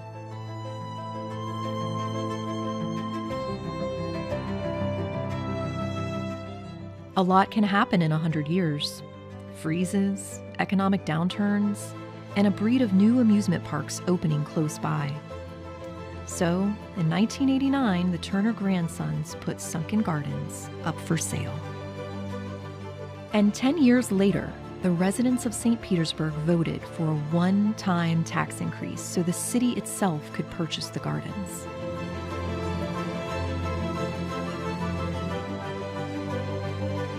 This tropical oasis still stands as one of Florida's oldest and last remaining roadside attractions.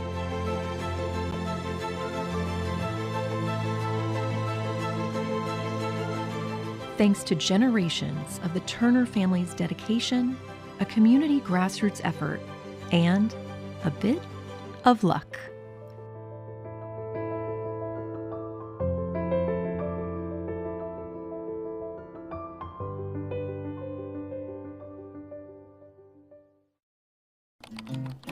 It feels like my whole career, I've just found a job, but never the job. Finding the perfect job that suits my life has always been challenging. I've always sort of just felt like a number at the places where I worked, so I think that I'm ready to find a job that will give me the benefits that I deserve. They always say that you're only as strong as your own network, so I'm expanding that. Beginning today, I'm asking anyone and everyone I meet if they know where I should work. Hey, don't you wish that you had a job that would contribute to your retirement fund without having to contribute your own money? You should work where I work then. It probably makes sense that I can't find the perfect job situation. I mean, who would ever leave if you had it so good?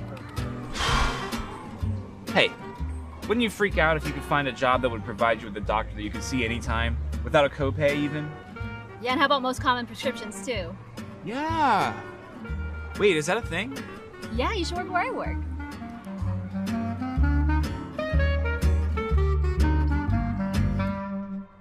Everyone always says, find a job you love and you'll never work a day in your life.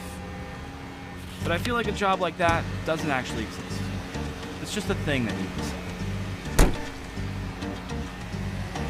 Hey. You know what I want? I want a job that carries over my sick and vacation leave, instead of it just going away if I don't use it. Well, you should work where I work.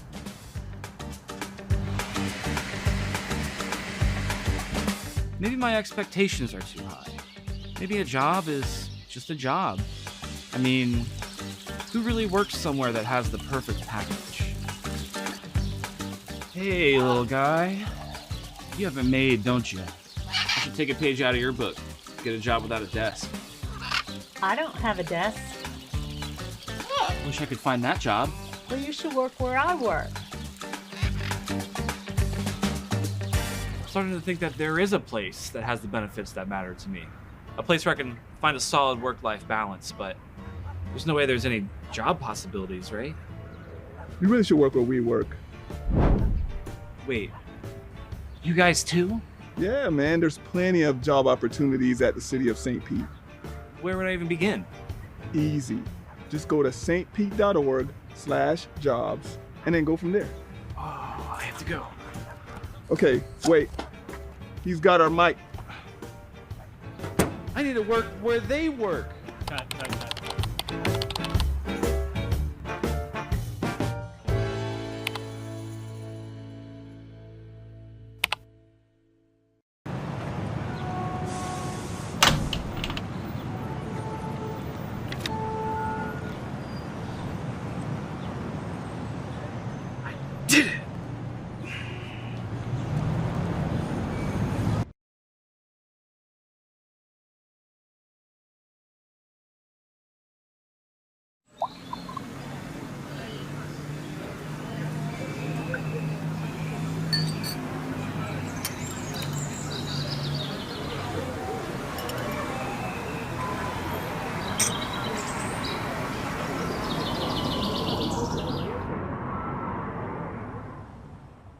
Hay un alfiler en una orilla de una ciudad en un mapa, como una esmeralda en la oscuridad o un ojo de pelícano.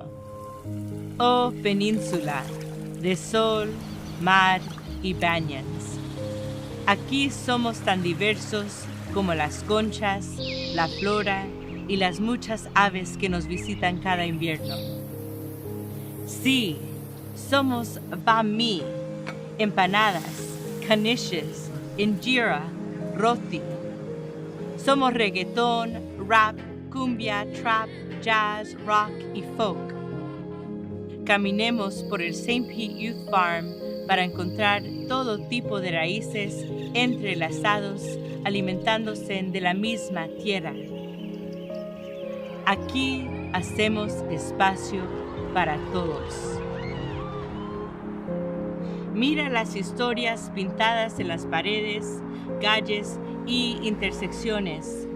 Neón, prismáticas y sin miedo de hacer ruido, porque el arte brilla aquí, donde pintamos el arco iris por la ciudad con orgullo y decimos gay, donde las vidas negras importan y donde una hija de inmigrantes puede ser su poeta laureada.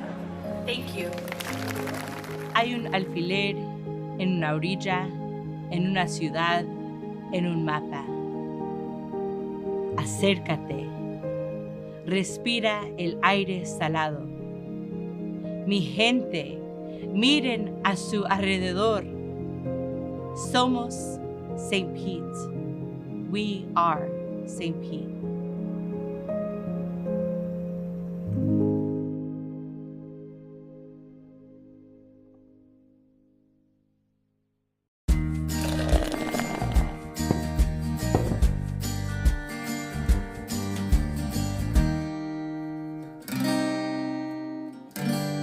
Water is an issue in the state of Florida. Do you know where our original water source was? Back in the day, I believe it came from what we call Mirror Lake today. And back then, because it served as the city's reservoir, they imaginatively called it Reservoir Lake.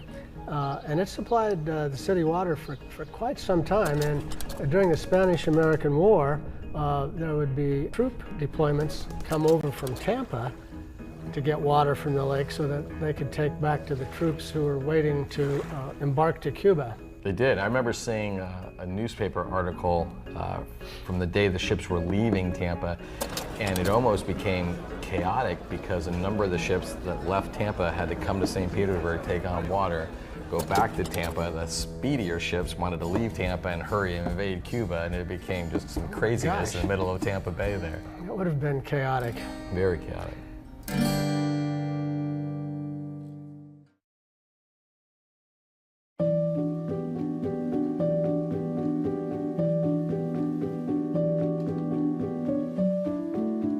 Today we're celebrating the grand opening of our Sunken Gardens History Center, which is housed in the restored original 1940s entrance building to Turner's Sunken Gardens, one of Florida's last remaining roadside attractions.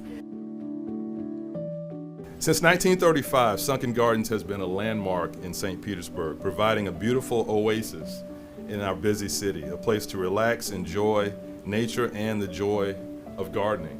What a great decision this was 20 years ago, because as we all know, St. Pete's become a lot more busy in the last 20 years. And so this is quite an oasis for us to have. The city purchased Sunken Gardens in 1999, and thanks to an excellent staff, volunteers, and a really dynamic foundation, today the Gardens is a must-see experience for residents and visitors alike. The historical assets of our city must be preserved and maintained, and that's why this History Center is so important. It honors our past and the early pioneers who paved the way for the Sunken Gardens of today. Behind me is our new History Center, which we're so excited to have and present to you. And you'll notice in the window we have our founder, George Turner Sr., just as he was in 1940. The Gardens is really a family story. It's a story about the Turners that started with George Sr., and then continued through 3 generations. Today, all of you are part of Sunken Gardens history. All of you are here for this historic moment as Sunken Gardens continues to make history. This was originally the entrance in 1940.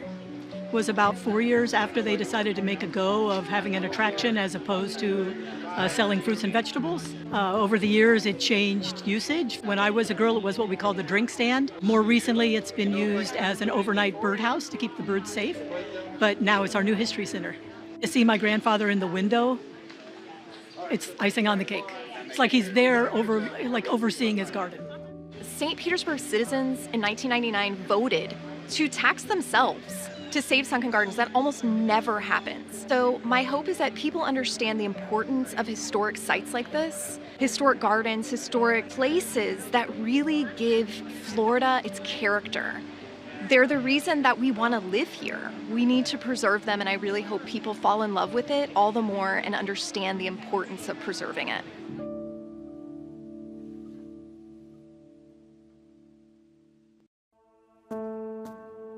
My name is Jeremiah Daniels, and I am the first African-American male salutatorian for the Boca Ciega High School.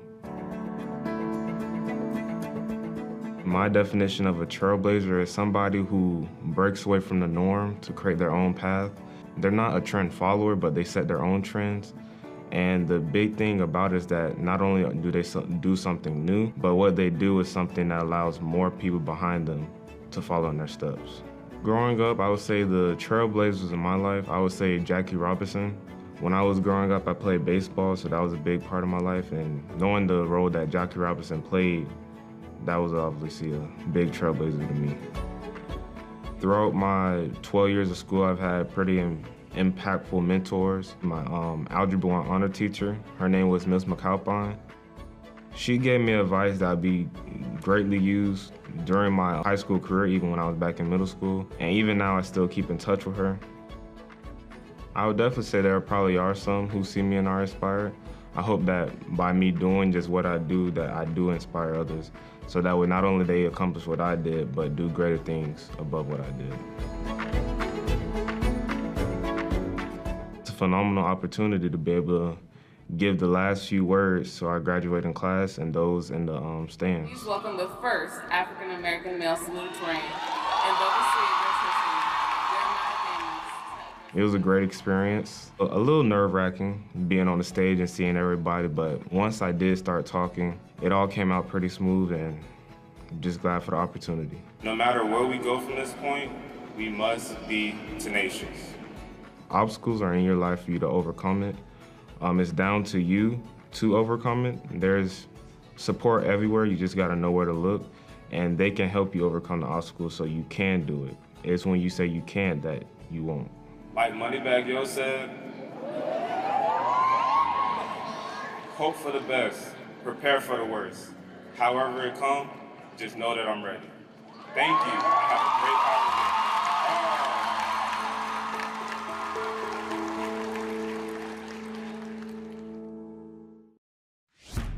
My art style is mixing a little bit of traditional painting methods with like a little urban art flair and bright colors. I think it's a way of expressing yourself to the community, and especially through public art like this, putting a little color into the community.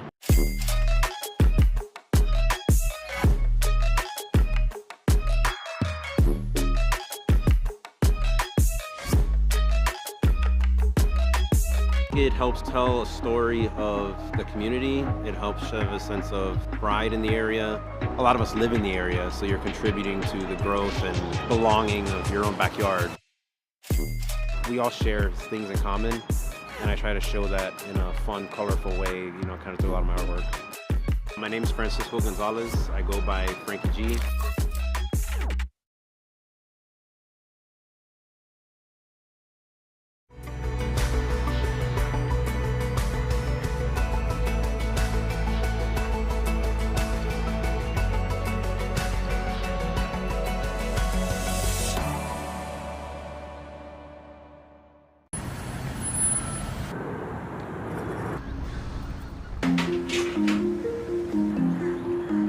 My name is Adrian. I've been with the city of St. Pete for about 3 years. My job title is environmental tech. That means strictly rodent control and basically keeping the rodents out of the structure or the home.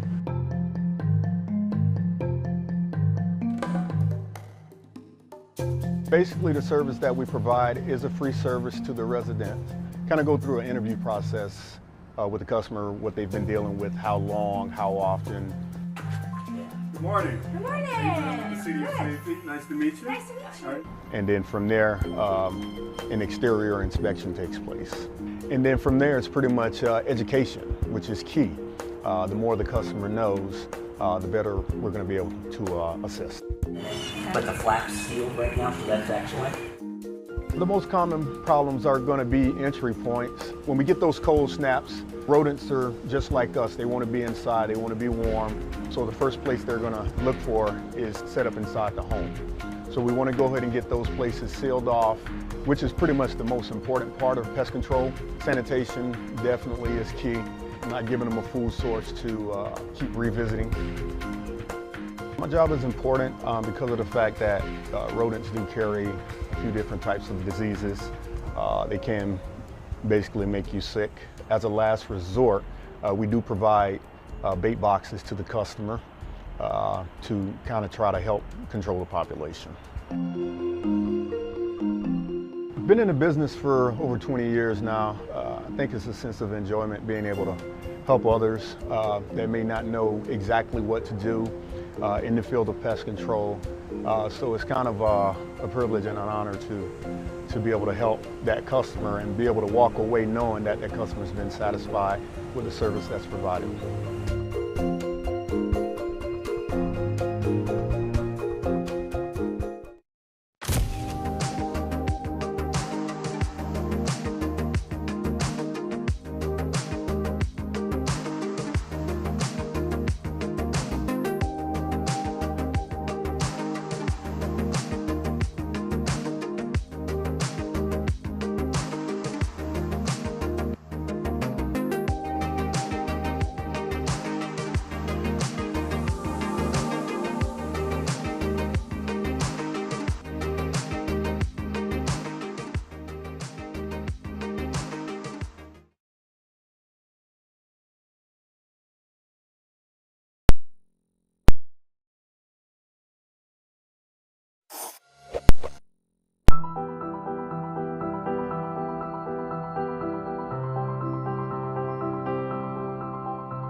Good morning, everyone. Good morning. We'll call to order the February 27th, 2025 meeting of the City Council Economic and Workforce Development Committee. Could we start with a roll call, please? Driscoll. Here. Vic Sanders. Here. Floyd. Here. Givens. Here. Thank you. Committee members, we have an agenda before us for today's meeting. I'll entertain a motion for approval. So moved. Second. All right, all in favor? Aye. Motion carries. And next we have the approval of our meeting minutes from January 16th, 2025. Move for approval. All in favor? Aye. Motion carries. Thank you. Now we'll go on to our new business. We have one item for today, and that is an update from our greenhouse team.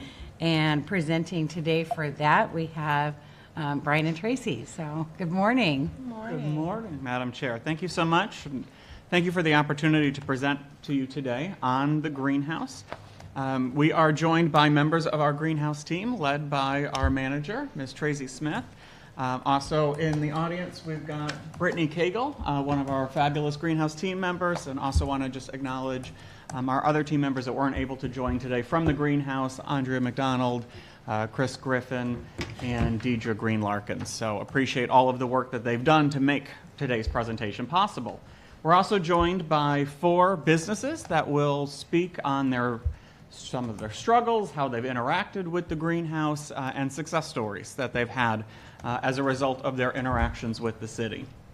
Unfortunately, one of our speakers was not able to join us today. He has fallen ill, but he did send over some comments that he would like us to share with the committee. So I'm going to do that, and then I will turn it over to Tracy to walk you through some greenhouse updates, statistics, and new initiatives that we plan for 2025. So first, good morning, everyone. My name is Joe Maisonette, and I am the owner and operator of iMedic Cell Repair. We are the first fully mobile electronic repair shop in Tampa Bay. We service everything from phones and tablets to laptops and game consoles. All repairs are done in our shop on wheels, and most screens take less than 15 minutes to replace. I wanted to join you today to speak to the impact the greenhouse has had on my business and our community as a whole.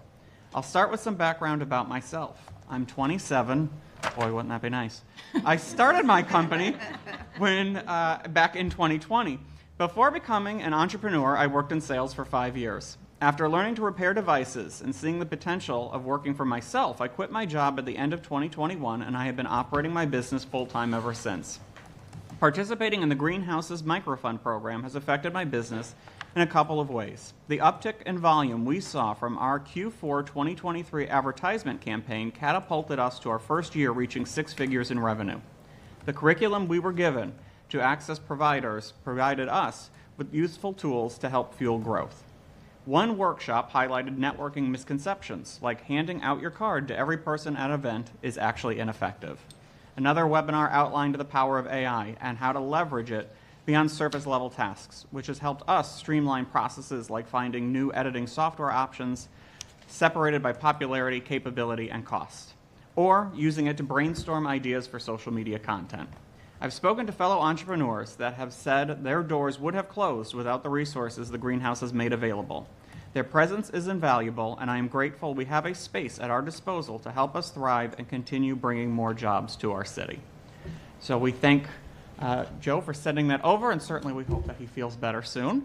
And with that, I will turn it over to our greenhouse manager, Ms. Tracy Smith, to walk you through the presentation. Thank you, Brian, and good morning, Chair Driscoll and committee members. Thank you so much for having us here today. I looked at the calendar and I realized it's been over a year, like a year and a half almost since our last update. So certainly happy to return today to share the good news of what we've been up to at the greenhouse. And I see that we have some new members to the committee, so happy to just provide a bit of an overview also of who we are and what we do at the greenhouse. Again, my name is Tracy Smith. I am the manager at the greenhouse, and my other title is Small Business Liaison as well. And so who we are and what we do at the greenhouse: we are St. Pete's home to empowering small businesses, encouraging that entrepreneurial mindset and creating an opportunity for all. That's very important to us, that inclusion. We are the place where businesses can start to grow and thrive, making connections for businesses. It's important for us to serve all and create that impact. The Greenhouse is a collaboration between the City of St. Pete and the St. Petersburg Area Chamber of Commerce, and that's been very helpful to us as well in providing opportunity in both of those spaces. I want to also, for our newest members, just share that not only do we serve businesses in the City of St. Pete, but we also serve businesses, all businesses outside of the city as well. I call us the sister department to the Office of Supplier Diversity. And so since the Office of Supplier Diversity serves the 5-county region, we do that as well, providing capacity building services for those businesses. In addition, one of our partners in service is SCORE, which is a national organization. And because many of our services are offered virtually, we also engage with entrepreneurs all over the country for those who access our workshops through SCORE. Additionally, we have a robust on-demand library, and those virtual training opportunities do allow us, again, to connect with businesses all over the country. Who we help. Businesses at every stage of business development. So that first stage of someone saying, I think I want to start a business, but I don't know where to go, we call that the ideation stage. From businesses who are in that starting range of 1 to 3 years to existing businesses who are looking for ways to grow and expand, we have services there to support them. And we do that through business workshops, through mentoring, through cohort programs, through networking opportunities, just a complete array of services. What you see at the bottom are our 5 tenets of service. That first one is navigation. That is our core service there. That is where businesses, how we connect with businesses through navigation. It's kind of 2 ways that we do that. That intake navigation, when businesses first reach out to us, they are connected with a staff member at the Greenhouse, and that person is called a navigator. Actually, everybody at the Greenhouse is a navigator. From the time that someone engages with someone at the Greenhouse, they are assigned to a staff person as their navigator, and that becomes their go-to person. Whether they decide, maybe entrepreneurship is not for me, maybe I'll come back and engage later on, that person who they first made that connection with is that navigator that they will follow up with later on. Or if they continue to engage with us for future opportunities, that is still their person. That navigator also is the person who helps them get connected with their mentor, helps them get connected with other resources as well. We also have outward-looking navigation through our new program that we're continuing to build out, and that's our business district navigation. I'm going to talk to you about that a little bit later. But that is really one of the bread and butter resources at the Greenhouse. Also, connection. It's very important for us to be able to connect entrepreneurs to resources. Brian mentioned our team members. It's not a long list, so we like to say that we are lean and mean in our operation. But collaboration is key to how we operate at the Greenhouse. We have many different partners, so even though we are the home to small business empowerment, that one-stop shop where business owners can come to the Greenhouse and we can connect them to services. If there is not a partner at the Greenhouse that can deliver a service, we can connect entrepreneurs to other organizations in the entrepreneurial ecosystem to find that particular service that they need. Third is awareness. We love to spread the good news of successes that our businesses are experiencing. So we love to share business spotlights, to feature our businesses in the newsletter, to get the word out. Also, that awareness of important information that businesses need to know. For instance, when we were experiencing the back-to-back hurricanes, we were keeping our disaster awareness, disaster preparedness, disaster recovery page very much up to date. And Brittany, who is here in the room, was doing a phenomenal job in keeping that page up to date so that our entrepreneurs could have up-to-minute information. Also, using our social media to do that as well. Capacity building is very important as well. We take pride in our ability to connect business owners with mentoring services at no cost. And I tell you, last year we put out an RFQ, so for other partners to kind of expand our reach for others who want to have the opportunity to engage with the greenhouse. And when I saw some of those quotes come in for what organizations are charging for mentoring services, and I can see what those rates are, and to see that we have organizations that are offering that at the greenhouse on the daily basis at no cost for business owners, it is quite the value that we're able to offer these mentoring services, high quality mentoring services at no cost through our partners with SCORE and the Small Business Development Center. So mentoring, business workshops, networking, anything that we can do to build capacity with business owners, we take pride in that. And finally, the coordination of services, coordination of business incentives. So we work with our other city departments to be able to put together a variety of types of business incentives, such as the one that we're operating right now, our microfund program.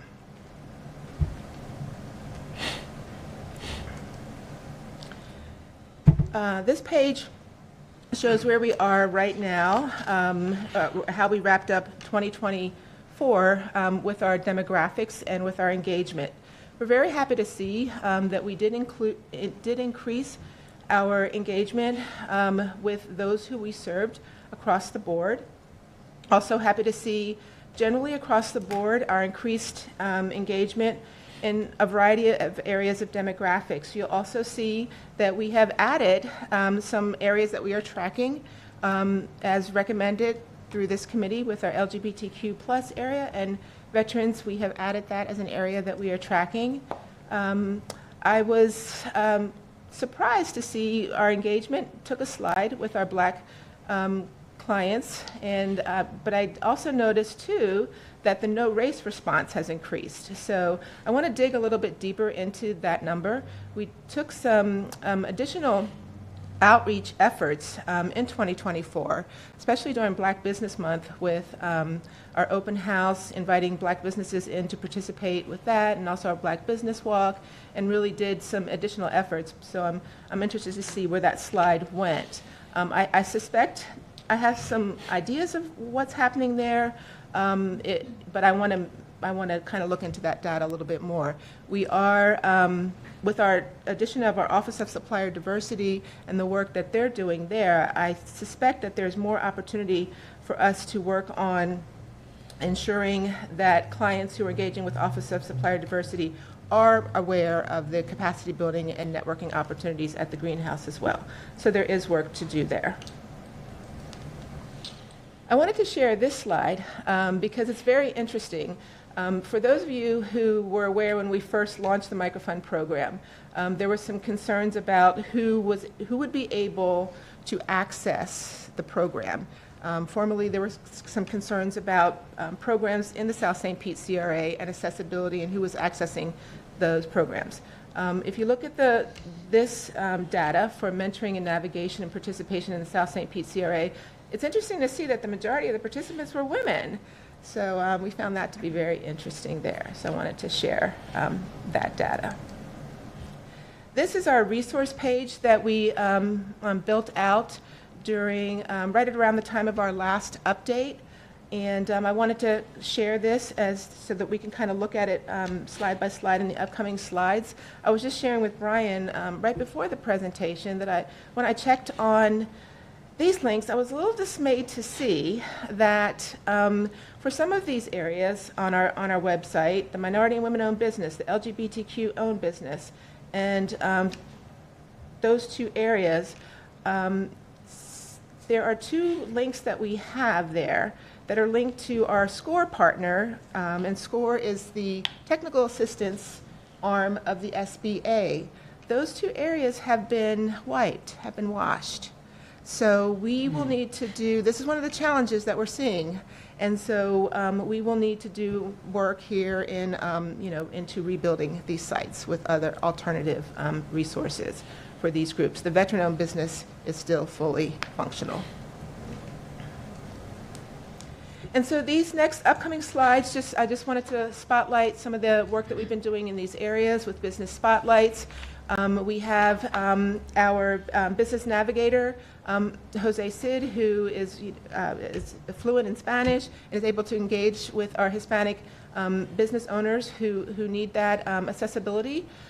We also have been able to increase our referrals to Prospera. That's another partner. As I mentioned before, if we don't have it at the greenhouse, we are happy to refer to other partners. And Prospera is one of our entrepreneurial partners in our ecosystem who, similarly to the greenhouse, offers business mentoring, workshops, and they are also a funder as well. Our St. Pete Chamber partner continues to liaise with our Hispanic Chamber. And my colleague Andrea had a recent participation in Latin American trade reception for delegates from Mexico. And then what we're seeing, just not only with our Hispanic business owners, but it's just across the board, increased engagement across all of our programming. So this is something that we're very proud of.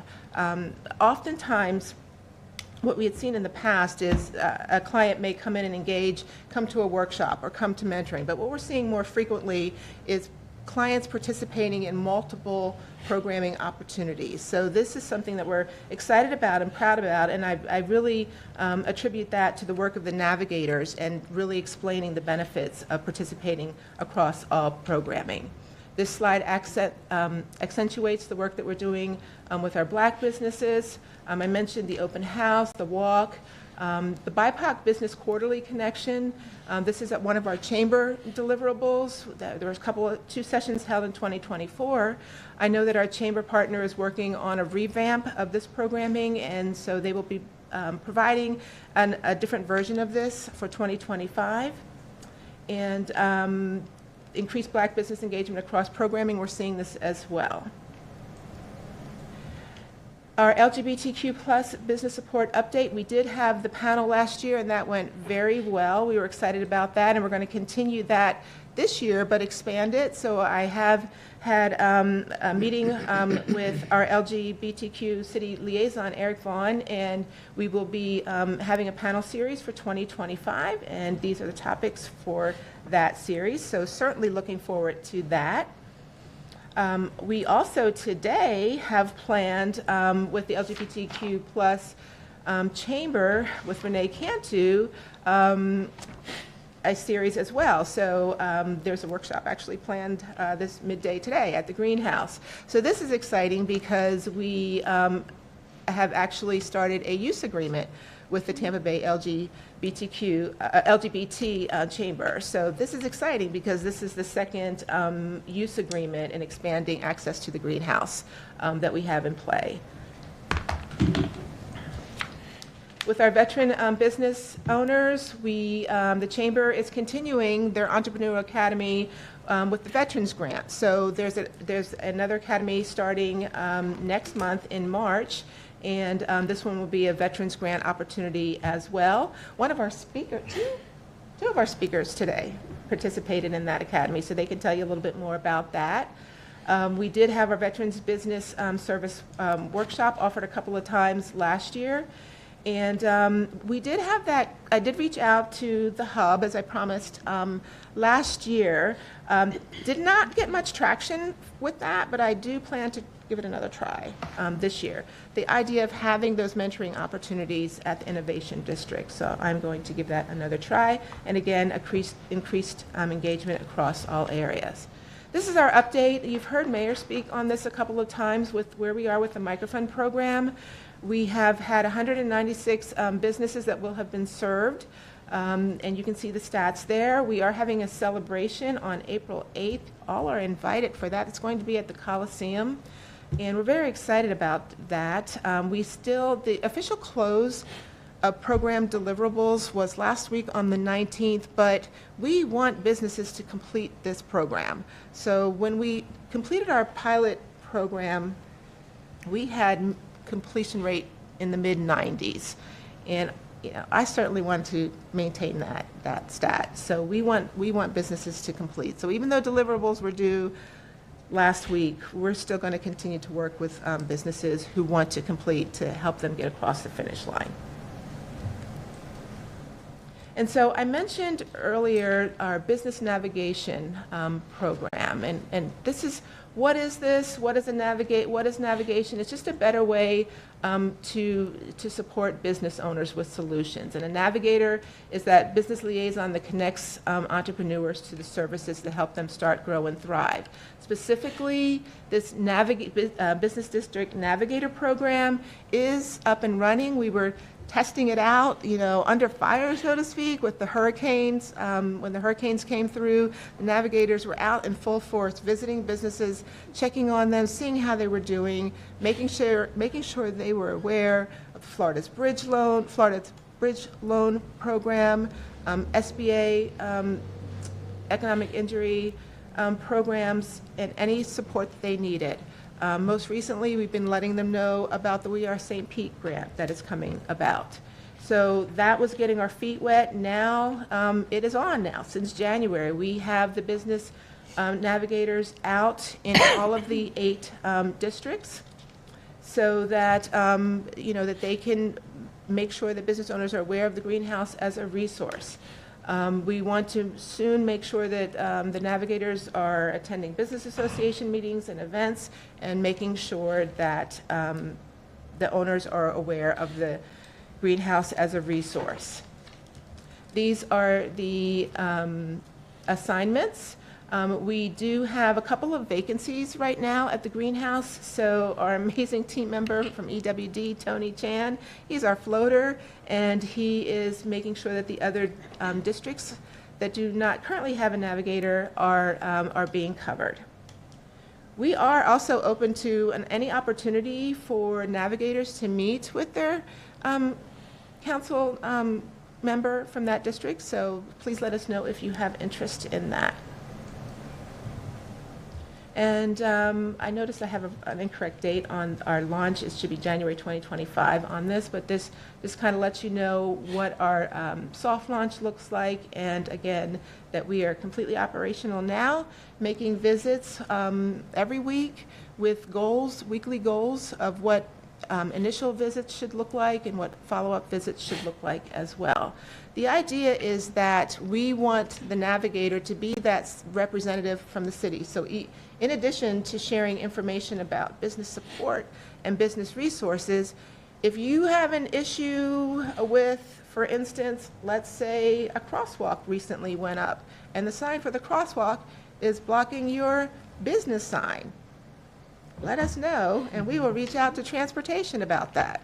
I'm just saying. Or if there's your parking lot is, if there's a lot of traffic around your parking lot and cars are having difficulty getting in and out, and maybe there's too many accidents around there, we can reach out to the community policing officer in that area and help with that. Or if you are a business that was just about to launch, or excuse me, your business was about to expand and you were going through the permitting process, and then hurricanes came and now your permitting process is extended, reach out to us and we can work with permitting to see how we can help move things along as best that we can. So we are, even though my title is Small Business Liaison, all of the district navigators are actually liaisons as well. And then this slide just talks about some of the new programs in development. Our Creative Capital for Entrepreneurs, and this is a working title. It could change, but we kind of like it for now. This came about as a result to a presentation that I gave to the Arts Advisory Committee, and they were asking how can the greenhouse support our grants program, because we want to require capacity building around that program. And so this is something that's very much in early development, but we're making pretty good progress with this because we have a foundation of the microfund program. So we want to use that same idea of having a navigator and a mentor to support the efforts of those who are receiving the grants from the arts program. The Tech Founders, this is a deliverable coming from our chamber partner. This is something that will be added in the spring of 2025, as you can see here. This is a meetup with a tech founder, and so we're very excited to get this off the ground as well. Our technical assistance program, this will be in collaboration with Office of Supplier Diversity. And we're excited about this program as well, looking for this to launch in the fall, around October or so. And this is to help businesses who have on paper eligibility to be certified with the city, but they're stuck somewhere in the process. So as OSD looks at those applications that are coming through, then on paper, their applicants look like they're ready, but why are they not completing the process? So by the time they complete the technical assistance program with the greenhouse, in which 2 weeks of that 9 weeks are actually working with OSD team members to go through that paperwork, by the time they finish the program, they will be certified. So that is the goal of the program, to help that pipeline. And then also another chamber deliverable is working with Saturday Shops on a request that they had for an e-commerce academy. Additionally, it's not up here, but we will be working with our CRA division of our EWD department for 2 additional programs. Obviously, Microfund is, this aspect of it is closing, but it's the what's next of it. So what we're looking at is what can we do next for those businesses who've gone through the program. What I'd like to see us work on is a program where we can next dig into the financials of support for businesses who've gone through the program. So that is still an area that we want to continue to build capacity for those businesses. So that'll be a deeper dive that we have in mind for Microfund 2.0, so to speak. And then the other, I know that George would very much like to see he's working on a facade program, commercial facade program, and he'd like to see capacity building around that program as well. So that's an area that we plan to support. Coming up is Small Business Week in May, and so we have a full slate of activity planned for that, and so more to come on that. I just thought I'd sneak that in there. So looking forward to Small Business Week coming up. And the next is, you have this, in your packets. I just wanted to share just some of the outreach. Outreach is very important to me. So if there's a time to get out there, I'm going to be out there. So, and this is something that I've been sharing with the team, is being involved in the community, getting the word out on the greenhouse. It may or may not be specifically a business event, but it's an opportunity to be out in the community and make sure people are aware of who we are and what we're doing at the greenhouse. So the next couple of slides just share those opportunities for us to get the word out. Before we get to the business owner updates, are there any questions or questions from committee members? Councilmember Floyd. Yes, thank you. Thank you for the presentation. I just have a couple of things. The first one is back on the slides with the demographic information. I just, it's got the percentages. I just wasn't sure like what the percentages meant. Like what is 63% women? It wasn't jumping out at me. So out of our participation, I'm sorry. So out of 100% participation in our Microfund program, 63% of our participants were women in the program. Okay. So I see it now. Yes. I was just struggling to add up the numbers as well. And just so someone may have checked more than one. Yeah, I realized that. Yes, Yes. and I realized some that. people Yeah. do, and with the race, with race, people do. And just to clarify, this is of all clients served at the greenhouse. So the next slide is specific to the Microfund program, but this is of everyone that has come in to a workshop or meet with a mentor. Sort of that overall demographic breakdown. Okay, now that I look at it, I see, I understand. Yeah, I realized that I was just missing something, so I figured I'd go back and ask. No, that's good. Yeah, okay, and then the only other thing I have right now, well, here, I'll make a comment. It's disturbing that the federal government got rid of the minority and women-owned business resources.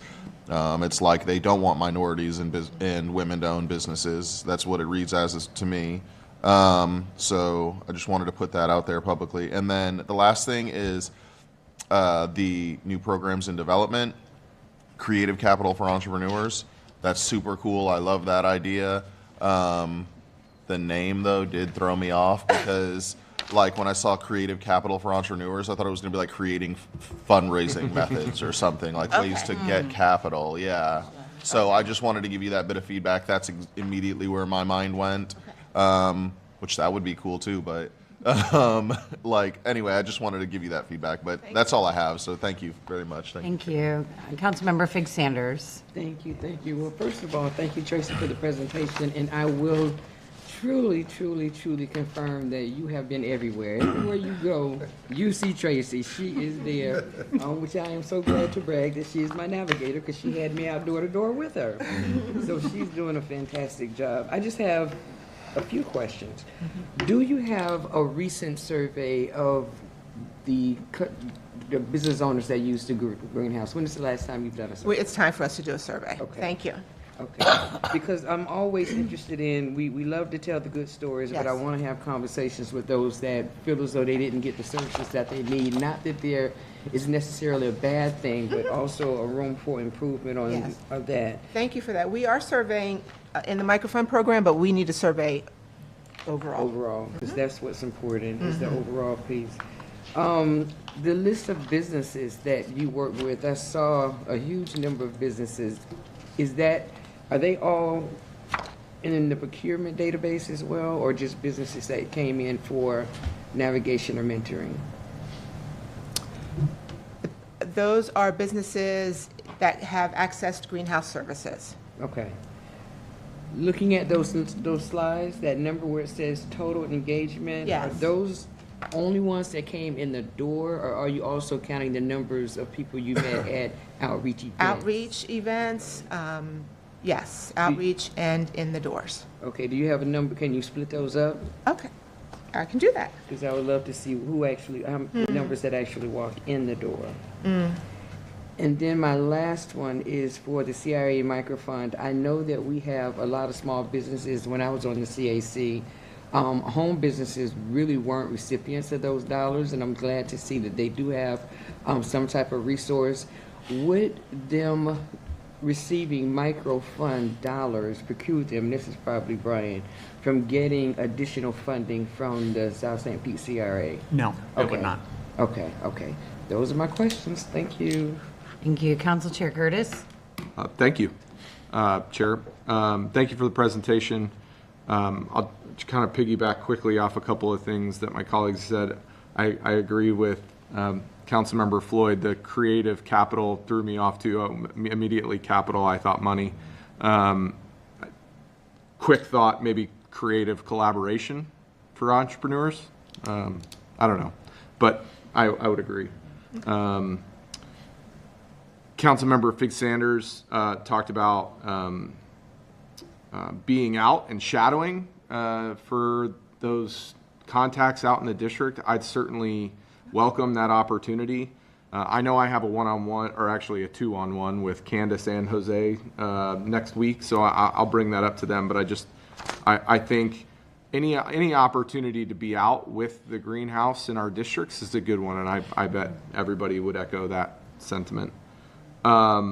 One other thing, Councilmember Fig Sanders, and I want to take it one step further. Thank you for asking about procurement database compared to contacts. It would be really important to me to understand, of those people that are walking in the door, are we converting them into the procurement database? Okay. That's supremely important to me. I think that we're getting an update on SBE maybe today. I get mixed up with all the ones we see on a day like today, but I think that this is the stepping stone to that. Yes. Okay, and so understanding how many people we're coming in contact with in comparison to conversion rate, that raises that database, which we know is so important. It is, I think, a data point we definitely want to be following. Piggybacking on that, the only concern I saw is it seems like 9 weeks to become SBE or WMBE certified seems like a long time to me. We are also providing capacity building around that. Okay. So there's information on, introduction to bonding. It's how to create your capability statement. So there's capacity building within that. All right. I guess if I'll dig into that with Jose on next week. That's helpful. I appreciate that. And then are we tracking? So Jose goes out into District 1. Are we tracking on a weekly basis how many businesses he comes in contact with, who they are, what they do, who they're owned by? Are we tracking that weekly? Are we doing it monthly? That's weekly data. So when the navigator visits, so we have our weekly goals, and the navigator enters that information into our CRM. So that information is tracked weekly. So at any time, a navigator, anyone can pull that report on these are the businesses that were visited during a particular week, month, these and who they are, and et cetera. I don't know that it needs to be done weekly, but I'd love that update. I think to know, like, I could follow up during the next month and go and introduce myself, or maybe I saw Jose was in a business the week before. I could go in and just say, hey, and just kind of do a quick follow-up. I think that would be super helpful. But otherwise, thank you so much. And I'm looking forward to spending time with Candace and Jose next week. What we'd like to eventually get to is mapping that information, too. Even better. Thank you very much, Chair. All right, Councilmember Givens. Thank you so much, Chair. I appreciate it. And thank you so much, Ms. Smith, for the presentation. And thank you to the great work that the Greenhouse is doing. As a new council member, this was very helpful and informative for me, so I appreciate it. As you know, we've talked about this before, Ms. Smith. I'm constantly in the community referring people over to the Greenhouse who need services, and I know you deliver on it because they speak your praises, so thank you so much for that. I did have a question regarding 3 specific demographics. Our high school and middle schoolers, our small daycare providers, and then our nonprofits. What services are we providing or have we provided for them? So we do not have a youth program at this time. So we do not have a youth program. And the second was daycare? Yes, ma'am. Providers? Home daycare providers. So home daycare providers are heavily supported through right now in our South St. Petersburg CRA microfund program. In fact, they are at that top tier of funding, so we recognize the need there. And then your last one? It was nonprofits. Nonprofits as well. So nonprofits, we have a couple of nonprofit experts through our mentoring, and we have Nonprofit Connect is one of our cohort programs, and so that is an area that's highly supported at the Greenhouse as well. And thank you for that. And the latter two, nonprofits and also home daycare providers, I know personally organizations and people individually who you have helped, and I wanted you to go on record to mention that because it wasn't brought up, and I just want to thank you for that because they have grown tremendously when it comes to development, and we all know how important those cognitive years are for our youth. So having home daycare providers with the proper training that they need to provide those services is important. So thank you for that. Going back to what you mentioned earlier with the hub, I'm glad you mentioned that because that's important to be. In my district, we have so many minority-owned businesses, but I don't feel like they get the support that they need because for some of them, just the barrier between where they're located and downtown, it's an issue. When you have business hours that are, parallel to yours, that's tough to be able to get down here. So what is the vision or the goal for connecting with the hub or other organizations, be it in South St. Pete or West St. Pete, for those businesses who are further out? Is there a plan? So yes, right now we do, through the South St. Petersburg CRA, we offer office hours, and we are looking to expand that. So right now that is operated out of Enoch Davis. We are expanding that to the Greenhouse services as well to make sure that we are getting out to where those businesses are. We also see the Business Navigation District program being one of the solutions to that. So understanding, Councilmember, thank you for that. You're exactly right. Their office hours are our office hours. And so it is very challenging for someone to get downtown and to attend a workshop. We want to make sure that we are getting to where those businesses are. And one of the things that we have been working on for the last, really since COVID, and then Tracy has done a phenomenal job of this, is making sure that our catalog is all online. So we understand not everyone has the ability to make it downtown. Not everybody wants to make it downtown to attend a workshop, whether that's during the day or at night. But we are in the process of converting really everything to being hybrid. So if you're not able to make it into the greenhouse or into Enoch Davis, that's all right. You still can participate in our workshops either through a hybrid event, like live event, or going back and watching one of those workshops that has taken place in the last month or two. That is great news, and I hope in our outreach we're communicating that to people. Hey, you don't have to come down here. These services are online. They can come to you. And then also the arts program that you mentioned earlier, it was capacity building for arts. Do you see us providing those same services for arts organizations? Have we done that? We are in the past. So there is a program through our local arts organization that has that program. So we at the Greenhouse, we don't want to be duplicative. And so we're trying to fill a gap right now, like for our city arts program where the need is. So there is an existing program for that. And so we're being responsive to the request of our city arts program. And this is reminding me of when I gave the presentation to our city arts organization. What we're trying to share is the business aspect of it is very much it's the same. It really is the same, and that's the message that we wanted to get across to artists. Now, nonprofit, there's some differences there, but for the different areas, the different affinity areas, that business aspect is the same, and the approach is very much the same, and so we're happy to take that model and use that model. We learning a lot through the microfund program, and we see replicating that model when we receive that ask in different areas. It's good to hear. My last question, Chair.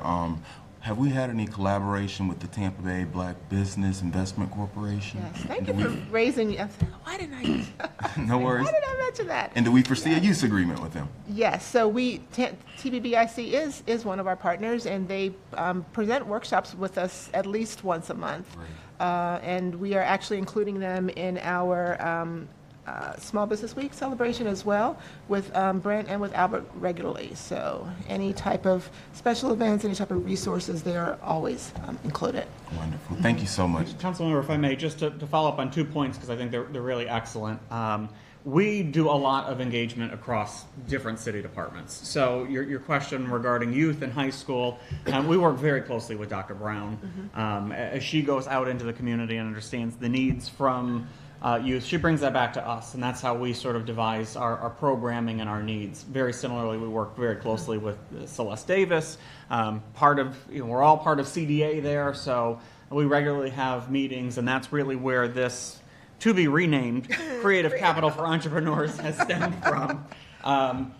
Hearing from her the needs that she is seeing through those arts organizations. So although this program doesn't necessarily target the organizations in general, we're getting that constant feedback. And so she really serves as almost the liaison to us as we build out these programs and understand the needs that are coming from those organizations to make sure that we're tailoring it to what those organizations are asking for. Well, I'm so happy that you're hearing that. I've had the opportunity to visit 2 high schools and 1 middle school in the past couple of weeks, and they each have entrepreneurship academies within the schools. And I'm like, have you ever heard of this place called the Greenhouse? Yeah. Shouting your praises again, Ms. Smith. And they're like, no, we haven't. We'd love to take a field trip over there, invite them over here so that we can learn more information, because these kids, they have the vision, they have the model, they just need the execution, you know? And I think if we could support them in that endeavor, you never know. We might have some Fortune 500 companies up and coming in St. Pete. Right. So thank you. Thank you. All right.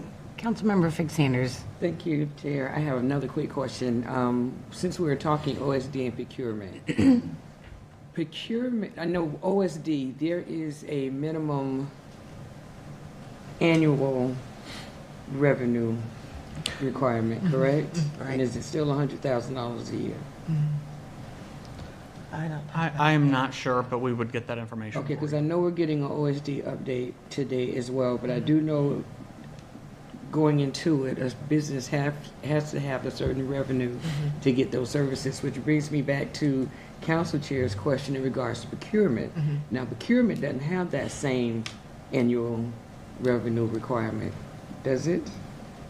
Because I'm trying to put the two together. How is them working with the greenhouse going to relate to them moving to the next end game of being a registered vendor with the city and then getting those services from OSD when OSD has a revenue requirement, a minimum? So you talking about in our the TAP program or just? Whichever, whatever, whichever. Right, so our TAP program, those participants will come recommended to us from OSD. So these are people who have met those requirements and are just not making it through their process. Okay. So you just answered my question. They have to make a certain revenue in order to be a part of that. And and I would love to know how that would impede on them becoming eligible to be in our procurement database. Okay, so that's a question that I need answered whenever we can have that one-on-one. Thank you, Chair. Okay. Thank you. Great questions from everyone. I know, just going back to the youth opportunities portion, the city does have programming outside of the greenhouse that supports that. So we've got, and I think that comes out of the mayor's office directly, right? But I'm sure that there's a connection with the greenhouse on that. Yes, thank you for that. There are a lot of programs that Dr. Brown executes on, as well as our department. So our partnership with Boley for the after-school program and the summer internship program is operated out of Economic and Workforce Development. So there are a lot of services that are offered. They're just not offered directly through the greenhouse. And that is a partnership that we would be more than happy to grow and expand upon and get out to the schools that are having entrepreneurship programs, to bring them to the greenhouse, have them meet with mentors and navigators to just explore. This is kind of what the life of an entrepreneur is, to enhance what they are learning through those programs. The Maritime and Defense Technology Hub hosts school groups on a pretty regular basis, and so I'm wondering if, as you have conversations with Allison, I wonder if a field trip could include the greenhouse and the hub. So it's, here's where the support happens, and then the hub is the real world application. So there could be, and they're not far apart, so there could be an opportunity there to combine the two for a really great field trip experience. I like that. The Creative Capital for Entrepreneurs, the arts program that's in development. Of course, I'm excited about that. And I know, Brian, we had a short conversation about it. I'm looking forward to having more discussions to see how that can dovetail with my proposal to create the Artist Sustainability Fund. I see some real opportunities there to add my idea to what you're already working on. And I'm hoping that we have something together where at the April meeting of this committee, which is our next scheduled one, we don't have one in March, but I may be putting that on the agenda just to have the initial discussion. It's also budget time, so I want to make sure if we're going to fund this, we've got the ask in. Thank you for all that you've done on this so far. And it is encouraging to have this along with the resources that are offered by the St. Pete Arts Alliance, because they, for many years, they have been offering programs to help artists artists can, often they are great at what they create, but they don't necessarily have that business side up to speed. And so the Arts Alliance really helps our artists and makers to be able to develop a good business plan, run their finances, and be successful as a business, which is one of the things that makes St. Petersburg so unique and so great, is that our artists here actually do it for a living and not just as a hobby. So anything that we can do to help grow that part of our economy is fantastic.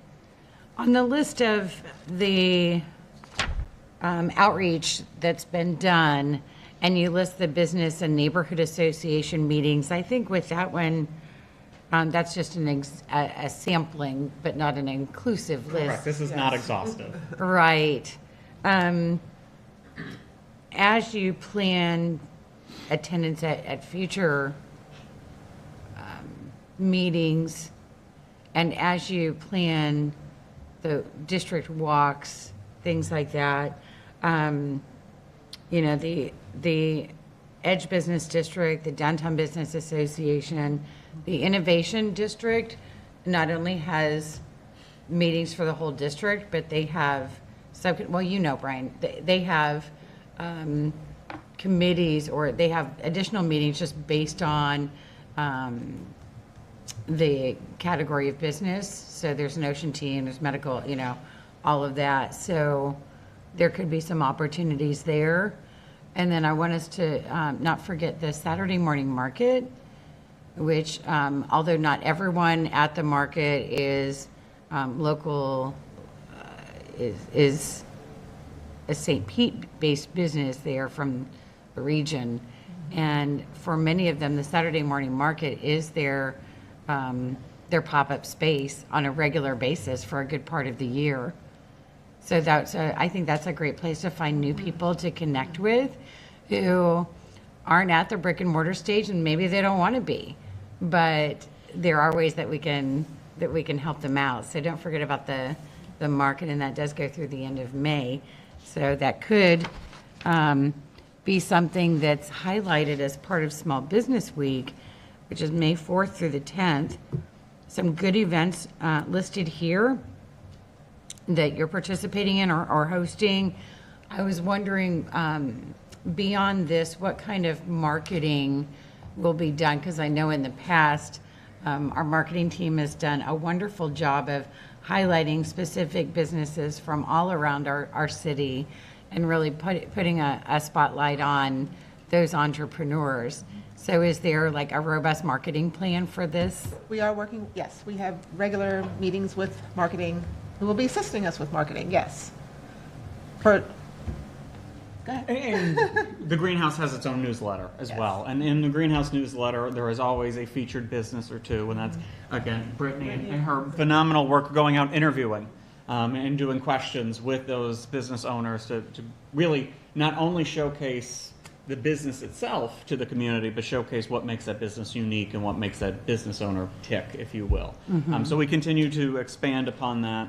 And then the other thing, Chair, that I will just sort of preview with our May EWD committee meeting, which thank you for bringing this to our attention. It was after we put these slides together, but we've got a upcoming conversation on a legacy business program. And this is something that Chair Driscoll reached out to me to want to discuss. That there's several cities that are doing this right now. Most recently, Atlanta is looking into it, and Councilmember Driscoll, Chair Driscoll, wanted to make sure that we are on that list as well. So Brian is doing some research on that from her side.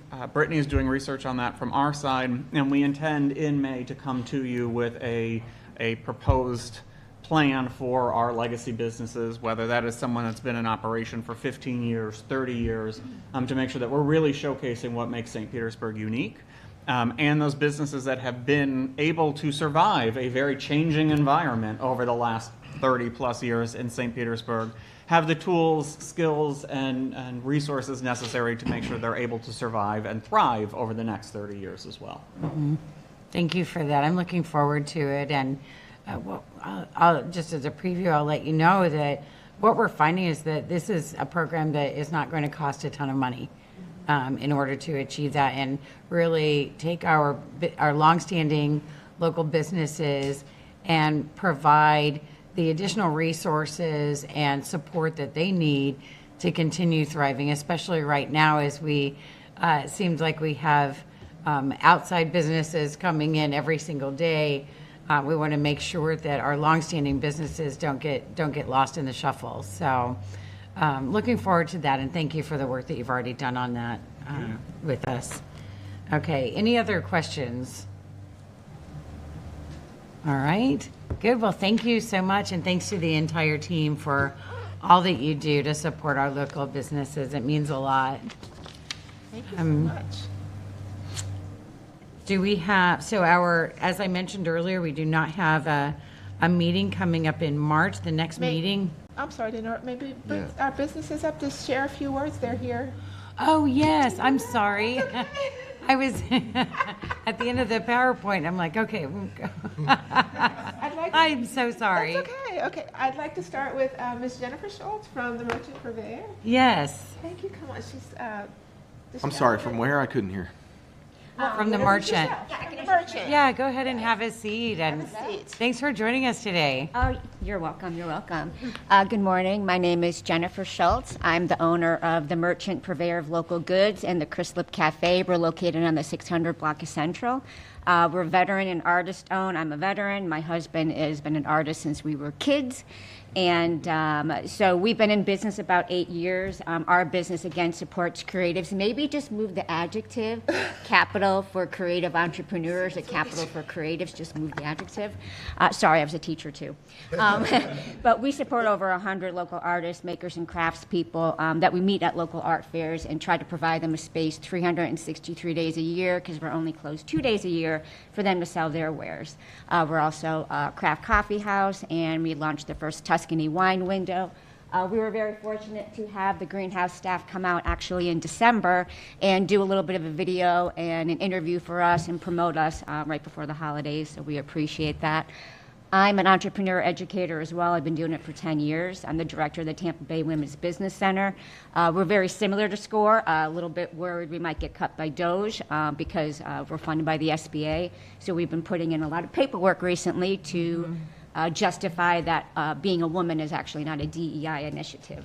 It's biological. So that's kind of what we've been dealing with.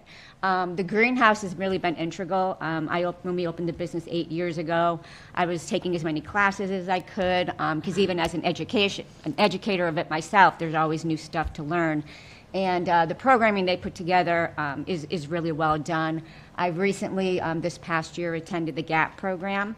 I've also attended the JMI Small Business Executive Program that was hosted at the Greenhouse.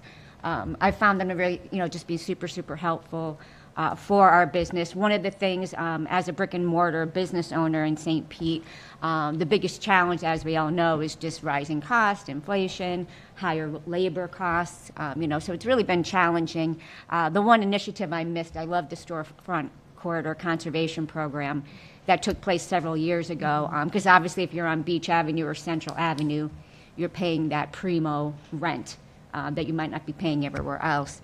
And so I'd love to see something like that again. I liked hearing a little bit about the business district navigators. And the one thing I think is challenging, though, is when you're coming to the business and either I might not always be there, or it might just be staff there. So how would communication best happen? Or it's in the middle of our workday, and we're dealing with customers, and it's kind of hard to have that conversation. So I would actually love to see there being some kind of meetings put together where we can come, different people from the districts, and actually talk about some obstacles to our success, and maybe ways we can see that St. Pete could maybe help that, just something like that. So, but I think just wanted to come and take my time to let you guys know what a good job the Greenhouse is doing. We recommend everybody to them as well. So thank you so much, and thanks for Jennifer. that feedback too on the ways that they can be more helpful. Yep. Thank you. Fantastic. Thank you, Thanks. So next we'll have Miss Muriel.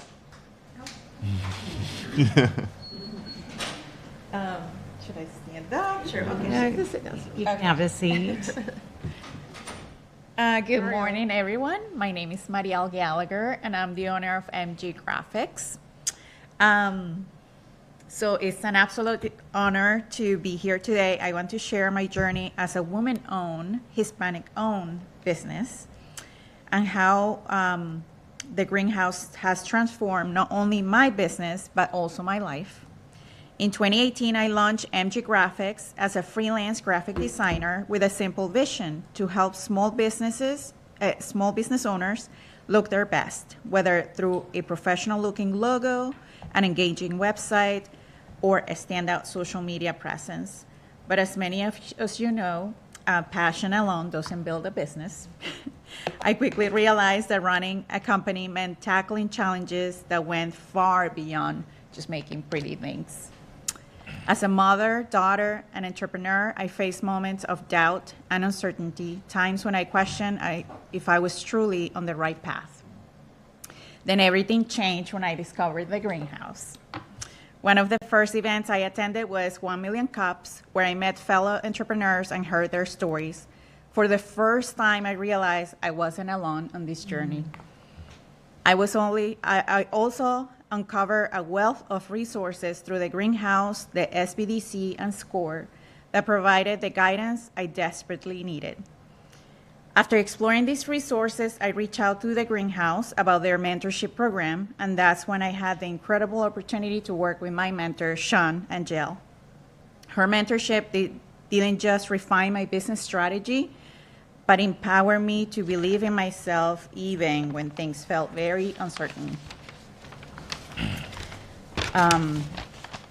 One program that I truly stood out for me was the Goal Achievement Program, led by the incredible Sheila Neisler and Amanda Meyer. I thought they were going to be here.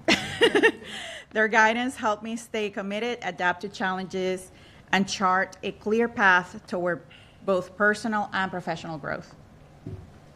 So I'm happy to say today that MG Graphics is a thriving business. Not only my business is fueling my passion, but also allows me to help other entrepreneurs shine, supporting small businesses by building strong professional brands in a competitive market. So I am deeply grateful to the Greenhouse and everyone who makes these opportunities possible. Thank you for being part of this amazing community, and thank you for all your time today. And let's continue to inspire, support, and empower each other on this journey to success. Oh, thank you. And That was wonderful. Otherwise, it would be lost. Thank you. Mr. Johnny, we'll have you next. Oh, me. Yes, you. All right. Thank you, Chair and Committee, for inviting me here. My name is Johnny Chapman. I am a Army veteran, served in Kuwait and a little bit in Iraq back in 2000. I am now the owner and creator of Now Hour Incorporation. It's a nonprofit organization, and our organization is mentoring, but not just only mentoring.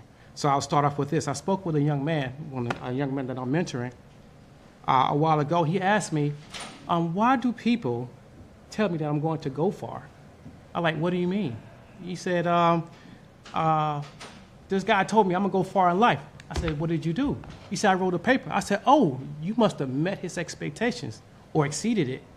And I jokingly said, what, do you want a disingenuous appreciation or something like that? He said, yeah, that's what I'm used to. So, and I asked him, what does your mentee say? Because he's also mentoring a high school student. He said he feels the same way. So we all sat down, we had a conversation, and we went over and delved deep into things such as value, appreciation, and gratitude. So, my organization is about involving credible messengers. But we're going to start with vets. Those are our credible messengers. And what we're going to do is we're going to mentor college students. I have 5 mentors now. We are mentoring college students. And then we're going to take those college students, and then they are going to start mentoring high school students. Now, what that is doing is create intergenerational dialogue and relationship building. And what we're doing is bridging the gap between the veteran and we're bridging the gap between the high school students. And the reason why we're doing it that way is because it's easier for a high school student to reach a goal of graduation than a goal of retirement. So, and they look favorable toward those who are only a few years older than those who are decades older, which I have found to be true. Now, I do want to say that I have participated in the greenhouse. I've received a grant, thank you, Tracy, as a veteran for the Entrepreneur Academy, and I've learned a lot. I learned a lot. They taught me how to, they mentored me, they supported me, they gave me the resources that I need to survive, and that has become the foundation of my pillar for my organization. We're going to mentor college students, we're going to support them, we're going to give them the resources, and we're going to give them the opportunity to not only survive, but build a community and create a chain reaction that will continue to go throughout these generations. And I wouldn't not have learned that if it wasn't for me going to the greenhouse, the GAP program, as well as the Entrepreneur Academy. Thank you so very much. Thank you, Ms. Johnny. Thank you. Wow. And finally, last but certainly not least, Ms. Desiree Robertson. Hello, everybody. Good morning. Thank you, Tracy and everyone, for having me here. I'm Desiree Robertson. I am the owner and founder of a company called Soul to Root Wellness, and it's a locally business in South St. Pete. It's a home-based business, and so I was one of the last cohort members to receive the Microfund CRA grant, and it's actually my first grant. I'm not a native to St. Pete. I'm from Memphis, Tennessee, so been here almost 6 years, and just happy to be able to plant my feet and be able to do the work here. One of the things I wanted to highlight is the mentorship program. I had an amazing mentor, Deborah S. with the SBDC with my Microfund grant. We identified that it would be real important for me to have mobile technology in order to go out and do the training. So we focus at Soul to Root on intentional travel. So I believe that all of our young people, I'm in the youth mentoring field. I've been a mentoring professional and in the nonprofit space almost 25 plus years. And being able to go into communities that might not have the technology needed in order to deliver high quality training to their mentors and to their young people and their programs. That was one aspect of the Microfund grant for me. The other was the ability to actually receive certifications, national certifications. So I just completed one of them in Articulate 360 so that I could be able to actually build out online programming to actually increase the access for those who are not able to actually afford in-person trainings. I will receive my second certification in November. Also, it's around the same line in storyline, so being able to make it interactive and fun so people actually want to take the trainings and learn from them. So, it's just been a very amazing journey for me. I was an employee for 25 years, and I, like Joe, I think that was his name, who sent in his. I made the leap last summer with the help of my husband. Johnny is my husband, and so that's how I got to the greenhouse, because he was in the Entrepreneurial Academy last spring. I decided to do the Entrepreneurial Academy in the fall and also apply for the Microfund grant. So I'm just excited about the opportunities that I have to make this all just flourish. And with the help of the greenhouse and this, I have made my first real connection with Academy Prep. And so I have trained some of their mentors and also working to help them to enhance their actual mentoring program so they can expand even out into Tampa Bay. So thank you so much for the opportunity. And thank you to Tracy and the team and our navigators and our mentors. Thank you all. Thank you.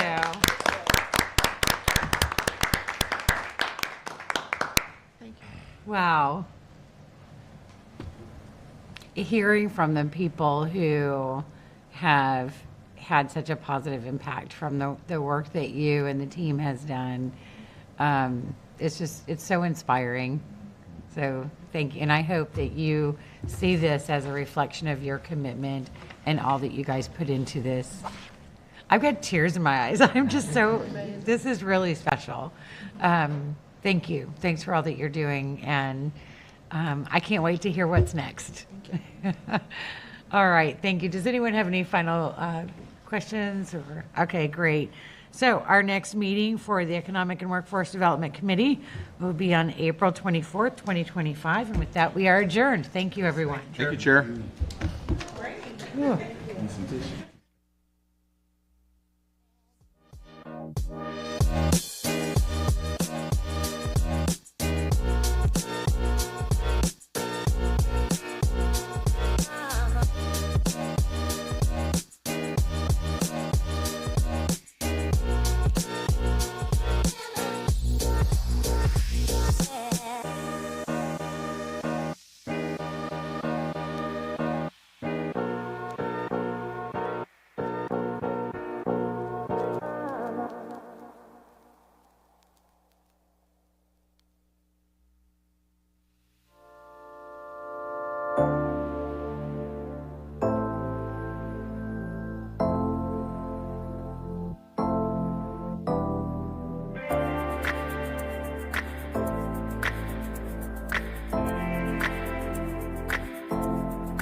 My name is DeWitt Miller. I work for the city of St. Pete. I'm equipment operator too, operate street sweepers for the city. I'm a second generation street sweeper operator. My dad did it. I like it, I'm by myself. It's no rush, get a certain area done. The object is to get the area clean. Like you gotta go and say, oh, you gotta get the area done in one day. That's not how we operate. The object is to get it clean and do the best that you can. Street sweeping is very important, I think, because without street sweeping, you would have all the pollutants build up in the curb line and the gutters, and then it would make the streets flood. Pollutants, what I mean by that, you got sand build up, leaves, trash along the gutter lines. My job is to keep it clean, pick it up.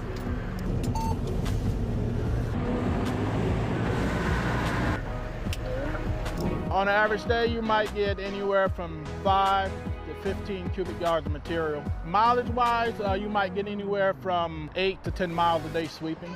Some of the challenges we have to deal with, you have cars that are in your way, you might have trees down, palm fronds, stuff like that. We have to go around some of that stuff. We're trying to get every street in the city swept at least once a month. Enjoy seeing the citizens out, come giving you a high five, telling you what good job you're doing. I just enjoy my job. Well, as a kid, I used to get excited when I see my dad come down the street in a street sweeper. As a kid, one day I would like to do that. So I guess you could say I fulfilled the dream that I always wanted to follow in the footsteps of my dad and drive a street sweeper. Well, I get a sense of pride with every neighborhood I do. I go out and try to give it 100% because I feel like every house that I go past, it's my house. So my job is to go out and do the best that I can. I take pride in that.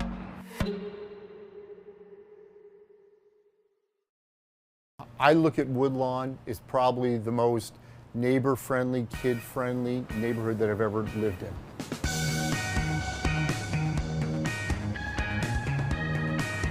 It's a wonderful neighborhood to grow up in. I wish I was a kid growing up in this neighborhood. It's a real family-oriented community, super close to downtown, and it's just kind of one of those picturesque, nice, quaint little neighborhoods.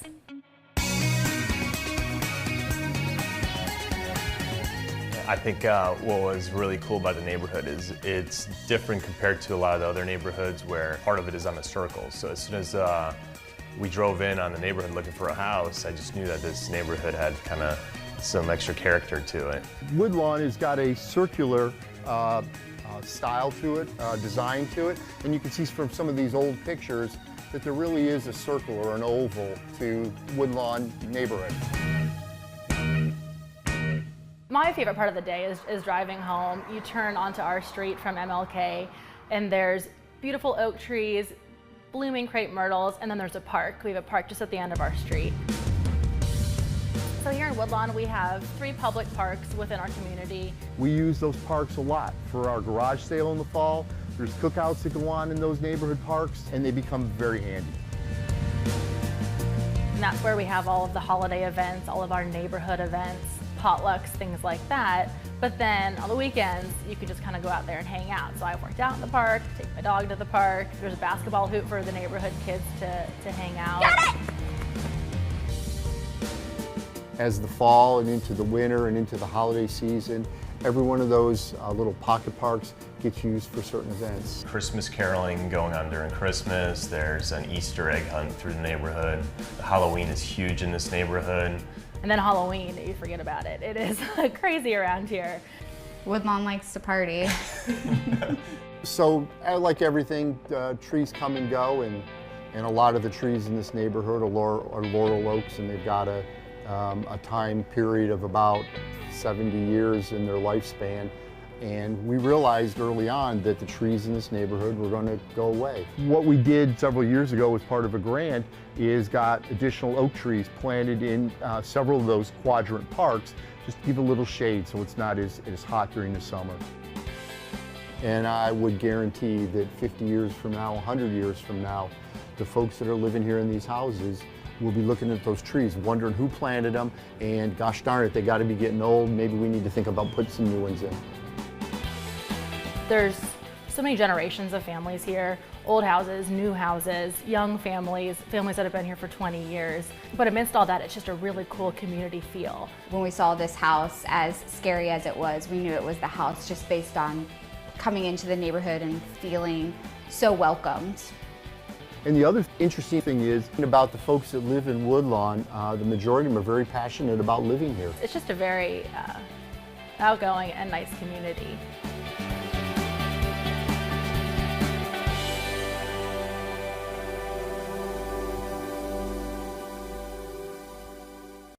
So the one thing that I would like to lift up and make sure that everybody hears is that there's two Child's Parks.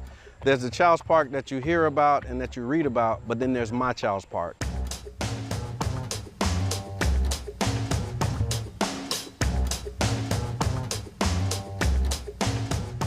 The parameters of Child's Park include 34th Street South to 49th Street, and then 18th Avenue to 5th Avenue South. And that's the Child's Park neighborhood, but the greater Child's Park area actually covers about 3 neighborhoods. It goes to about 1st Avenue to around 30th Avenue South.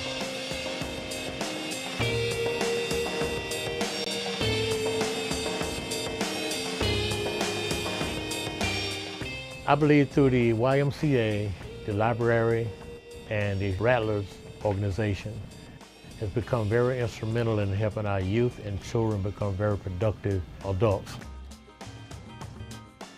The Rattler program is a GAP program that's designed to engage the community, to build family and community and crime prevention by keeping the kids engaged in youth activities.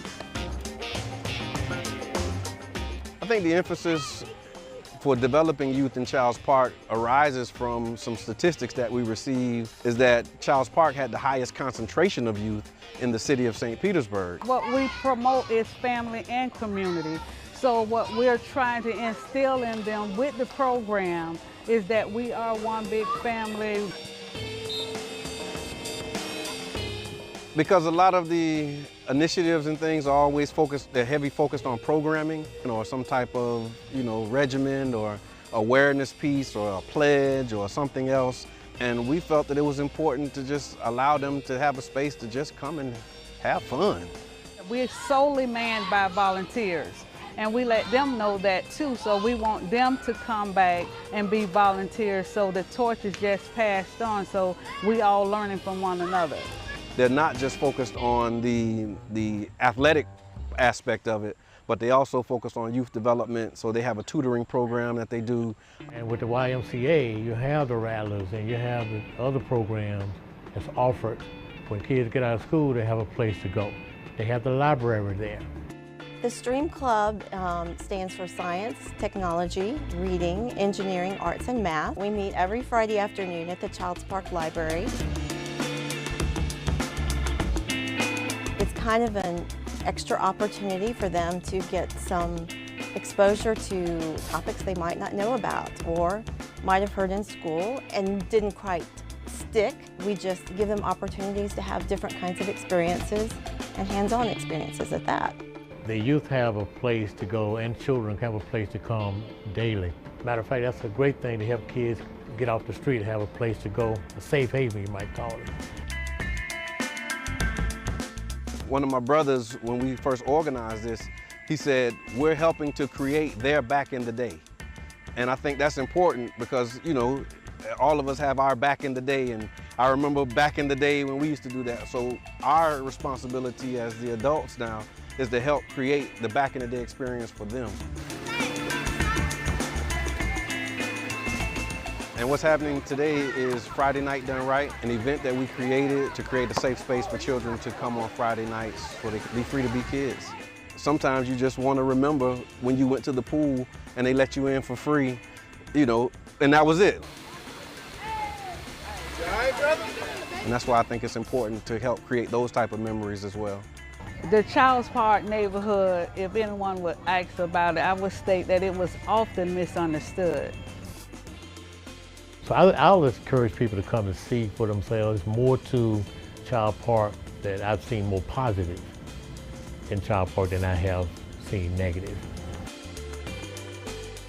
And my Child's Park encompasses everything that we described today, and I hope that you will gravitate towards that and balance that once you hear the other stories and the other narratives that come out about the neighborhood.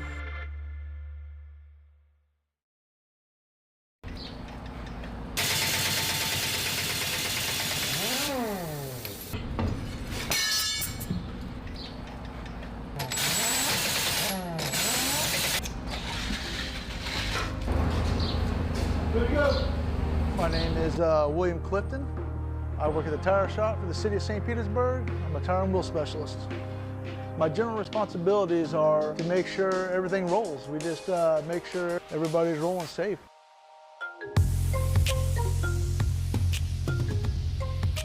We deal with garbage trucks, fire department, wheelbarrows, forklifts. We pretty much deal with anything that has a tire. Some days it's 10, 20, and some days we're just non-stop. I know there's over 100 sanitation trucks. I think there's roughly 300 police vehicles, upwards of 1,000 or better. We have the big loaders. I think that's probably the heaviest, the biggest tire.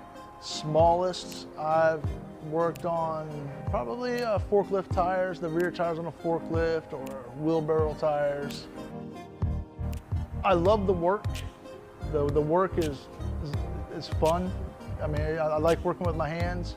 I feel like the tire shop is an integral part in the city because without us, nothing rolls.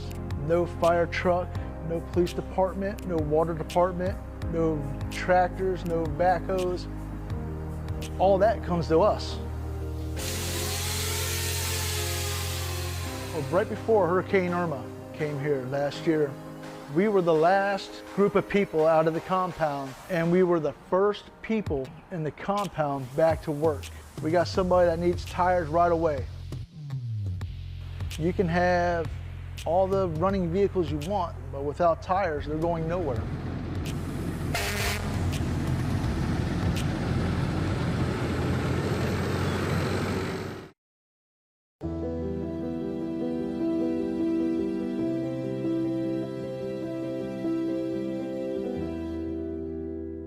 When I decided to transition and retire, and you had told me if I ever retire, you would like to throw your hat in the ring. And I said, there is no ring.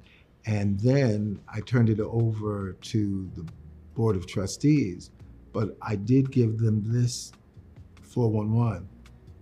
Erica is an intelligent, credentialed person, working artist, but she's an artist.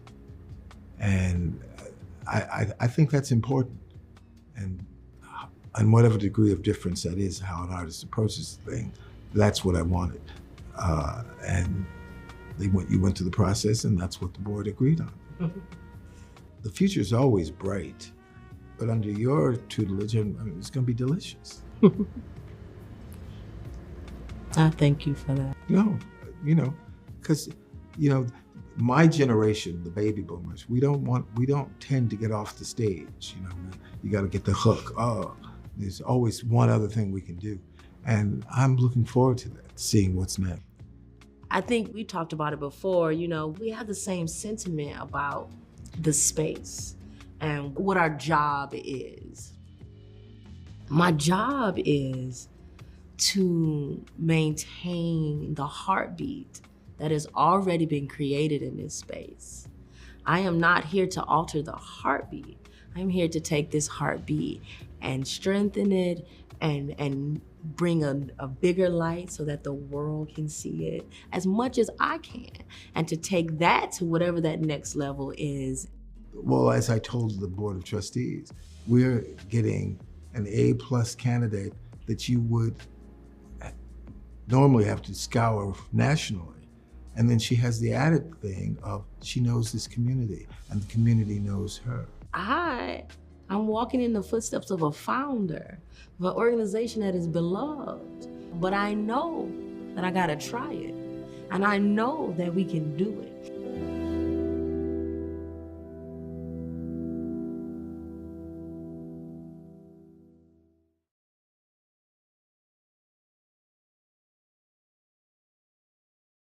Hey St. Pete, and welcome to the definitive guide for how to be the best resident you can be.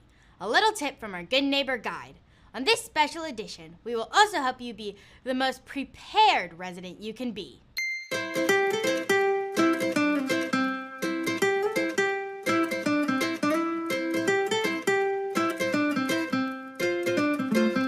Welcome to our special edition Good Neighbor Guide. coming to you from the City of St. Pete's production studio to talk about something super serious, hurricane season. Here's one thing we can't control: where and when a tropical system will make landfall. But here's what we can control: being prepared. So let's talk about what you should be ready for before, during, and after a tropical system. Let's start at the beginning. What to do before the storm. Can we roll that before the storm animation?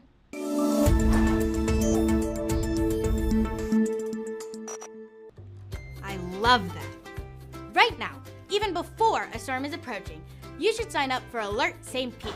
If you haven't heard about it, it's pretty amazing. Also, it's free.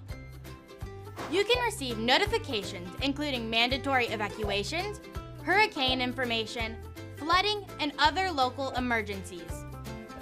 When it comes to a storm, you've got to have a plan. Prepare your home to weather the storm, know your evacuation zone, and make sure you have an evacuation plan. Stay with family or friends in a non-evacuation zone, in a hotel in a non-evacuation zone, or in one of Pinellas County's public shelters. A disaster supply kit is highly recommended. To learn more about what to include in your supply kit, let's toss it out to our field reporter, Ava. Thanks, Bianca. When you're in a hurricane's path, a disaster supply kit can make a huge difference. So let's talk a little bit about what items you should consider including in your supply kit. Wait, Ava, what's happening there? Where are you? What do you mean? Well, it's clearly sunny where you are, but it also looks windy and rainy. How is that possible? Guys, take five.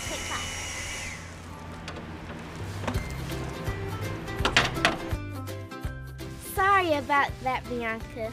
Let's get back to the disaster supply kit. In the event you have to evacuate, a prepared supply kit can make a huge difference. Experts say basic. Emergency supply kit can include the following items. You should have enough water and food packed to last you at least 7 days. Additional suggested items include a battery-powered or hand-cranked radio, flashlight, first aid kit, extra batteries, and chargers for all your electronics, cash if possible, and any important documents you may need, and some items to help pass the time. Prescription medications, glasses, infant formula, and diapers, any pet food, and extra water are also good things to consider. Being prepared will keep you one step ahead of the game. Back to you, Bianca. Good tips to be ready before the storm arrives. Thanks, Ava. Now let's talk about what to do during the storm.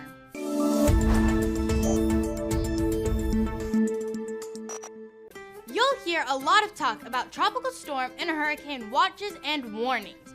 Being familiar with the difference is important.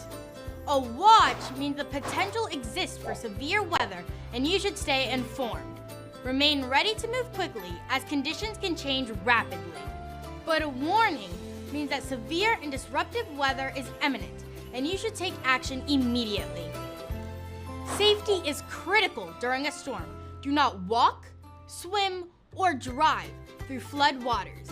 If you did not evacuate in time, stay away from windows and take shelter in a small interior room until the storm passes.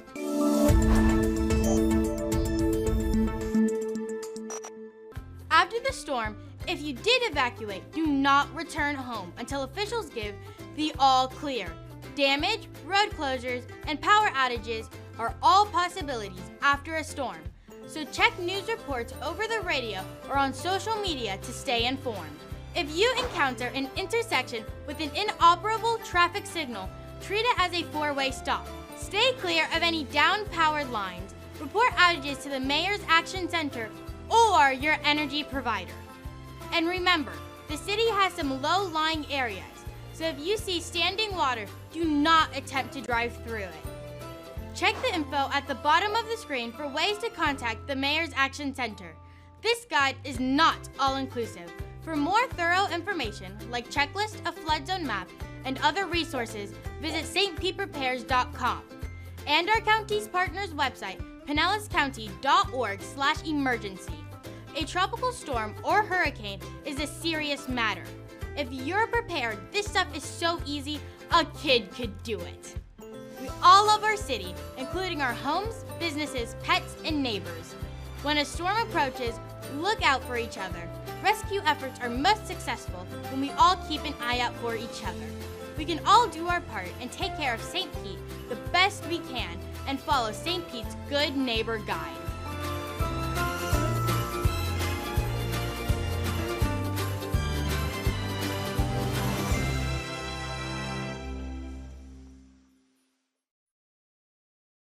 Hey St. Pete, and welcome to the definitive guide for how to be the best president you can be. A little tip from your Good Neighbor Guide.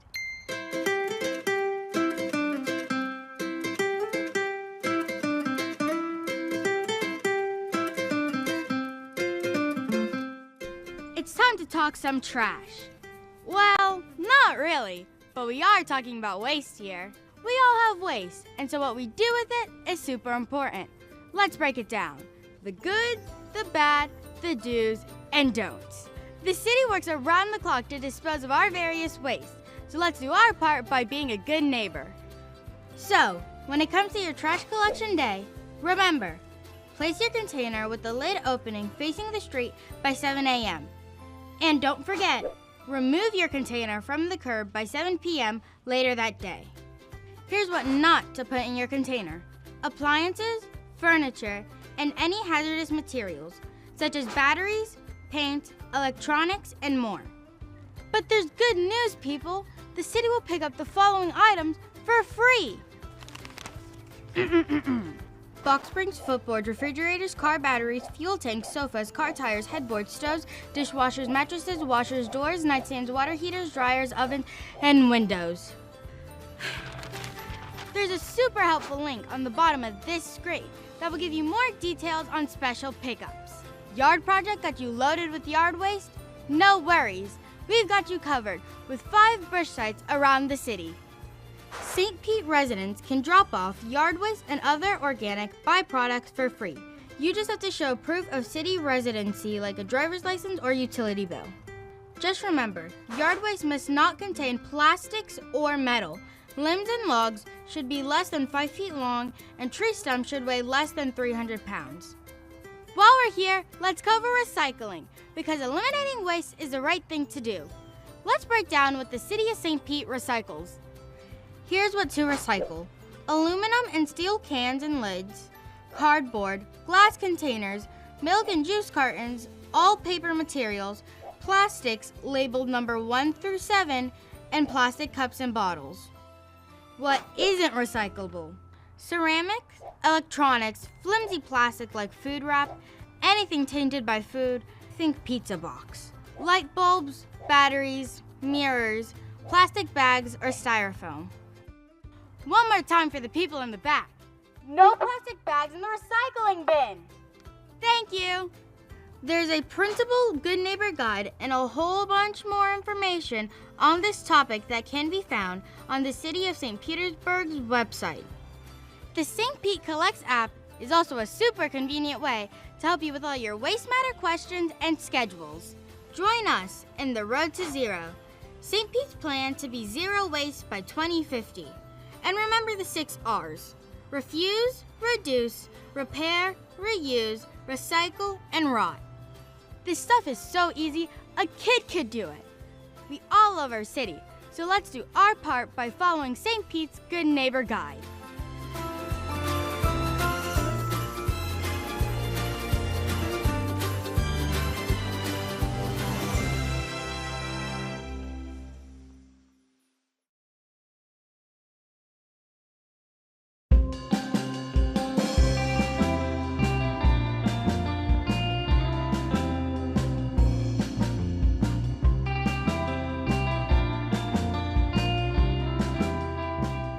Hi, I'm Aurelis, and I'm the owner of the Happy Snapper food truck, and we've been in business for a little over 3 months. My name is Raphael. I am a full-time charter captain here out of O'Neill's Marina in St. Petersburg, Florida. I've been doing it probably for over 20 years. The role that I have in the food truck is pretty much I am the fryer. She pretty much puts everything together, makes it look nice and pretty going out. I do everything else. I've always cooked. I mean, I've been cooking meals for my family since I was 12, and I'm not talking about like boxed macaroni and cheese. I mean, like full meals. And it's just something I've always liked to do. And my son actually played club soccer for Strictly. We went out of town and we decided to cook for the entire team and all the parents. And ever since then, after multiple teams showed up and ate, everyone was asking us when we were cooking again. And 7 years later, here we are. When I cook, I put my heart into it, so you're getting food that is happy and inviting and it's fresh. You know, with a little Spanish twist to it, because we do have a couple of things on the menu that is definitely you know, from being from Puerto Rico, you know, we're gonna have some plantains in there, you know, and we're gonna have some rice. Our main thing is fresh fish with a Spanish twist to it. Apparently we're putting out food that there's not many other trucks doing, and we're getting customers asking, you know, when we're going to be back, where we're going to be set up. We're having breweries that are in St. Pete asking for us to come back to their location because their customers are asking about us. And I feel like St. Pete is a very good place for people that, I mean, they love supporting the local community, local businesses, and it's just a great place for anyone to thrive.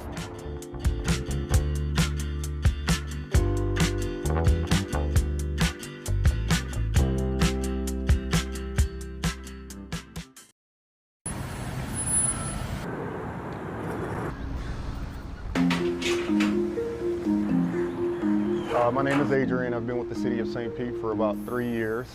My job title is environmental tech. That means strictly rodent control and basically keeping the rodents out of the structure or the home.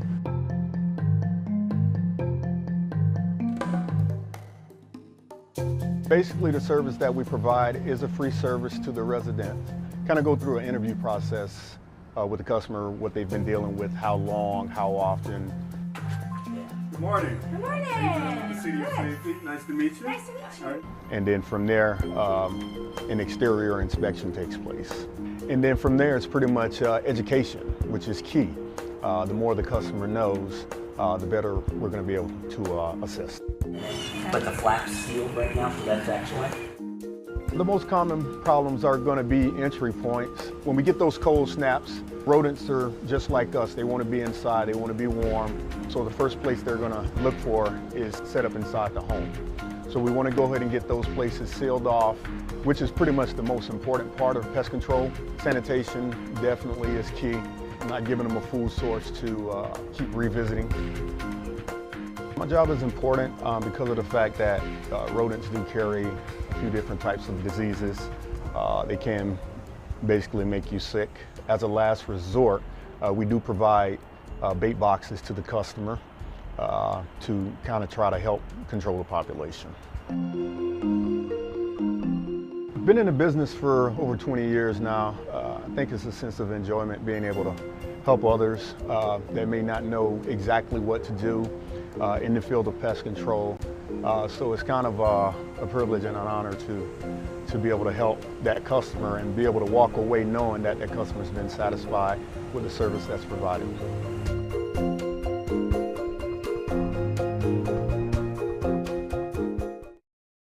So the one thing that I would like to lift up and make sure that everybody hears is that there's two Child's Parks.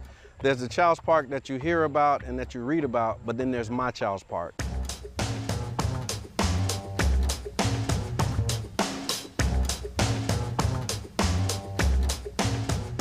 The parameters of Child's Park include 34th Street South to 49th Street, and then 18th Avenue to 5th Avenue South. And that's the Child's Park neighborhood, but the greater Child's Park area actually covers about 3 neighborhoods. It goes to about 1st Avenue to around 30th Avenue South.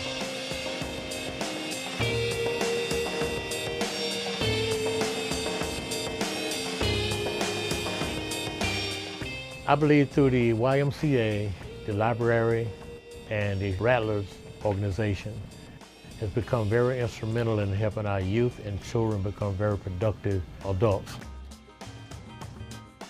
The Rattler program into a GAP program that's designed to engage the community, to build family and community and crime prevention by keeping the kids engaged in youth activities.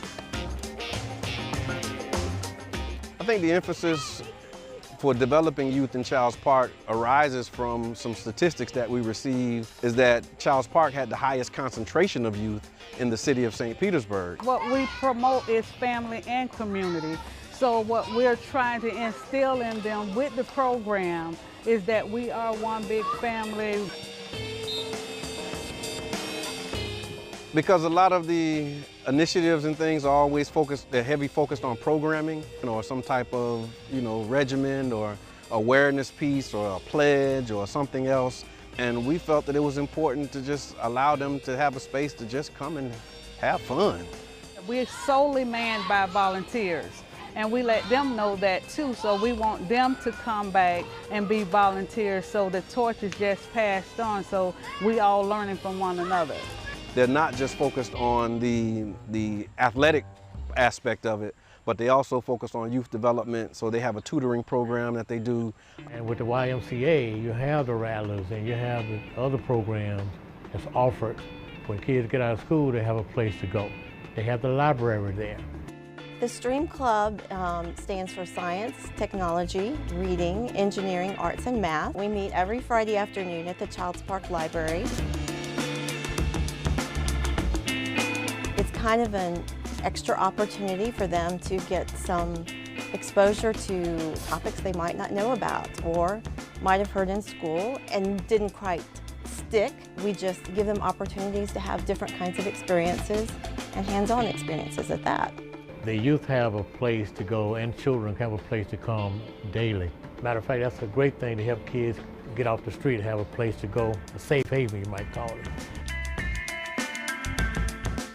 One of my brothers, when we first organized this, he said, we're helping to create their back in the day. And I think that's important because, all of us have our back in the day, and I remember back in the day when we used to do that. So our responsibility as the adults now is to help create the back in the day experience for them. And what's happening today is Friday Night Done Right, an event that we created to create a safe space for children to come on Friday nights so they can be free to be kids. Sometimes you just want to remember when you went to the pool and they let you in for free, and that was it. And that's why I think it's important to help create those type of memories as well. The Childs Park neighborhood, if anyone would ask about it, I would state that it was often misunderstood. So I always encourage people to come and see for themselves. There's more to Childs Park that I've seen more positive in Childs Park than I have seen negative. And my Childs Park encompasses everything that we described today, and I hope that you will gravitate towards that and balance that once you hear the other stories and the other narratives that come out about the neighborhood.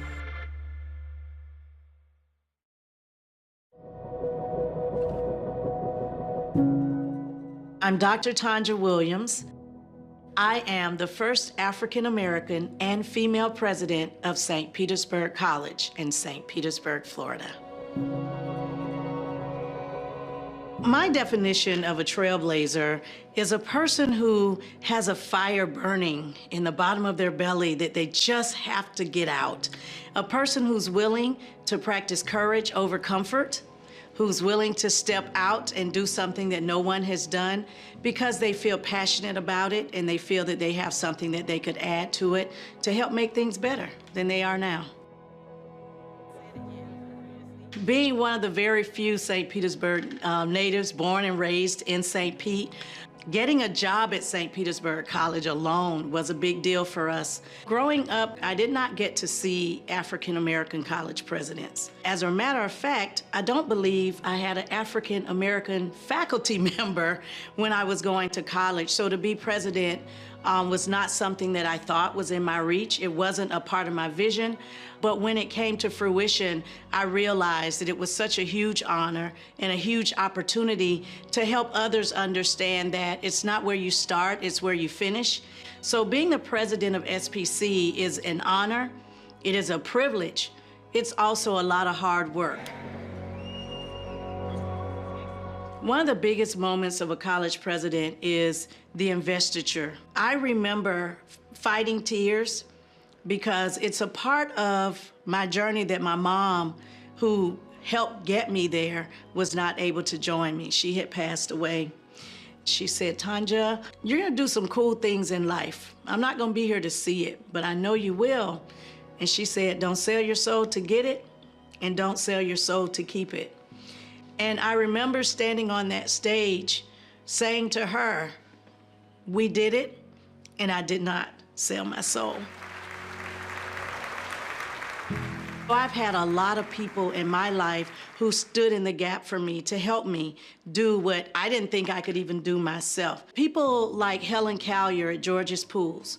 They were one of the first African-American millionaires in St. Petersburg who owned a swimming pool company. They pushed me hard to go to college, and they helped me stay in college. For those of you who are thinking, wow, I've failed 3 times, get up the 4th time. Many of us have failed. Many of us have made mistakes, but you dust yourself off and you keep going. It's all about the possibilities. Don't leave them on the table. Get up, dust yourself off, and keep trying.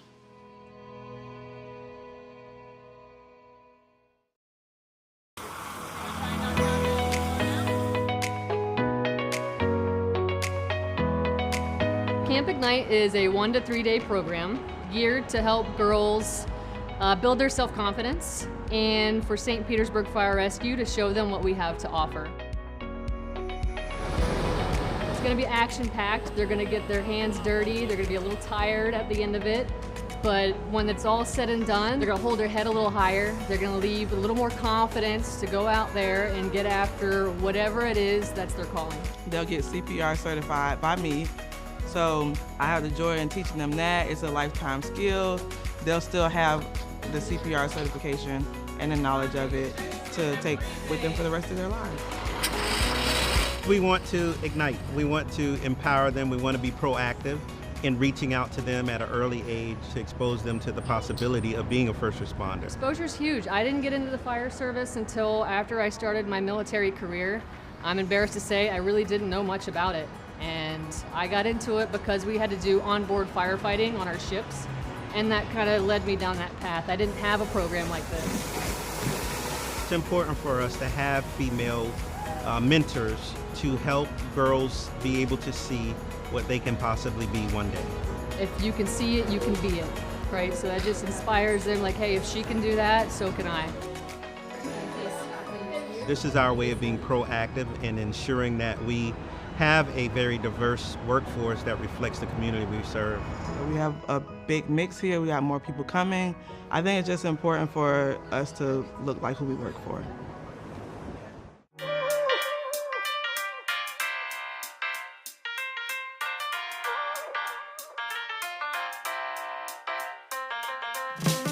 We're being firefighters today. We basically train to be a firefighter. We learn how to do things that the firefighters do.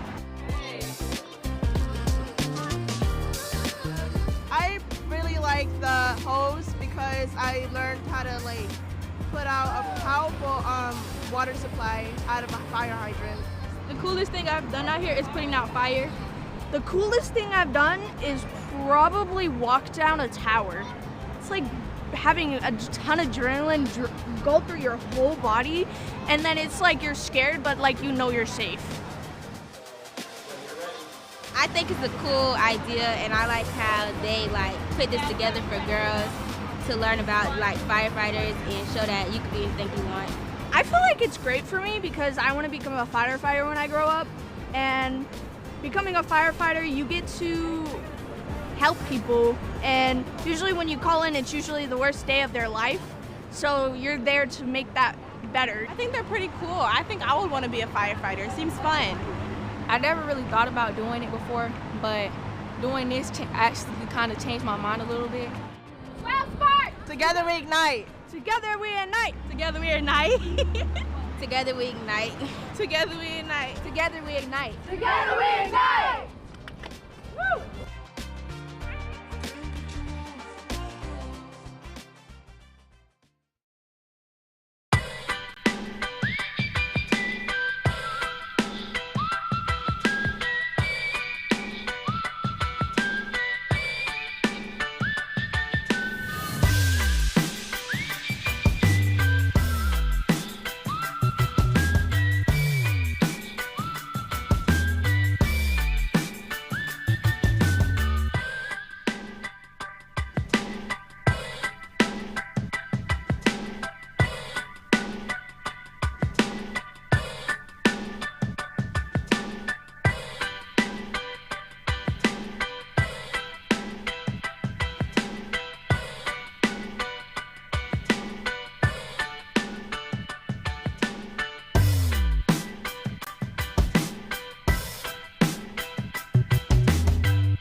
My name is Catherine Washington, and I'm the first Black female firefighter for the city of St. Petersburg, Florida, and I'm very proud to be that and hold that title.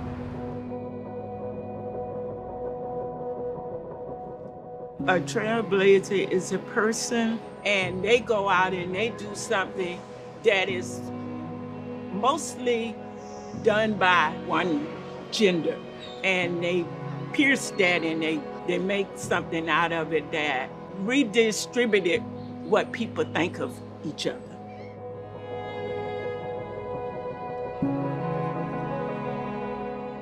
I always wanted to kind of do what I call dangerous work. Something that somebody else didn't want to do, you know. So when my sister said, hey, they hired us, I said, I want to go for the fire department. And I went. In this world, for me to be a firefighter, it was the most unique thing that I could ever think to be. Me being in the Army Reserve gave me a step up to think I could do way more things. I could lift the weights, I could come out of the building out of a window just like the man did, and that gave me the chance to do it. We used to have the Martin Luther King parade. One time, I didn't want to be in the parade, I wanted to see the parade. Well, I had these 3 African-American older females that I knew knock on my door and say to me, you do not miss another parade as long as you're on this department, because we have young girls out here who need to see you and know that they can aspire to be what you are.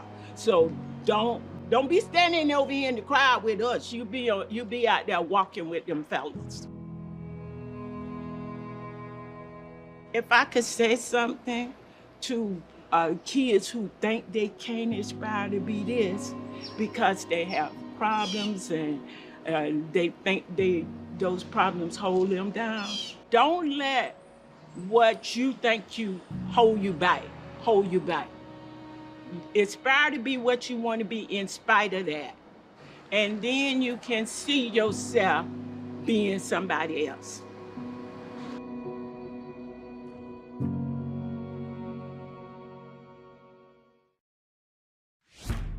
My art style is mixing a little bit of traditional painting methods with like a little urban art flair and bright colors. I think it's a way of expressing yourself to the community, and especially through public art like this, putting a little color into the community.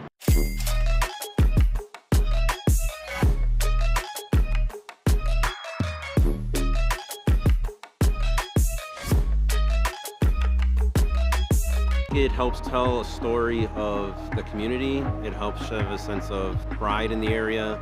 A lot of us live in the area, so you're contributing to the growth and belonging of your own backyard. We all share things in common, and I try to show that in a fun, colorful way, kind of through a lot of my artwork. My name is Francisco Gonzalez. I go by Frankie G.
Where's that agenda?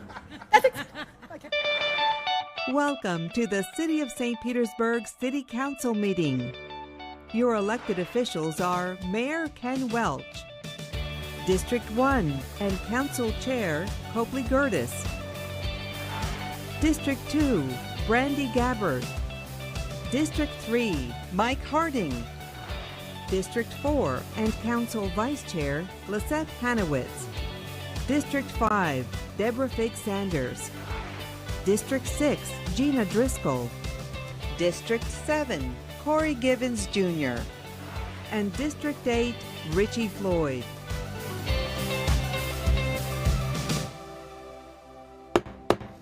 Good afternoon. We will call to order the March 6, 2025 City Council meeting to order. If we could do a roll call, please. Harding. Here. Hanowitz. Here. Fig Sanders. Here. Driscoll. Here. Gibbons. Here. Floyd. Here. Gertis. Here. Gabbard. Okay. Today we'll have our invocation given by Imam Abdul Ali from the Tampa Bay Muslim Association, followed by a moment of silence to honor our fallen first responders. Then please remain standing for the Pledge of Allegiance. Everyone, please stand.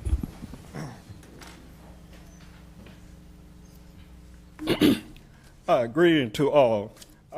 Before I make the prayer, I would like to make an announcement and invite you all to our 7th annual St. Petersburg Iftar Dinner, March the 18th at 6 p.m. at the St. Petersburg Coliseum. The theme for our dinner is breaking bread together with peace, justice, love, and compassion for all. And if ever there was a time for us as a people to sit down and come together, we're living in that time. So you all please come and be with us. At this time, I'd like to pray And I'd like to begin. This is the month of fasting, the month of Ramadan. So we greet you in peace. Assalamu alaikum, which means God peace be with you. And the next time we come, that will be a test to see y'all, if all of you learned that. May we pray. With our Lord, the Creator's name, the merciful benefactor, merciful Redeemer, the Lord, our Lord of all world, and system and all the systems of knowledge, and his servants, and there were many, but they all are from one family. The praise belongs to him, our Lord, and we beg for your mercy, and we beg for your forgiveness. During this holy month of Ramadan, the month of fasting, may you continue to bless and guide the mayor of our city, the members of city council, this administration, and all who work for the betterment of all citizens in this wonderful city of St. Petersburg.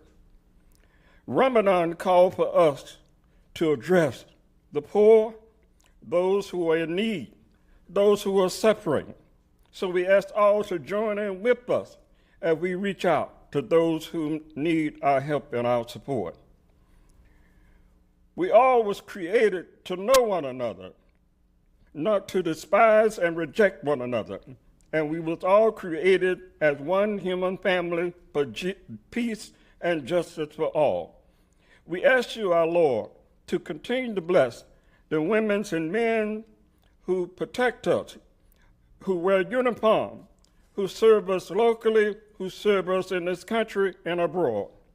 The first responders, may you continue to bless us, O Lord, and bless all of those who are working for our safety and for a better country and a better America. As we pray in your name, we say, Amen. Please join me in a moment of silence for firefighter Abner L. Daughtry. Last alarm, March 4th, 1954.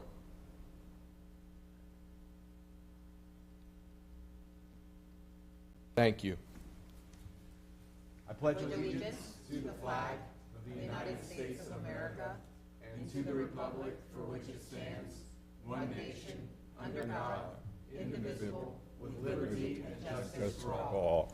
Thank you. Please be seated. Imam, thank you so much for the invocation. Thank you for joining us today. Okay, council members, we have an agenda in front of us adding G6 and H2. I'll entertain a motion for approval. Second.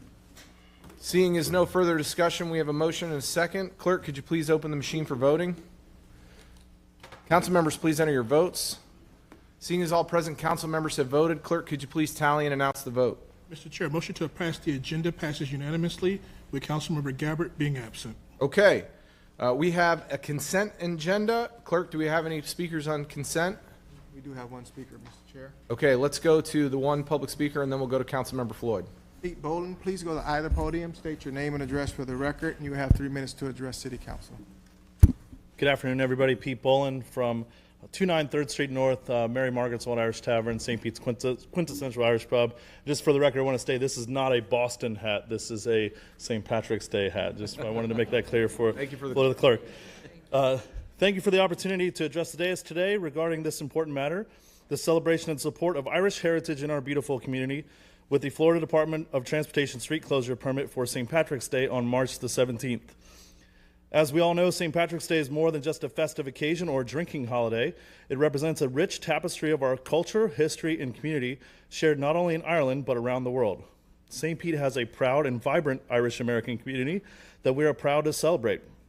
This festive occasion fosters unity and joy, bringing together residents from all walks of life and backgrounds where everybody can be Irish for the day. Continuing to support a free St. Patrick's Day event like this one enriches our community spirit during one of the busiest times of the year and after a harrowing storm season. It provides benefit for local businesses, helps to promote tourism, and importantly, encourages our youth to engage with their heritage and celebrate diversity. By promoting these events, we showcase our commitment to inclusivity and respect our cultural traditions.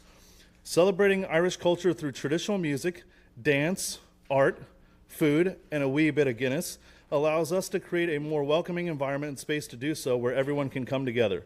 Whether it's the sounds of traditional Irish music echoing through our downtown streets or the green-clad revelers and festivities, these experiences create lasting memories and a stronger sense of community. I would be remiss if I did not take a moment to thank the incredibly hardworking and gracious city staff whom have supported not only our efforts with Patty Fest St. Pete at Williams Park since day one, but also with their support to create this traditional Irish St. Pat's special event on the holy day itself. They have helped every step of the way on how to get to a yes. I would not be here today without the support of Evan Morey, April Grasso, Ted Civil, and all their colleagues, especially City Attorney Heather Judd, throughout the administration. So today I graciously urge you to support the consent agenda item before you. By doing so, we not only honor our Irish culture and support our downtown business community, but also embrace the broader values of inclusivity and in celebration and cultural appreciation that this city is known for. I'm thankful for the opportunity to work together to ensure St. Petersburg remains a city that recognizes and celebrates the rich traditions and contributions of all its residents. Thank you for your attention and consideration to this matter. Thank you. Councilmember Floyd. Thank you. There's a lot of things on this consent agenda. It was quite long, a lot of good stuff, but I wanted to highlight two things in particular that are relevant to District 8. The first is CA1, I believe, the library. We are going to actually be purchasing the furnishings for the inside of the library. I'm really grateful to see that. I'm really, it's long overdue, and I'm excited to see that we're making good progress in the library, and I am holding us to making sure it gets open this year for the public. And then the other thing is, I think it's CB16, an agreement for painting bulb outs in the Grand Central District. I'm really excited to see. One thing I've been advocating for the whole time I've been here is increased street safety, particularly in Grand Central, and I'm really excited to see that project move forward. So I just wanted to shout out those two things that are on the consent agenda. Thank you, Chair. Thank you. Okay, seeing as no other discussion, do we have a motion? So moved. Second. Seeing as we have a motion and a second, no council members wishing to speak, clerk, could you please open the machine for voting? Council members, please enter your votes. Seeing as all present council members have voted, clerk, could you please tally and announce the vote? Mr. Chair, motion to pass the consent agenda passes unanimously. Okay, let's move into open forum. Clerk, could you please read the rules? If you wish to address city council on subjects other than public hearing or quasi-judicial items listed on the agenda, please sign up with the clerk. Only the individual wishing to speak may sign the open forum sheet. Only city residents, owners of property, business owners in the city, or their employees may speak. All issues discussed under open forum must be limited to issues related to the city of St. Petersburg government. If you are speaking to an item on the agenda, you may only speak once during the open forum or when the item comes up on the agenda. In order to provide an opportunity for all citizens to address council, each individual will be given 3 minutes to speak, and after which the microphone will be muted. If you wish to address city council through the Zoom meeting, you must use the raise hand feature button in the Zoom app or enter *9 on your phone at the time the agenda item is addressed. When it's your turn to speak, you will be unmuted and asked to state your name and address. At the conclusion of your comments or when you reach the 3-minute time limit, you will be muted. All raised hands will be lowered after each agenda item. Regardless of the method of participation used, normal rules apply, including the 3-minute time limit on comments, the requirement that any presentation materials must be submitted in advance of the meeting, and the rules of decorum. If live public comment is disrupted by violations of the rules of decorum, the chair is authorized to accept public comment by alternate means, including by email only, and we do have some speakers, Mr. Chair.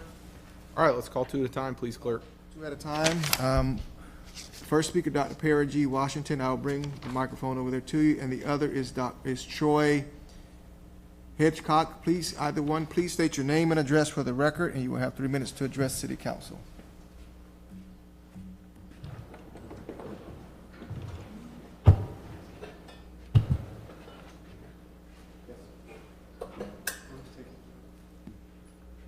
All right, I'm here to support the Trails Crossing Initiative. Good afternoon, my name is Troy Hitchcock. I'm a citizen of St. Pete and a homeowner on... We need your address, please. Yep. 2960 Fairfield Avenue South. Thank you. Sorry about that. That's okay, I started off correctly there. Resident of Palmetto Park. I'm also a member of the Palmetto Park Neighborhood Association. I work with Tara Hubbard, who many of you know, for Take Mar, a local nonprofit organization, as the Sunline Project Coordinator focused on activating the Pinellas Trail. Through Take Mar, I've become a member of the St. Pete Chamber of Commerce. I am also working with the Florida State Office of Greenways and Trails to help recognize St. Pete as a trail town.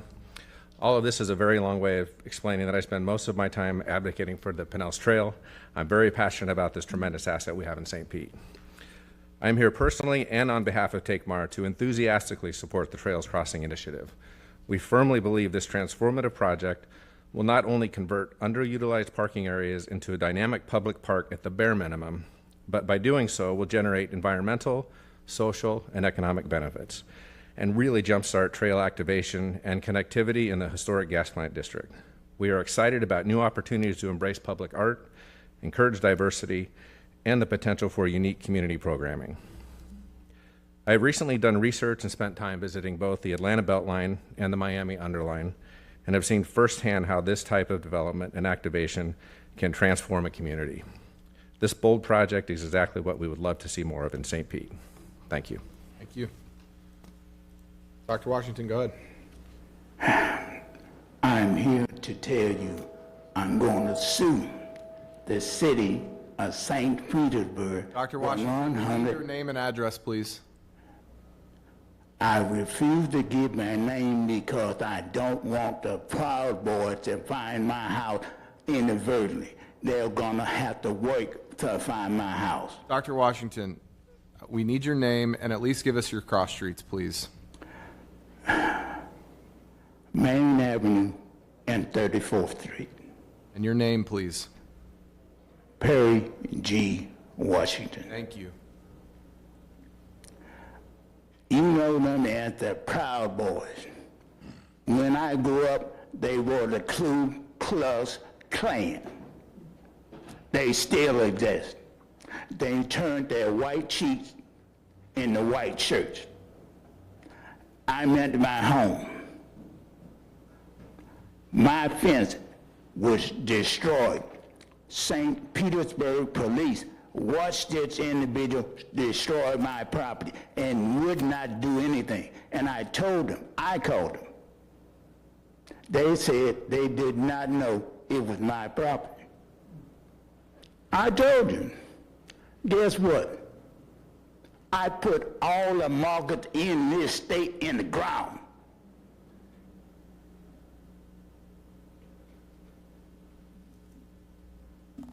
I'm a retired 32-year-and-a-half real estate broker.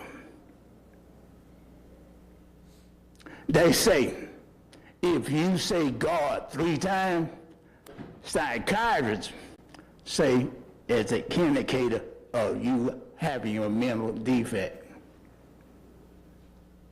God. They woke the dog up. Well, the dog fell back with me. You woke me up. I told him, I only wanted to sleep. Leave me alone. Do not meddle with me and mine. I went through the chain of command, all the way up to Major Miller. I wanted to speak to the chief of police. I couldn't get the chief. I asked for to the assistant chief. I didn't get the assistant chief. They violated Major Miller's instructions. They were to stay out of it, and it was action.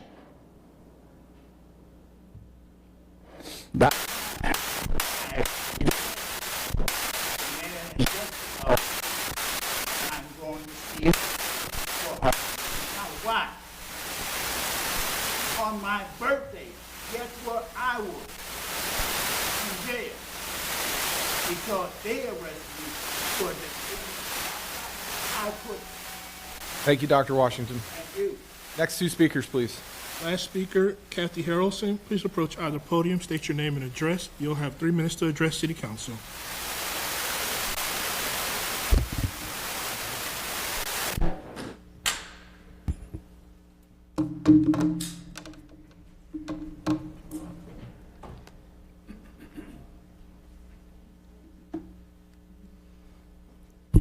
Good afternoon. Kathy Harrelson. I'll give you the cross streets. 26th Street and 32nd Avenue. Thank you. Thank you. Okay. The heat is on. We're experiencing a heat island effect that is affecting not only our heat, but our rainfall and the severity of storms that spin up in the Gulf of Mexico. We've kind of become, literally, for every storm that comes into the Gulf or is formed in the Gulf, we're sort of like, hey, we're the hot ticket, come on over. So, time to stop that. Urban forestry and citizen foresters are working hard to plant new trees, and that's necessary. A lot of them along the trail, by the way. Where's my trail man? With Takmar. Because a tree absorbs climate-changing CO2 to produce vital oxygen as it stores carbon. It fills the earth with its vertical roots that absorb stormwater. It reflects and absorbs solar radiation, maintains local air quality, contributes to the formation of clouds through vaporization, and lowers the ever-increasing heat index in our city. But we have a sadly diminishing existing urban forest. I'm talking existing big shade trees. We all know how important they are. The really strong ones did not fall over in the storm, and that's important.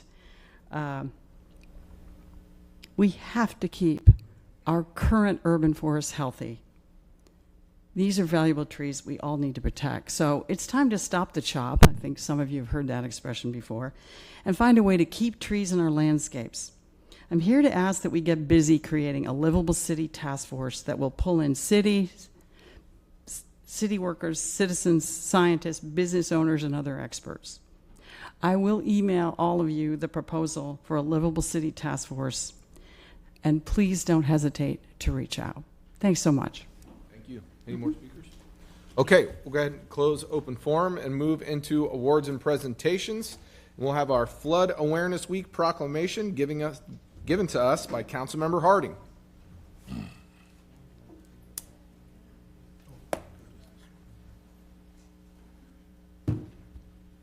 Thank you, Chair.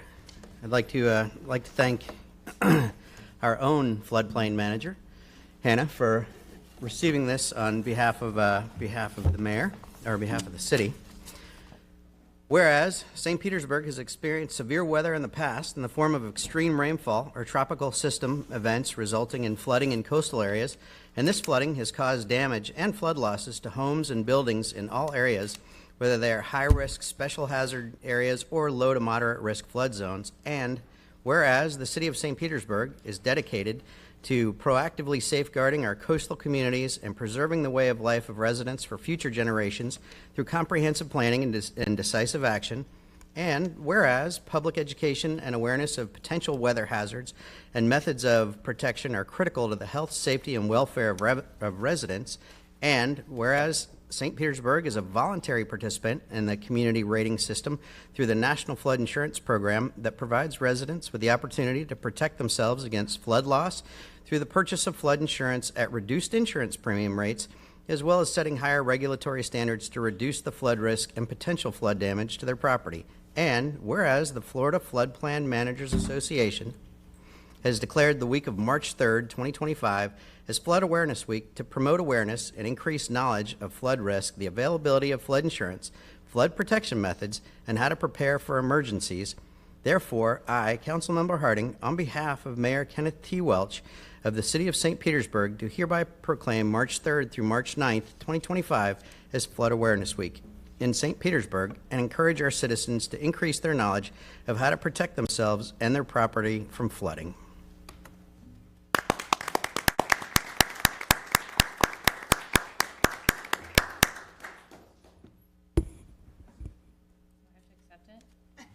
Hannah Rebholz, floodplain manager. Really quick, I just want to thank all of you guys for your support. It's been a rough year. We are recovering, and we're recovering stronger than before. And kudos to my amazing team behind me, because it wouldn't have been done without them. So, thank you. Thank you. I'm gonna put Hannah on the spot for a second. We had a neighborhood meeting earlier this week for Yacht Club Estates, one of the neighborhoods that was flooded in District 1, and Hannah was there, and Hannah handled it so flawlessly. I picked some poor words for that sentence. that she got an applause afterwards after, what can be a heightened emotional conversation, and just Hannah and the whole team, but Hannah specifically. I know there's been a lot of pressure on you over the last few months, and multiple conversations at committees, committee of the whole, city councils, neighborhood meetings, all alike. And I'm just so appreciative for you and the way you handle things, and the way you speak to our residents. It resonates with them that they can see you care just as much as they do. And that goes a long way. And I'm very, very, very appreciative of you and all the work that the team does, but just wanted to give you a special shout out, Hannah. Thank you so much. Congratulations. Thank you. Okay, we're going to move into new ordinances. E1, an ordinance relating to utility rates and charges. And just as a reminder, City Council, this is first reading. Tom Green, welcome. Good afternoon, Mr. Chair. Read the title. I'm sorry, Chan. Proposed ordinance number 607H, an ordinance relating to utility rates and charges, amending Chapter 27, subsection 27-6 of the St. Petersburg City Code, amending the water charges for leak adjustment relief, adding adjustment relief for abnormal events, adding adjustment relief for abnormal events following a declared state of local emergency, providing for explanation of words, struck through and underlined, establishing a date to begin calculating new charges and applying the new adjustment relief for billing purposes, and providing an effective date. The public hearing for this item is on March 27th, and we have no cards. Move approval. Second. Seeing as no other Councilmember Floyd. Thanks. I was just going to say, I hope to get like one-on-one on this before. I assume that you were thinking something along the lines, just so I can fully wrap my head around it. Absolutely. Yeah. Thanks. Okay, seeing as no other council members wishing to speak, and we have a motion and a second, clerk, could you please open the machine for voting? Council members, please enter your votes. Seeing as all present council members have voted, clerk, please tally and announce the vote. Mr. Chair, motion to approve agenda item E1 passes unanimously. Okay, we're going to move into reports. State of emergency update. City Administrator Gertis. Thank you, Chair. Good afternoon, City Council. It's wonderful to see you this afternoon. As you know, the administration is required to provide a brief report on the state of emergency approximately every 30 days. We did have a brief discussion on this at the Committee of the Whole last week. We did notify you that we were going to extend the state of emergency, mostly so we can extend the waiver of permit fees on damaged properties that were damaged in the storm. And we have extended that waiver of permit fees until June 30th. I know that you received the new state of emergency and the additional memo that outlined that. In addition, we did also decide to keep the language that provides us some flexibility on code enforcement, especially related to domestic equipment in a front yard. If somebody had damage to their home, that they could have an RV or travel trailer there. We did eliminate basically all the other provisions. I know the one that City Council is usually most interested in is we did eliminate the provision for emergency procurement, because we do want to respect City Council's appropriation powers and that you are the appropriate body to appropriate money. We didn't feel like we needed that emergency authority anymore. So with that, we do anticipate now maintaining this very basic state of emergency until the permit fee waiver expires on June 30th. That's our current plan. And we'll be happy to answer any questions if you have any. Move approval. I don't think. I just have report. It's just sorry. Yeah, just a report, I think. Oh, okay. I just had one question. I got a question at Yacht Club neighborhood meeting the other day about lifts being damaged and their boats being in their front yards. Are we also waiving that code along with travel trailers and domestic equipment? I mean, I think it falls under domestic equipment, but I can certainly talk to Administrator Foster and Director Wall, and if you want to give me the address, Yeah. we'll look into it Okay. specifically. I mean, I think we want to be reasonable. Depends maybe how long it's been there and if have they taken any actions to try Okay. to remove it. It's going to be a case-by-case basis. that's what I assumed, but I figured I'd ask why it was in front of us. Thank you. Councilmember Driscoll. Thank you. Thank you for bringing that up. And I do appreciate that there would be a little bit of evaluation that takes place, because we do have quite a few people in our city who store their boats on their front lawns and in the front driveway as a practice and not as a fix right now. And so I'd love to see those addressed as well. So, you know, this is a great way to just check and see who really needs the help in this way. And if any council member has a constituent in this situation, just reach out to us and Okay. we'll take a specific look at it. Very Thank much you. appreciated. Thanks for the update. Okay, we'll move into F2, a presentation on Trails Crossing Agreement. And I think we've got Evan Morey and Cheryl Stacks. Cheryl, welcome. Morning, or good afternoon. Cheryl Stacks, Transportation Manager for the city. I'm really happy to be here and have an opportunity to bring this exciting project forward to you for your consideration. Efforts to get to where we are today have been underway for a while, so it's a great opportunity it's great to be able to provide you with an update and an overview. So what is Trails Crossing? Trails Crossing is a community-initiated request for a concept that transforms and improves underutilized land under I-275 to connect the Pinellas Trail with adjacent districts in central St. Petersburg.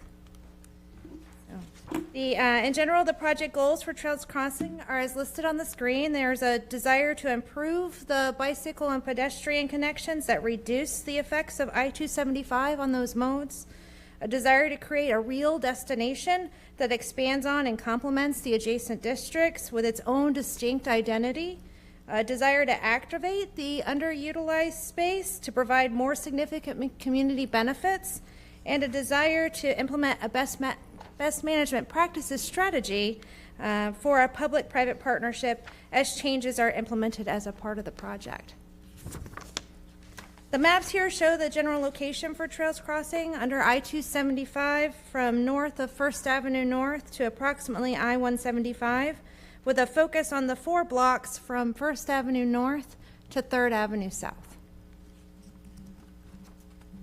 A key partner in advancing the Trails Crossing project is the Friends of Trails Crossing Group. They've been founded as a not-for-profit organization with a mission to deliver and maintain a first-class cultural park under I-275, consistent with the overall project goals.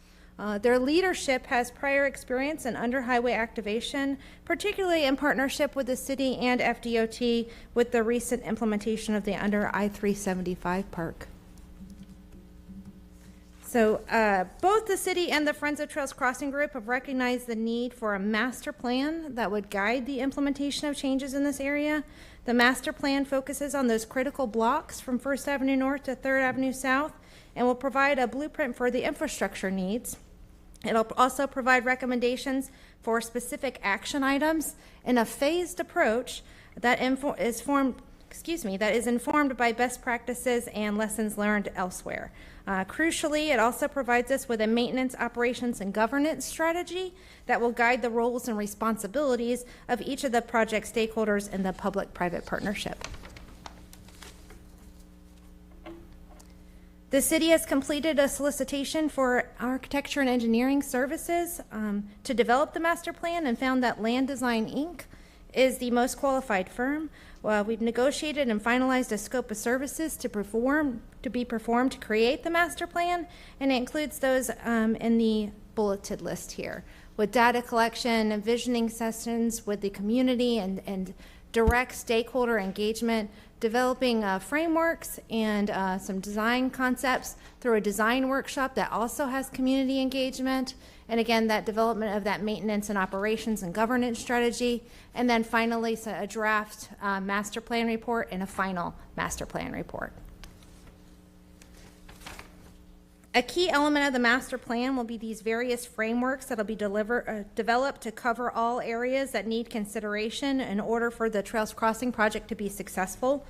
So we'll need a blueprint for any recommendations associated with land use and zoning, how people will move through the area, and how it will consider the parking needs, including parking needs that may change over time. Consideration for utilities, infrastructure, and stormwater management will be critical and include resilience recommendations. And finally, we'll have concepts for how the space will provide those added activities desired by the community implemented with high-quality urban design. There are some very specific key considerations that the master plan will have in mind and that will be developed as a part of the master plan development. We certainly need a phased implementation strategy with short, medium, and long-term recommendations on action items that consider existing use agreements that govern the area. So the master plan process will have us working with adjacent stakeholders, particularly those that are under agreement with the city and FDOT for parking, such as Vertical Ventures, and parking needs associated with the Edge District and Grand Central, not to mention the historic gas plant redevelopment. So those will be part of what's considered by the consultant through the course of the community engagement and the stakeholder engagement as a part of the master plan development. So there are a significant number of redevelopment plans that are in this area that will require some phasing consideration too. And then finally, there are some legal requirements associated with the property since it is located within a CRA. To complete the development of the master plan, the city will partner with the Friends of Trails Crossing Group, with each entity providing an equal financial contribution of up to $150,000, and that will cover the AE cost and the city administration of the AE agreement. The city's funding is previously appropriated, and the Friends funding would be phased according to the terms within the proposed funding agreement that was attached to the council item. So the requested action is that council approve the resolution that allows the city to execute the agreements needed to complete the Trails Crossing Master Plan. And with that, Evan and I are here to answer some questions. We also have John Barquette from the Friends of Trails Crossing Group, who's available to answer questions as well. Thank you. Okay, thank you. Let's go to public comment. John Barquette, please approach either podium, state your name and address. You'll have 3 minutes to address City Council.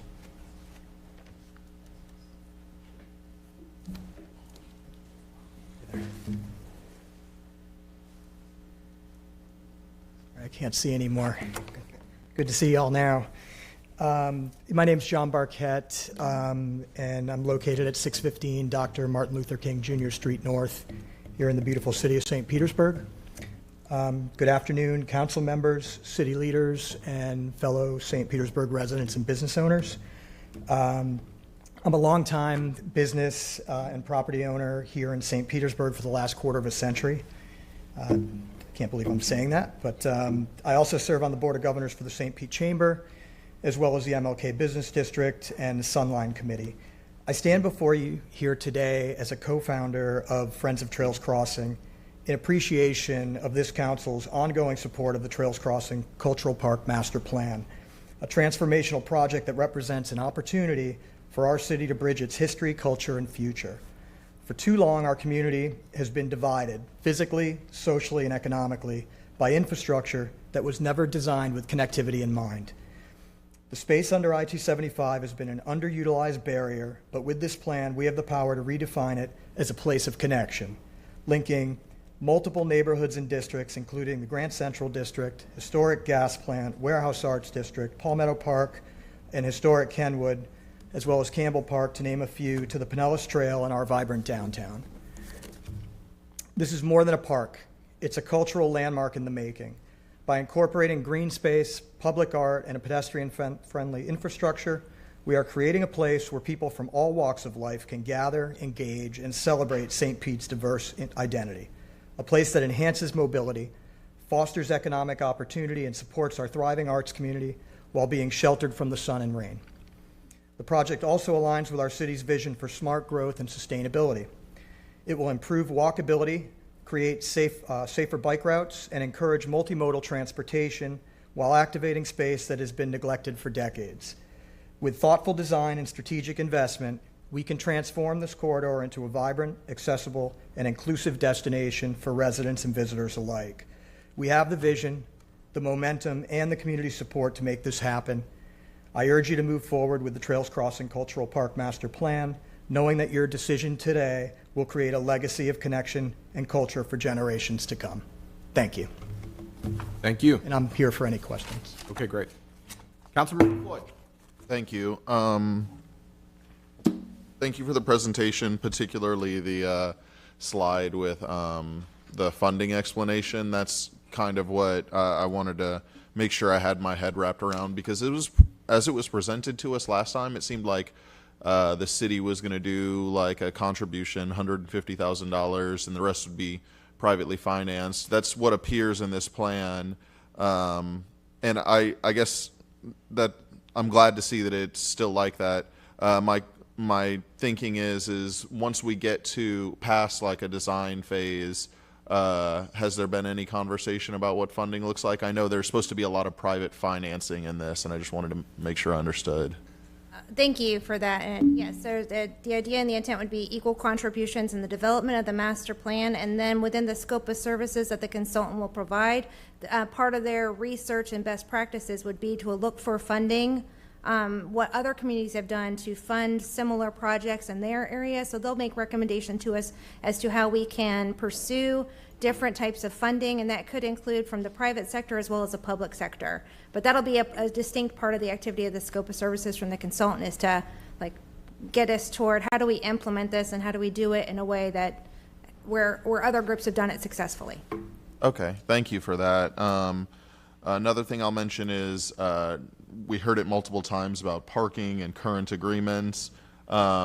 I think, and you specifically mentioned Vertical Ventures.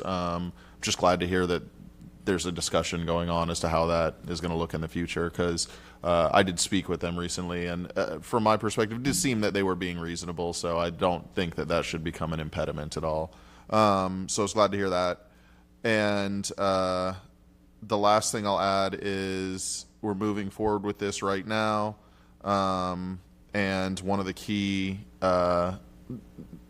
pieces of the puzzle that it's connecting is the historic gas plant development, and that's kind of up in the air. I just want to ensure like there's no consternation over that.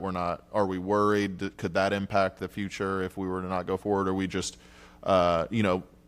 trying to connect a part of our city and we're not giving that much thought, or we're not worrying about that too much right now? Thank you. I think the master plan activity can certainly move forward now and let us get those conversations underway, especially because it connects not just to the east, but also connects to the west and to the north and to the south. So I think it makes sense for us to start working on this now, and then as those other conversations play out, we can incorporate that within the consideration of the master plan. Okay, cool. All right, well, thank you very much for that. Just wanted to make sure I had my head fully wrapped around it, and I was ready to go forward, and I look forward to the outcome of this, so I appreciate the presentation. Thank you, Chair. Thank you. Councilmember Harding. Thank you, Chair. I am fully supportive of the project, John. Thank you for your vision. I think this is really an incredible use of something that has literally been there since we built the interstate. The only concern I have, and Councilman Floyd brought it up as well, is Vertical Venture. I know that they lease that part. I know it's important to their business. I drove by the other day, and all of their folks were there. Can we be more specific about how we preserve that business? Well, I think what's incorporated in the scope of services for the consultant to do is to make sure that we're having those stakeholder conversations and allowing enough time for them to understand their needs and what's possible, and how we could, again, look at a phased approach to implementation so that we're making sure that we're accounting for the stakeholders of the project, but also keeping in mind the community benefits. And yes, John? Yeah. Sorry. Yeah, Councilmember Harding. I've actually met with Council, former Mayor Kreisman for Vertical Ventures, and we're having ongoing discussions, but we're sensitive to what they're concerned about with parking, and when you hear about phased development, one of those conversations is right now the spaces that we're talking about, the JDMU lots, that some of that parking right now and for the next 3.5 years is part of the 7,000 surface parking spaces for the Rays and Hines. As the historic gas plant continues to evolve, whatever that outcome looks like, there will be parking. So we recognize that we need to be patient and understanding, and if it means that we start with connectivity and we get lit winding walkways, let's say on the east side of the park to start, and there's still parking components in flex until we get there, that's just a reality of the project. But I also know in dealing with, and I've dealt with many of you on the other park project under I-375, it takes a long time to make these things happen. So, this is planning and community outreach and engagement. So, we're excited to get started. So I hope that answers your question. It does, John, and thank you very much. And again, I really, truly appreciate your vision on this. To be clear from my seat, the project has my full support with the exception of this. I can't sign off on what would put a business out of business if we just took all that parking away without a plan of support for them. So I look forward to how we resolve that going forward, and thank you for being conscious of that and talking with them. Thank you, Chair. Thank you. Councilmember Driscoll. Thank you, and thank you for this presentation. I'm so excited that we're at this point, finally. John, thank you for all the work that you've done on this. It was such a pleasure to work with you on the I-375 project, which was almost like a little mini prototype of what could come. If that works, then how big can we go with this? And this is all about reimagining some of these underutilized urban spaces that we, forever until now just kind of ignored and let it stay as these sort of neglected, forgotten areas. And activating that is really important right now, as we don't have a whole lot of land to work with to create new, vibrant, exciting spaces like this that are so open and welcoming to everyone. This is, I look at the project goals, and it's so in line with many of the other projects that we're working on right now, creating better transportation connections and building on the successes of some of our neighborhoods like the Edge District and Grand Central. So, and seeing studying similar projects that are done in other cities, this is truly the St. Pete way of accomplishing that, and I can't wait to see what it looks like in the end. I don't think it will take quite as long. Like, if you scale, even like once you scale it, I don't think that any of us ever thought that I-375 Park would take so long, but once we got the asphalt part worked out, we were good to go. I had, I also wanted to point out that I think the real beauty of this is in that partnership that we have, the public-private partnership, not just in sitting around the table, but putting skin in the game is really critical. And I think that is going to speak loudly to the success of this project. I too am concerned about vertical ventures. I'm quite protective of them. It's a great business, and I want to make sure that they are taken care of and set up for continued success. So keep working with them. It's not about whether or not it will work with them, but how. So I hope you'll move forward with that mindset. The question that I have is on the Reconnecting Communities Planning Grant for 8th Street and MLK Street as part of the implementation for this. And we know that's kind of up in the air right now. But just like with a couple of other things I mentioned, it's not about whether or not we can do it. Whether or not this goes away, we can still move forward. But I wonder if you're looking at this and considering another avenue, another way that we could move forward if that happens to not come through for us. Thank you. So with the Reconnecting Communities grant, we have gotten some movement from Federal Highways in that we have a kickoff scheduled with the award recipients, and that's going to be in early April. So I feel at least a little hopeful that we'll be able to move forward and get under agreement with Federal Highways for that funding to get that planning effort underway. And I think where it relates to this particular study with Trails Crossing is that study is going to help us figure out what does the bicycle accommodation look like when we convert those from one-way streets to two-way streets. Is the bikeway on 8th Street? Is it on ML King Street? Is it on both? And then how would people connect east and west over to Trails Crossing? So I think that really is kind of the linkage there is what does the bike network look like, and how are we moving people around if they're not in a car? And so I think that's a key consideration there. And I think that that's kind of a consideration that we have regardless if we were getting the funding for reconnecting communities. We're always going to be trying to be mindful through our complete streets approach as to how are we equally considering all modes of transportation. Right, right. And what we're starting to learn slowly but surely with what the expectations are in terms of new federal guidelines, and it's changing a lot. But what we know so far is that there is a great emphasis on safety.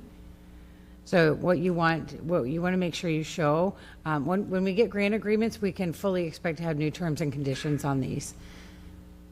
How does this make people safer, and how does this help families? Those are the two things that I'm learning just from other work that I'm doing is going to be a priority for this administration. So just keep that in mind as you move forward with this project, because we want to make sure that it is in line with that. I mean, those are our values too, right?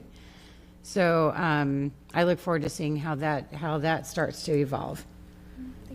That's all I have. Thank you so much. Thank you. Vice Chair Hanowitz. Thank you, Chair. Thank you so much for the presentation, Evan and Cheryl, for the work you've put into this. Friends of Trail Crossing for having the vision on this. I grew up in Miami. I remember the Metro Rail, believe it or not, took many decades, and those that are in transportation are well aware, probably started in the 50s or something. Everyone was like, oh my gosh, we cannot have a Metro Rail. Eventually, in the 80s, I think it happened.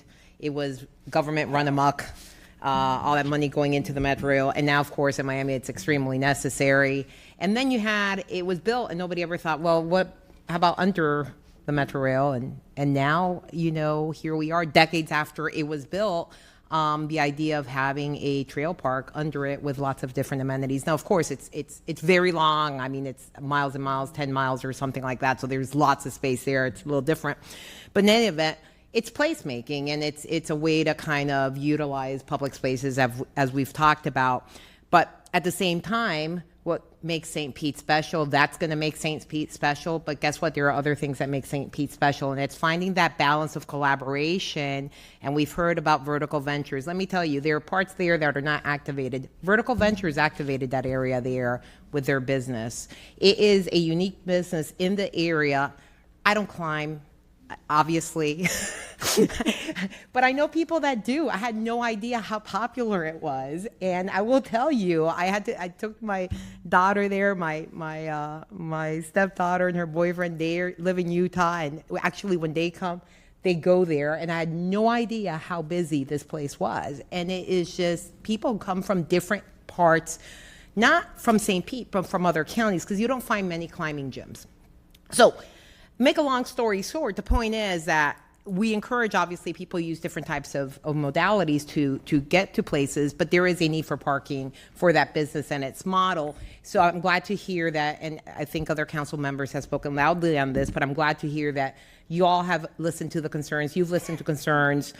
Look, they work on a membership model, and so they have to have some clarity, like any business, to tell their people, there's going to be parking. So you have to have some plan in place. It's not like we're going to change things immediately. And it sounds like you understand that. And if they are watching, it sounds like there is a consensus on council. They're very sensitive to making sure that what we have that makes our city unique stays here as we become more unique. And that's what we all want to see. So I'm supportive, and keep working at it and make sure that we can make this happen and make everyone happy. So thank you very much. Thank you. Councilmember Fix-Sanders. Thank you so much. How are you? I also, everybody's already said everything it is about how wonderful this project is and what the promises that it makes. But again, of course, Vertical Ventures were also raised. But I will say, Councilmember Harding said something that I thought of, but it didn't resonate until he said it. And especially as much of a small business advocate as I am, it's hard to support something that may potentially put another business out of business. So when we think about the parking, full disclosure, when someone says something is going on downtown, the first thing comes to my mind is, I don't want to go because there's nowhere to park. So I don't want to force Vertical Ventures to try to find other alternatives. And I saw one of the locations that was proposed to them, which I don't think is conducive to them running a successful business. So I'm trying to decide, do I support the project and move it forward with no commitment that Vertical Ventures is going to be supported? And the current lease agreement that we have right now, this may be a question for you, Rob. The current lease agreement that they have right now, they're actually leasing that parking lot from the city, right? When does that lease end? So the lease was a long-term lease. It came to the end of its original term approximately a year and a half ago, and it's been extended for a year at this point. I think there's 6 months to go, but whenever they want to work on another extension, I think that the administration's amenable to another extension. We would look at something closer to a year than 5 years, but we can have that conversation. And as has been mentioned here today, this is not going to happen overnight. And I would also say that if we move forward with this plan, council, the public will get to review that plan and certainly have more decision points in the future before a major change would occur with construction. So I don't think that anybody's 100% comfortable with this because there's a lot of unknowns, but I think that we can get there before it's too late. This is not a point where we can't turn back if necessary. So I agree with that, and I appreciate that. But as a business owner that's running a successful business and not having anything in writing in regards to how that they can forecast for their employees, for their, I guess I'm kind of uncomfortable with that because I don't think that this is a new issue. I'm sure that has been brought up before this was presented to us. So someone had to converse about the opportunity and the thought of Vertical Ventures and what they are facing in regards to moving forward. So you're right, we do have other points, and I'm still thinking, but I would have thought in the conversation that would have been addressed prior to getting to this point. That's just kind of where I am with it. Okay. Well, I don't want to speak for Vertical Ventures for where they stand exactly today, but I've met with their lobbyists. I've met with one of the owners, and I don't think that at that time when I met with the owner, they were not uncomfortable with moving forward with the master plan, knowing that that'll provide a lot of answers and that it's not a step, it's not eliminating the parking. It's trying to come up with a plan to address everything. Okay. We're not really coming up with the final plan, but at least giving some type of, a surety that it seems like to me it's based on us moving forward and whether or not we approve it or not. And so it's kind of like throwing the baby out with the bathwater. It's like, okay, well, we go ahead and we approve it, and then a year, 2 years from now, we come back and Vertical Ventures, who's already been, said to be such an asset to the area and an asset to the city of St. Petersburg, to know we could have prevented it and we didn't. So, and it's a small request. It wasn't, to me, it wouldn't have been a detriment to the plan to say, well, it's concrete now, we'll plan around it, to ensure that it's still there. And that's just something that we didn't seem to do. So I'm going to think about that for a minute, but thank you, Chair. Thank you. Vice Chair Hanowitz. Based on what Councilmember Fix-Sanders mentioned, and we know that this is, by the way, not happening overnight, okay? This has a while. I mean, is there an issue with just making sure that the next extension is 2 years while this is kind of, give some clarity for the next couple of years for them, and that way it's not a 1 year, it's 2 year, because nothing's going to happen immediately on this. We know this. We know how long these things take. We're in the planning stage. We're going to get a report. Nothing's happening. And at that point in time, you can have the conversations. Yeah, I think we hear what you're saying today. Yeah. We're going to want to talk to the business owner. I can't make a commitment like Right. that. But that's, I think, yeah, that's, I think maybe if we can find some sort of more than a year, so to give them some flexibility, this is not happening overnight. I think that's kind of where probably some of the heartache is coming from. So thank you very much. I won't rehash what's already been said. I think you've heard all the feedback on vertical ventures. I'm certainly supportive of this, moving it forward. Thanks for hearing us out on those issues. And I know you're working on it. I've spoken with the owner. I've spoken with Rick Reisman. I know we talked about it at public policy. You know, I'm very confident you guys have heard us and are going to continue to work on the issue. So I'm not going to belabor the point. At this point, I'll entertain a motion for approval. Move approval. Second. We have a motion and a second. Seeing as no other council members wishing to speak, clerk, could you please open the machine for voting? Council members, please enter your votes. Seeing as all present council members have voted, clerk, please tally and announce the vote. Mr. Chair, motion to pass agenda item F2 passes 7-1 with Councilmember Vic Sanders voting no. Okay, thank you. Thanks, team. All right, we're going to go into new business. G1, Councilmember Vic Sanders. Well, since we support our art community, I would like to, trying to find my G1, thank you. Respectfully requesting referral to the Youth and Family Services Committee or other relevant committee for discussion regarding financial support of the Arts Conservatory for Teens Act program. We have been in conversation with with Celeste Davis and some other resources that we would like to discuss in the sunshine with the other council members, committee members as well. And I'm asking, with that, I move approval. Second. Seeing as we have a motion and a second, no other council members wishing to speak, clerk, could you please open the machine for voting? Council members, please enter your votes. Seeing as all present council members have voted, clerk, please tally and announce the vote. Mr. Chair, motion to approve agenda item G1 passes unanimously. Okay, thank you. We're going to move on to G2. Councilmember Driscoll. Thank you. This one is a staff request. This is respectfully requesting a referral to the Economic and Workforce Development Committee to provide an update on the Center for the Arts Study, and I move approval. Second. Okay, looking forward to this discussion. Thank you, Councilmember Driscoll. Seeing as no other council members wishing to speak, clerk, could you please open the machine for voting? Council members, please enter your votes. Clerk, please tally and announce the vote. Mr. Chair, motion to pass agenda item G2 passes unanimously. Okay. Councilmember Givens, G3. Respectfully requesting referral to the Housing, Land Use, and Transportation Committee to discuss amendments to the city code to allow for increased density through workforce housing bonuses along the Pinellas Trail and the Sunrunner corridor. And with that, Chair, I would like to move for approval. Second. Councilmember Floyd. Thanks. Thanks for this new business item. I'm interested in workforce density bonuses across a lot of residential areas, and so I'm glad to see this. So thanks.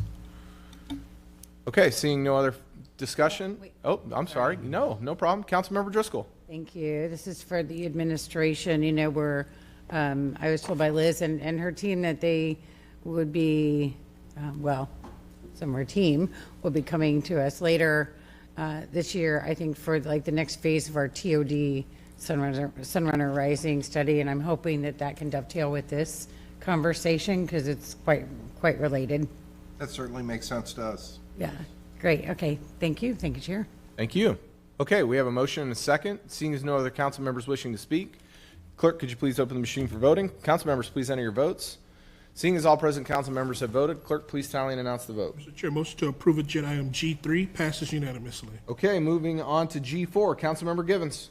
Thank you. Respectfully requesting a referral to the Housing, Land Use, and Transportation Committee to discuss amending the city code to limit the number of temporary shade structures deployed on a property and establish setback requirements. With that, Mr. Chair, I move for approval. Second. Seeing as we have a motion and a second, no other council members wishing to speak, clerk, could you please open the machine for voting? Council members, please enter your votes. Seeing as all present council members have voted, clerk, please tally and announce the vote. Mr. Chair, motion to approve agenda item G4 passes unanimously.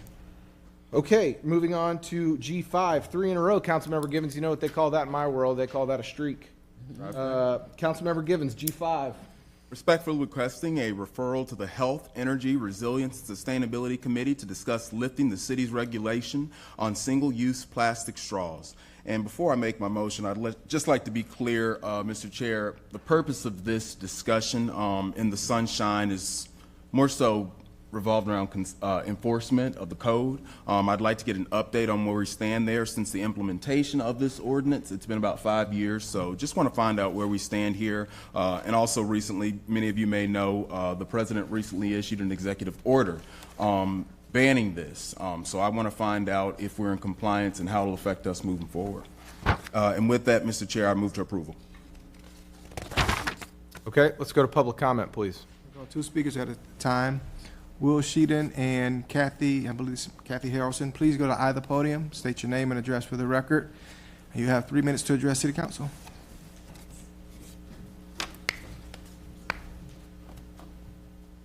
Hey, good afternoon, Council. Will Shedden, 43 2026 Avenue North. I'm speaking to you guys again on the same issue I did 7 years ago. I was proud to be a member of the Rise Above Plastics Coalition, which worked diligently on the issue of plastics over the course of a couple of years, ending in the adoption of Ordinance 356H.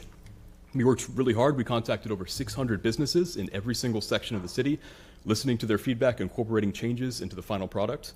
And while we didn't end up adopting the strongest or most comprehensive ordinance, I think we adopted the right one for St. Pete. In the 7 years that have passed, microplastics have only become more of a public health crisis. In Tampa Bay, we know that trillions of pieces of microplastics exist in the environment, working their way up the food chain into critical sections of our economy, like seafood, and ending up in us. This council looks prescient, almost, in the face of studies showing the amount of microplastics that end up in the human body every year. An alarming study, just one, released this year from the University of New Mexico, did autopsies and found that plastic accumulation in brains has gone up 50% in the last 8 years alone.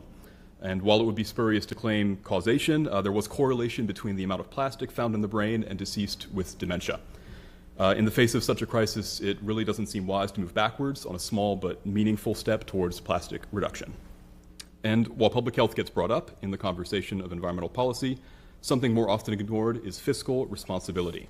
While the adoption of the ordinance has led to somewhat haphazard compliance and enforcement, there's a clear trend line of restaurants making the choice to either not offer straws at all or only offer straws upon request.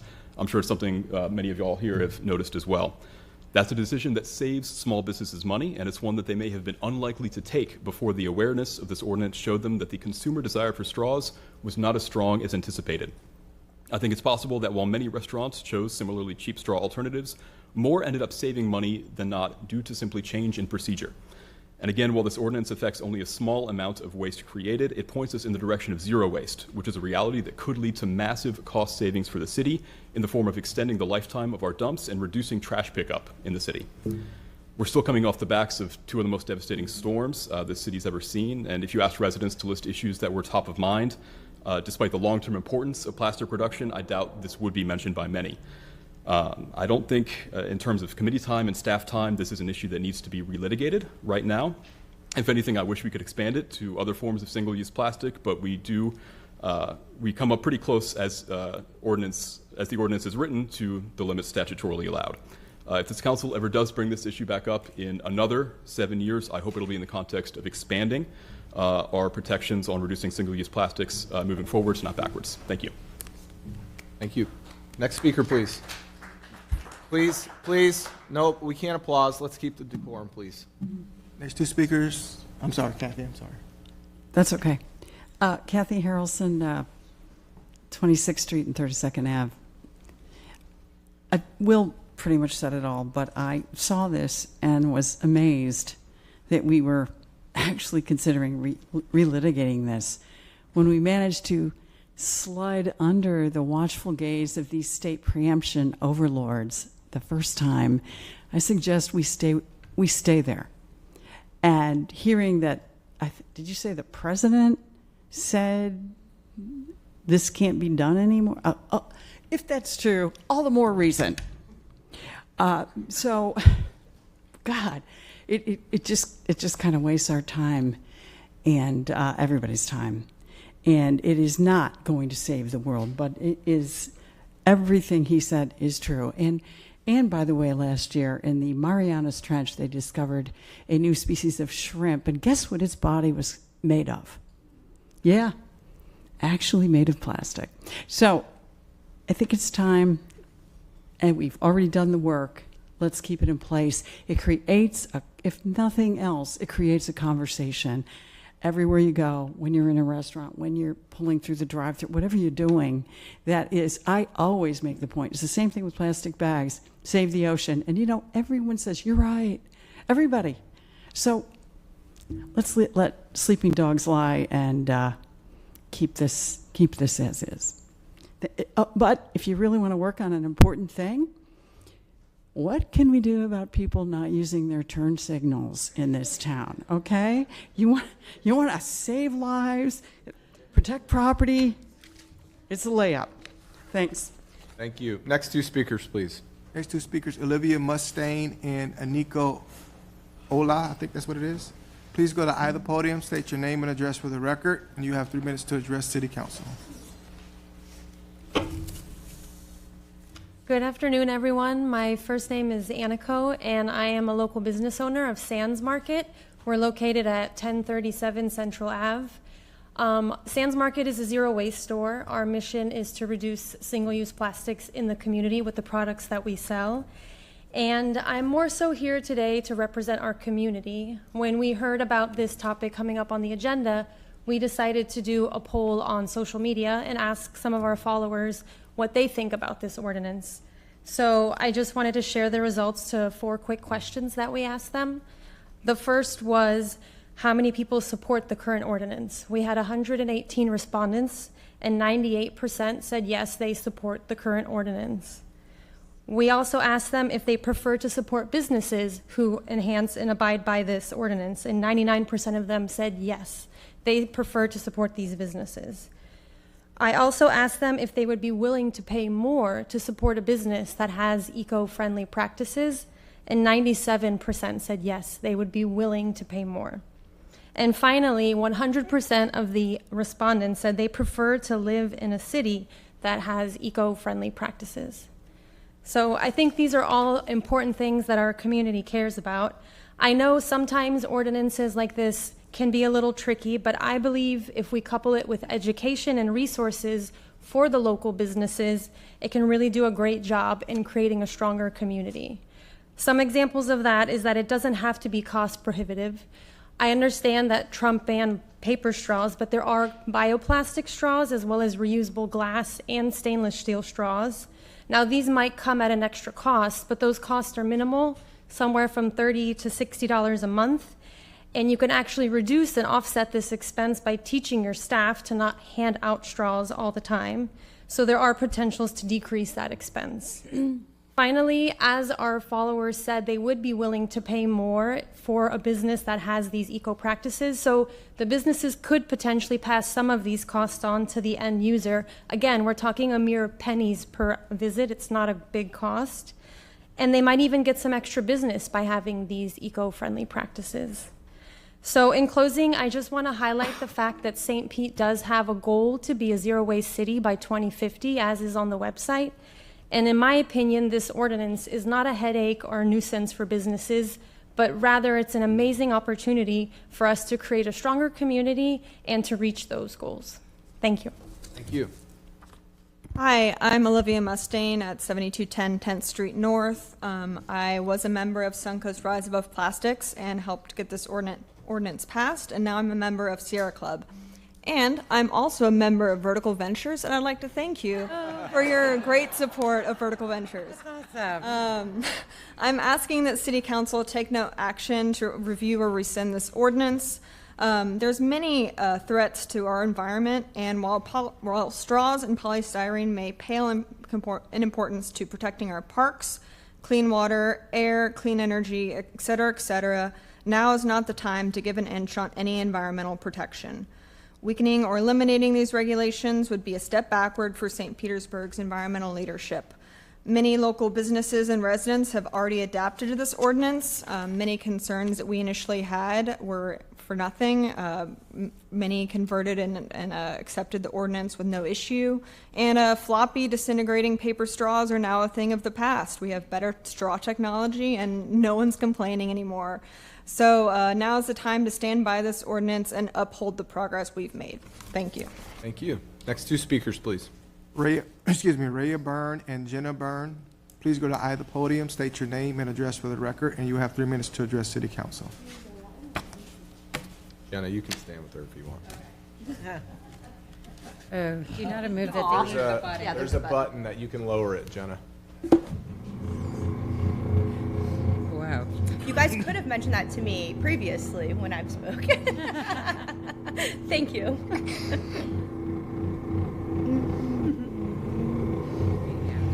All right.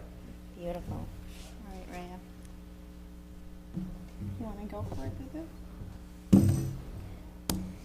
You don't want to talk yet? You want me to go first? Okay. Good afternoon, everyone. Thank you for your time today. My name is Jenna Byrne at 435 3rd Ave North. I am the founder and current president of Water Warrior Alliance. We partner with like-minded groups and organizations to come together to fight the war on pollution we obviously face as a whole. I'm also a board member of the Waterfront Park Foundation here in the city of St. Petersburg. We protect, preserve, and promote our waterfront in downtown. I am, very excited to be a part, obviously, of that organization and overlapping with all the different partners I have in the community because we all have a common goal in mind. So I'm here today to get everyone on board to continue to move forward versus backwards. This ordinance 356H had already passed years ago with everyone's hard work here today. And like other people have already said, I do feel like this is a waste of our time to bring up a topic like this. We have other things that are more important to discuss. It was already brought up that Trump had banned certain things. It was actually paper straws, but like Nico just mentioned, there's a dozen different sustainable, affordable options for the business owners to invest into. There's amazing local businesses here in St. Pete that we can actually support as well. Paper straws have seen an immense improvement and they don't disintegrate as fast as they used to. There are paper straws that last over 24 hours now, which is pretty amazing. But I'm a big advocate of our sugarcane straws and coconut husk options. They're fantastic if you still want that single-use option. So I have a lot of different programs, but water goats are one of the main things I do, and it's a trash barrier device which collects surface debris from stormwater drain runoff. 80% of our trash ends up dumping through our stormwater drains. So all debris is wind driven, and that's how it ends up in our local waterways. So something like straws, super light, it's going to end up in those stormwater drains and dumped to the closest body of water. That's where these water goat devices are extremely effective because it's then going to trash that debris. And we host cleanups once or twice a month, depending on the time of year and recent rain, to clean that debris out. The EPA had established an escaped trash analysis protocol, an ETAP, which we have adopted and implemented over the last several years, which helps us identify the point of source of where the debris has potentially come from. So ultimately, during the cleanups, we take a certain number of bags, we dump them out onto a tarp, and we sort them to look through the types of trash there are. And I have seen a 700% reduction in plastic straws since this ordinance was adopted. So again, continuing to move forward, not backwards, makes the most sense for everyone. Polyurethane is a part of this ordinance, and I know there's a lot of restrictions on the state level for us to be able to enforce it more locally, but that plastic bottles and containers and plastic bags are the top amounts of debris I see currently in our different data analysis protocols that we do. So I feel like enforcing, currently what we can and Thank you, expanding Jenna. would be the best. All right. Okay, just say what you want to. Everyone's here to hear. You don't. You want to say what you said to me on the way here? Okay. I think we know where she stands. All right. That's all right. I get it. I don't like being up here either. Next two speakers, please. Robbie Alves and Amy Bourne, please go to either podium, state your name and address for the record. And you have 3 minutes to address City Council.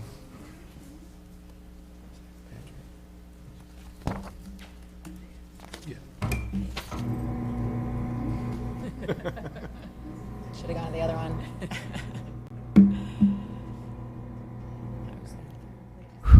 All right, can you hear me? All right, awesome. Good afternoon, council members. I did have very formal remarks prepared that I'm probably just going to abandon now after hearing Representative Givens. If you could give us your name and your Oh, sorry. 2641 First Ave North and Amy Bourne. Thank you very much. Anyway, I had some formal remarks, but after hearing Councilmember Gibbons talk about the executive order and then also the enforcement of this ban, I think I just kind of want to bring some thoughts that I've been thinking about in the seat here. But first of all, the federal or executive order is for federal agencies, and I think the federal government will work that out as they see fit. The impact of plastic straws and other plastics in our environment here really don't have any connection, I don't think. We have beautiful beaches to protect, parks and city streets that we want clean, et cetera. So I would hope that the future conversation doesn't have anything to do with that executive order. Secondly, I totally agree the enforcement of this ban has been lackluster, to say the least. And so I'd really like to open up the conversation to really talk about how can we build on what we've already done and make sure that moving forward we can actually enforce this, hoping that assuming that this does stay in place.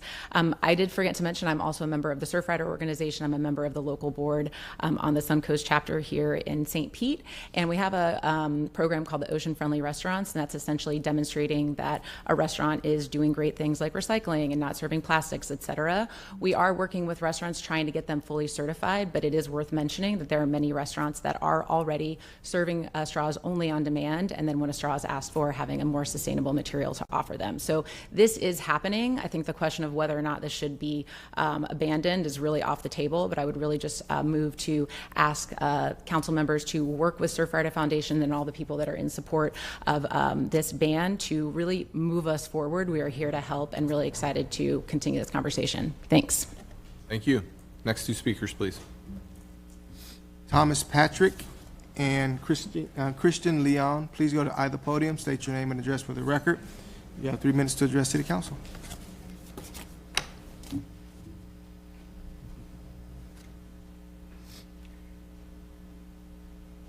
Hello, I'm Thomas Patrick, 432 23rd Avenue North. I've been a resident of St. Pete for 12 years and a small business owner for 10 years.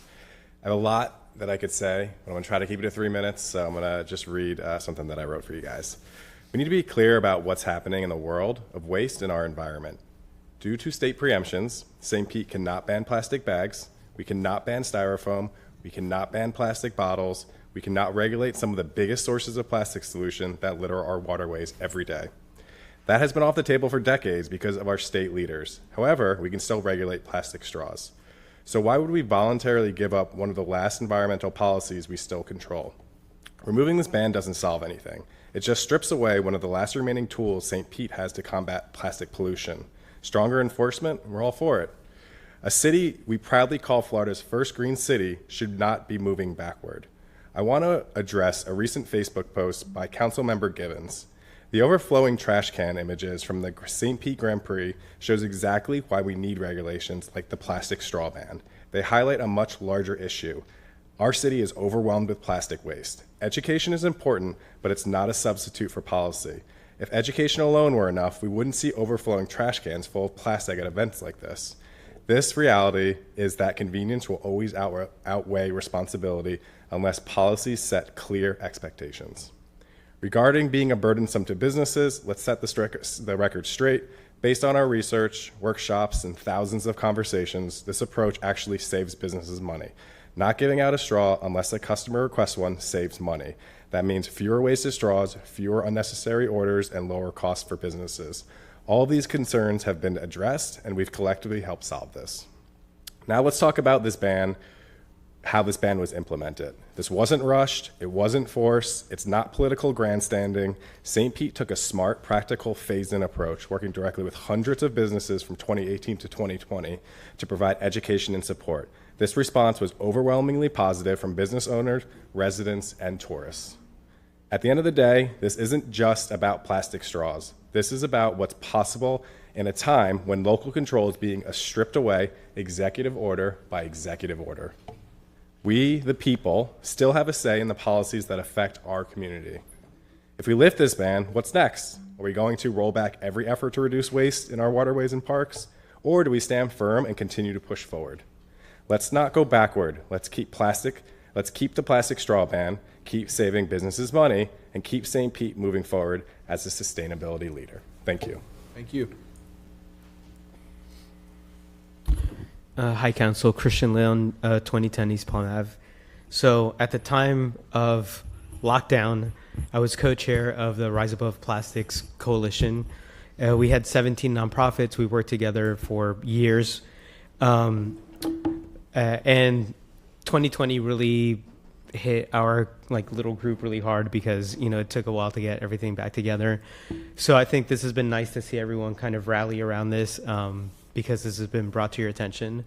In addition to what my colleagues have kind of said, I just wanted to give you guys a little bit of a background that was interesting for us. Is when we started this, we knew that there was a legal situation at the state, which was a worry for council. Thankfully, we moved beyond that. We made sure that this ordinance was in compliance with everything at a state level, and we understand the city's position on that. We don't want to like pick fights and get the city in a position, but we crafted this carefully to address that. The other thing is that there was a lot of concern about how the business community would react, and we were even surprised when we went out. Like we committed to council at the time and to the city that we'd speak with every business that would be affected. And so we had a bunch of volunteers. We did that.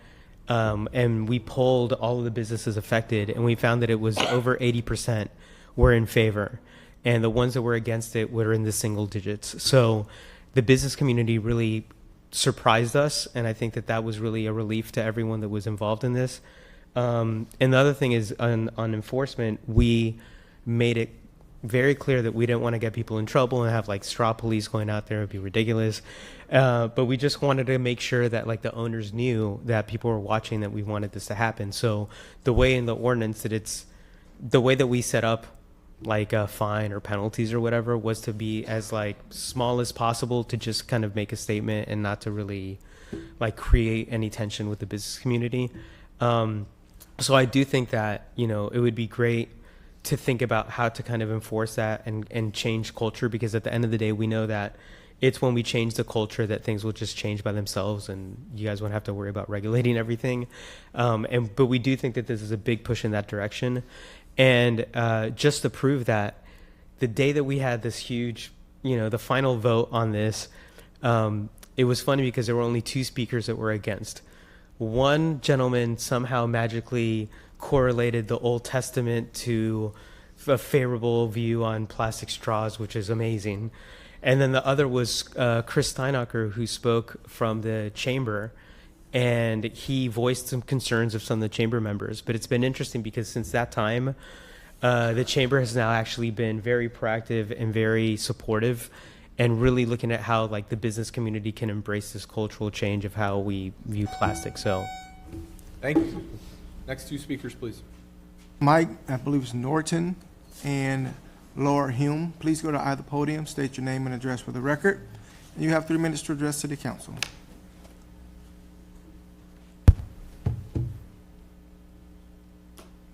Oh, okay. Hello, council, business members, and residents of St. Pete. My name is Laura Hum, and I live at the cross streets of 10th Street North and 76th Avenue North. I've been a resident of St. Pete for over a decade, moved to place, never found that place that really wanted to plant my feet in and build a home and a family. St. Pete is this place because it's a unique city, as one of you have mentioned and several of you agree. And so I've raised a family. I have a 10-month-old daughter, and I like to take her to parks. And I would really like her to have a place where she could roam freely. I mean, she's at the age of putting everything in her mouth, like leaves and sticks. And the other day I had to kind of whip out a plastic straw out of her mouth. And that's not what I want as part of this ordinance. I would like it to remain in place. I was also a member and on the board of the local chapter of Surfrider a few years ago and helped with this ordinance. So my hope is that we can continue to keep the city clean, beautiful, and to keep our waterways clean. So thank you. Thank you. Good afternoon, Council. My name is Mike Norton. I live in Kenwood, own a home there at 27th and 1st Ave North. So I'm just in District 8. So thanks, sir, and I'm right on the border of Councilmember Givens' district as well. You've heard a lot of great points supporting this ordinance 356H, and I'm also in support of it. I've been a Florida resident for my entire life, although I spent over 25 years as an Air Force officer, not in Florida, and post-retirement chose to come make St. Pete my home.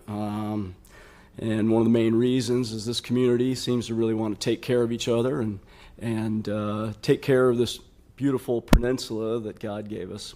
So it's got a fragile marine environment, as we know. We deal with the red tide and whatnot, but it gives us a lot. And I'd say, like a lot of veterans, we found a lot of healing by being out in the water and get over stuff we dealt with from combat deployments, et cetera.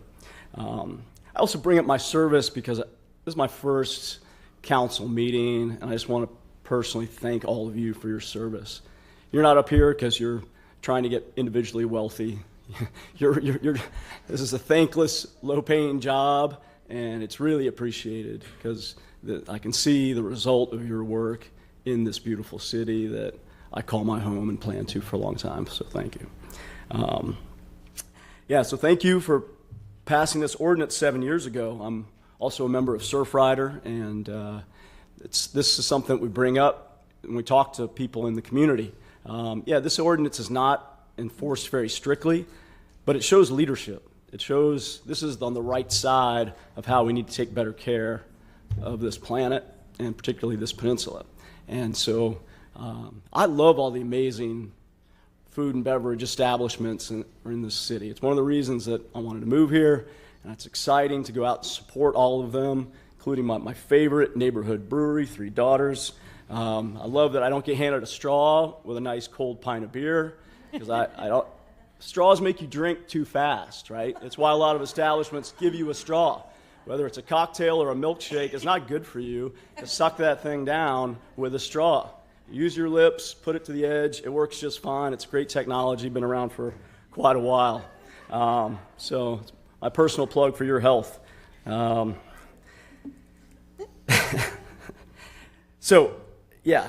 regulation could be enforced better, but I think just the mere existence of the regulation helps us nudge things in the right direction. Thank you, Mr. So thanks for your support.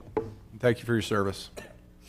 Next speaker. Final speaker, Chloe McKinnon. Please go to either podium, state your name and address for the record. You have 3 minutes to address City Council. Good afternoon, Council. My name is Chloe McKenna, and I live at 4126 7th Avenue North. I'm grateful to have this opportunity to speak with you all and go after all of the amazing speakers that have already shared a lot of great points about the importance of upholding this ordinance. So I'll focus a bit on my personal experiences as well as highlighting relevant scientific research from Tampa Bay. So as a marine socio-ecological scientist and a global youth leader with Heirs to Our Ocean, I'm here to oppose the effort to end the adoption of Ordinance 356H. In 2019, I moved to St. Petersburg to attend Eckerd College because I admired the fact that Eckerd was not only a campus centered around environmental and sustainable values, but the city was as well. Residents across St. Pete are passionate about climate resilience, environmental conservation, and plastic reduction to support healthy, clean water systems for our community, to enjoy and to preserve our natural environment for the next generation of Floridians.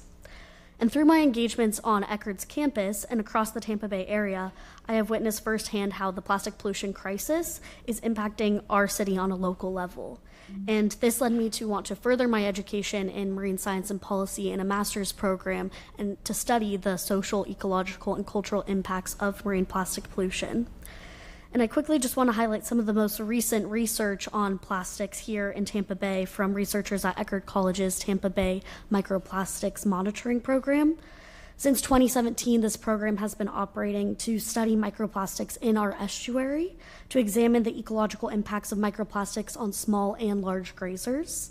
For small grazers, researchers have studied how copepods, which are a major food source for many marine organisms, are interacting as a lower trophic level organism with higher trophic organisms passing microplastics through the food chain, which, as Will highlighted, impacts our food systems and our local economy. And for larger grazers, manatees, which I think our city is, we very much love manatees here. I associate St. Petersburg with manatees. are crucial in the trophic transfer of microplastics as well because they graze in seagrass beds, which is where many microplastics accumulate. And it's clear that manatees are routinely consuming microplastics as well as larger plastic pieces. Additionally, I want to highlight that it's crucial to also consider the negative impacts of human plastic interactions. These include, but are not limited to, impacts on mental health, individual and communal well-being, and degradation of culturally and ecologically significant sites. We can effectively reduce these negative impacts by stopping plastic pollution at the source and shifting our societal culture to value zero-waste systems. And as a coastal city, we must support members of our community who are on the front lines of marine plastic pollution through equitable and sustainable waste governance. Thank you. Thank you. Okay, we'll go to Councilmember Floyd. Thank you. First thing I'll say is, Councilmember Givens, I appreciate your unwillingness to accept the status quo.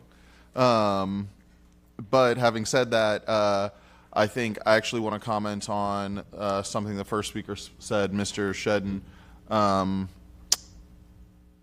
There's been a lot of research come out recently about microplastics and their interaction with, I guess, human anatomy. One thing that's been correlated with it is a higher occurrence of inflammatory bowel disease, which I've publicly been very open about my struggles with inflammatory bowel disease. So I definitely don't want to do anything that would, even present an opportunity of inflicting that upon others. And then in general, yeah, a lot of the environmental things that people have mentioned, I agree with. One last thing that hasn't been brought up is, just the production of plastics releases a ton of greenhouse gases, which are destroying our planet and going to destroy our city if we don't stop with the path that we're on now. So while I do understand a little bit of the attitude that you're bringing, because I bring it occasionally in as well, and I understand that you said the discussion you wanted to have doesn't quite match like the tone of how this has all gone. Your new business item does specifically say like discuss lifting the regulation. If it was worded to where we were going to have a discussion about what enforcement looks like, that would be a different conversation is all I'm saying. So, I recognize from the group like that enforcement hasn't been super strict or anything, but I have seen like it's changed over time. Like when we first got in, there was still a lot of plastic straws proliferating, but I really don't come across them that often nowadays. So I'm not even sure that like enforcement needs to be brought up at this time. But I only bring all this up to say that, the wording of your thing is not exactly what you stated. And, that's what we have to vote on is based off of the wording of what is put in front of us. So I'll leave it there. Those are my thoughts on the topic. Thank you. Councilmember Fix-Sanders. Thank you. Councilmember Floyd definitely just took what I was going to say. I'm always willing to talk about everything or anything. I'll discuss it. But then when I saw the lifting, that word lifting, moving away with, was what took me to a different level. So if the new business item comes back with wanting to have a discussion about, the enforcement, I would be fine with that. But what you said initially does not match what the new business item states. So that was just going to be my 2 cents, because generally when council members want to talk about something, you generally get that support.